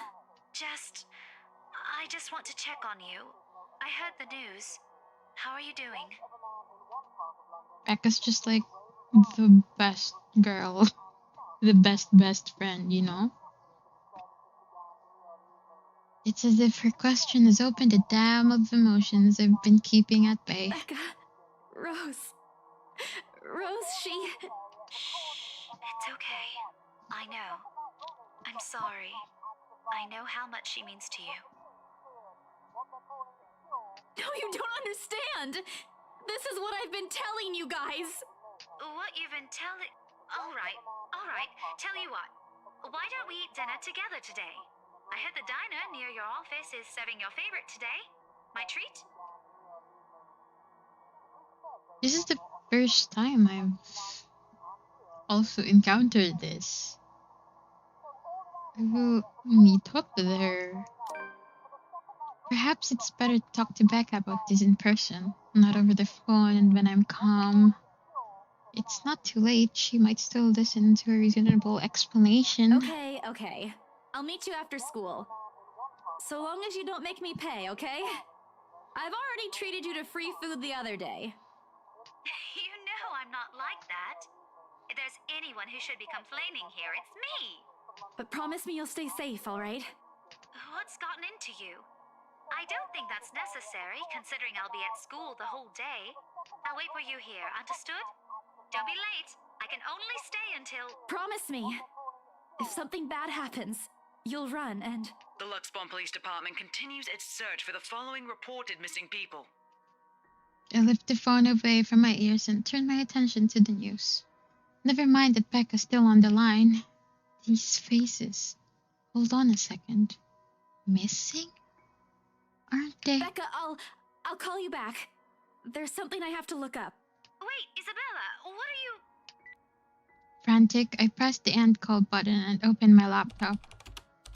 The loud tapping of my fingers against the keys fills the room for the rest of the day as I look through everything. The background about the place, its history from the current owners, and the list of employees hired under BRC. And I'm right. Of course I am. BRC may have a lot of staff. They may have a lot of agents hired, but I'd remember those names anywhere. After all, they're part of the crew who worked with us in preparing the mansion for the open house. Still, I've got to check.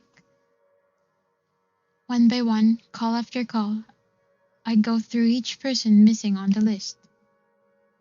This isn't anything illegal, right? I'm just someone concerned for a fellow co-worker.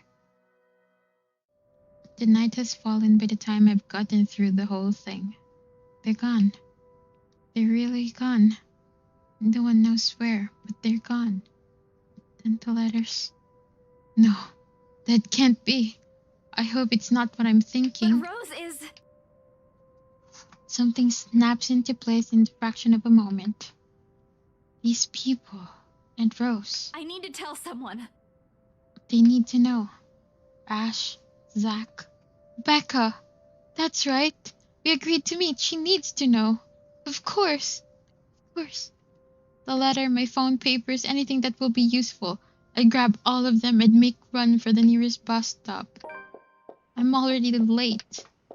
Becca must be really annoyed at me. But maybe if I use the subway, I can still get to her before her patience snaps. As I run, I bring up my phone to my ear. Her number's already being dialed. Each rings in sync with the quick tapping of my foot against the pavement. The sound taking away the edge from the agonizing wait. She's not answering. I turn to the nearest shortcut I know. A small street Becca has warned me to never take before. No lights, no other pedestrians passing by at this time of the night. It's dangerous, but right now, I have to. I want to fix this. I have to get to her. Reaching the crosswalk at the end of a short avenue is a relief. A little more and I'll be at the station once I get to the other side of the street. My fingers fly over the keypad. Again in another attempt to call her. 5 seconds till the signs change. Please answer.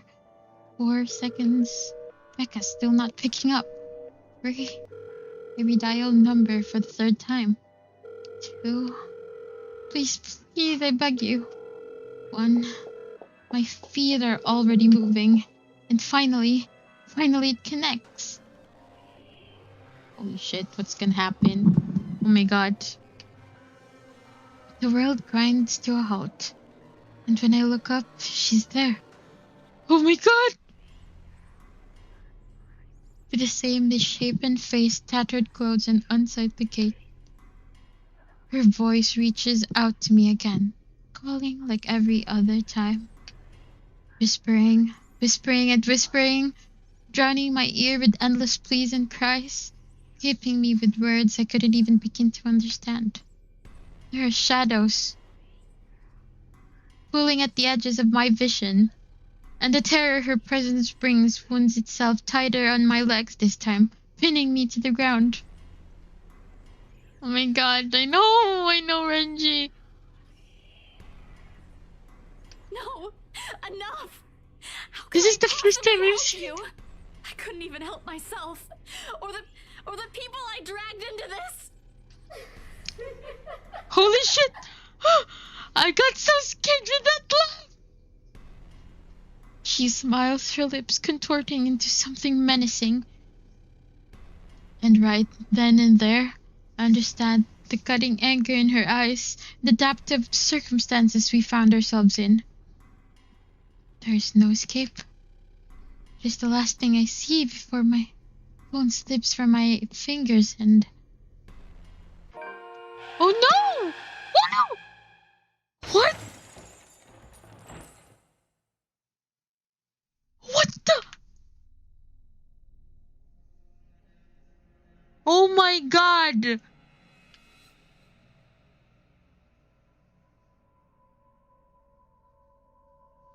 Yo! Wait, what's gonna happen now? What the fuck happened?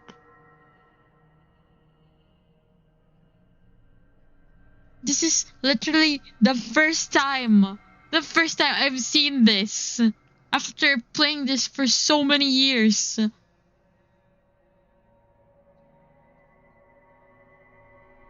What the Oh my god.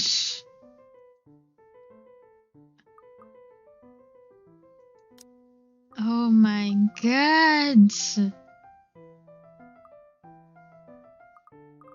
Wait, how do I save this? I even forgot to save.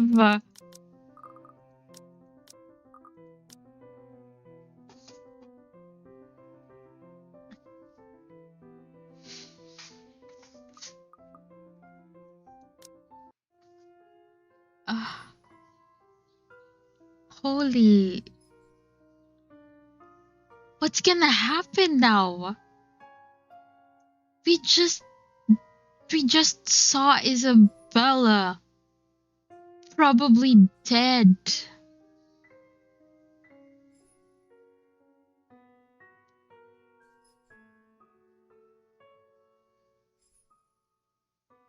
Oh my god, this has just taken an interesting turn in our gameplay. I've never had this route before.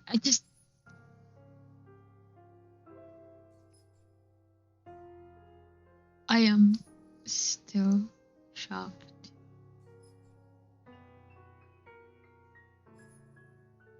Oh my gosh. What's gonna happen now?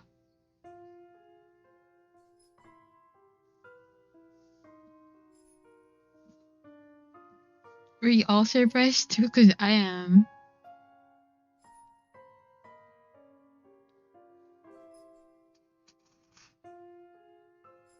Oh my god.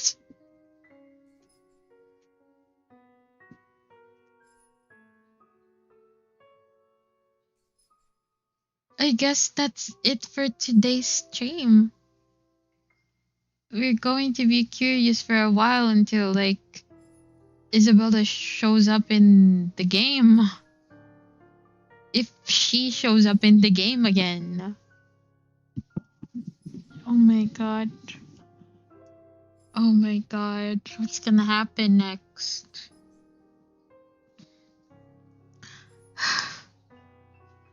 Oh well, I guess that's it for today's stream. We're all shocked. I did not expect that at all. Yeah, were you here when I played this game for the first time? We didn't get this, right? We didn't get this at all. Wait, what happened? I'm shaking right now. Like, I thought I was getting ready for a QTE, but we did not get any QTE.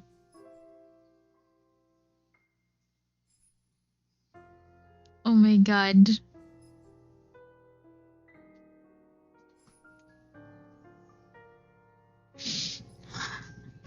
I already fucked up the first character we played. Oh my gosh. But also, it's so interesting. Like, I'm sorry, Isabella. I hope you're okay. I guess that's it for today's stream. And again, thank you guys so much for,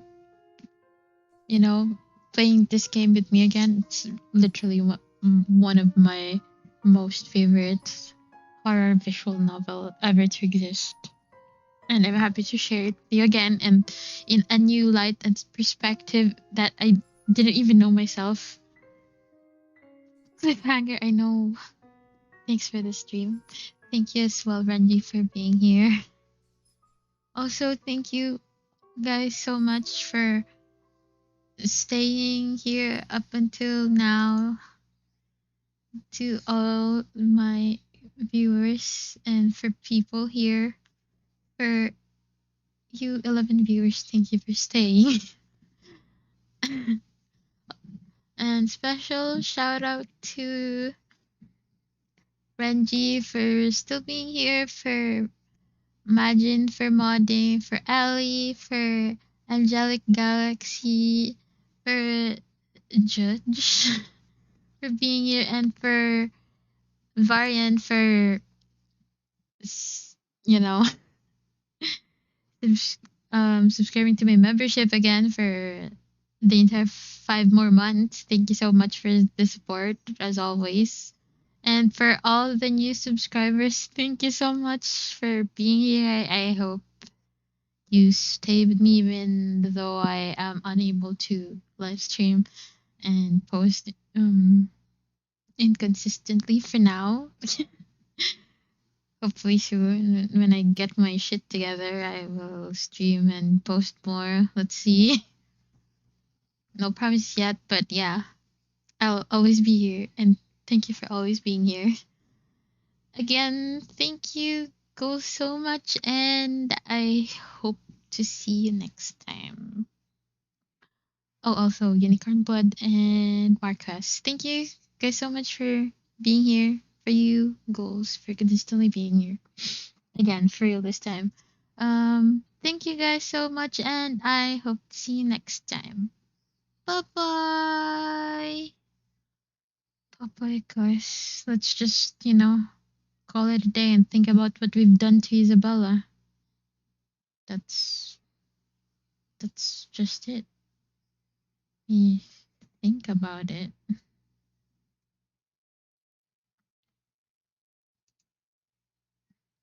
Good night. Don't let the bed bugs bite.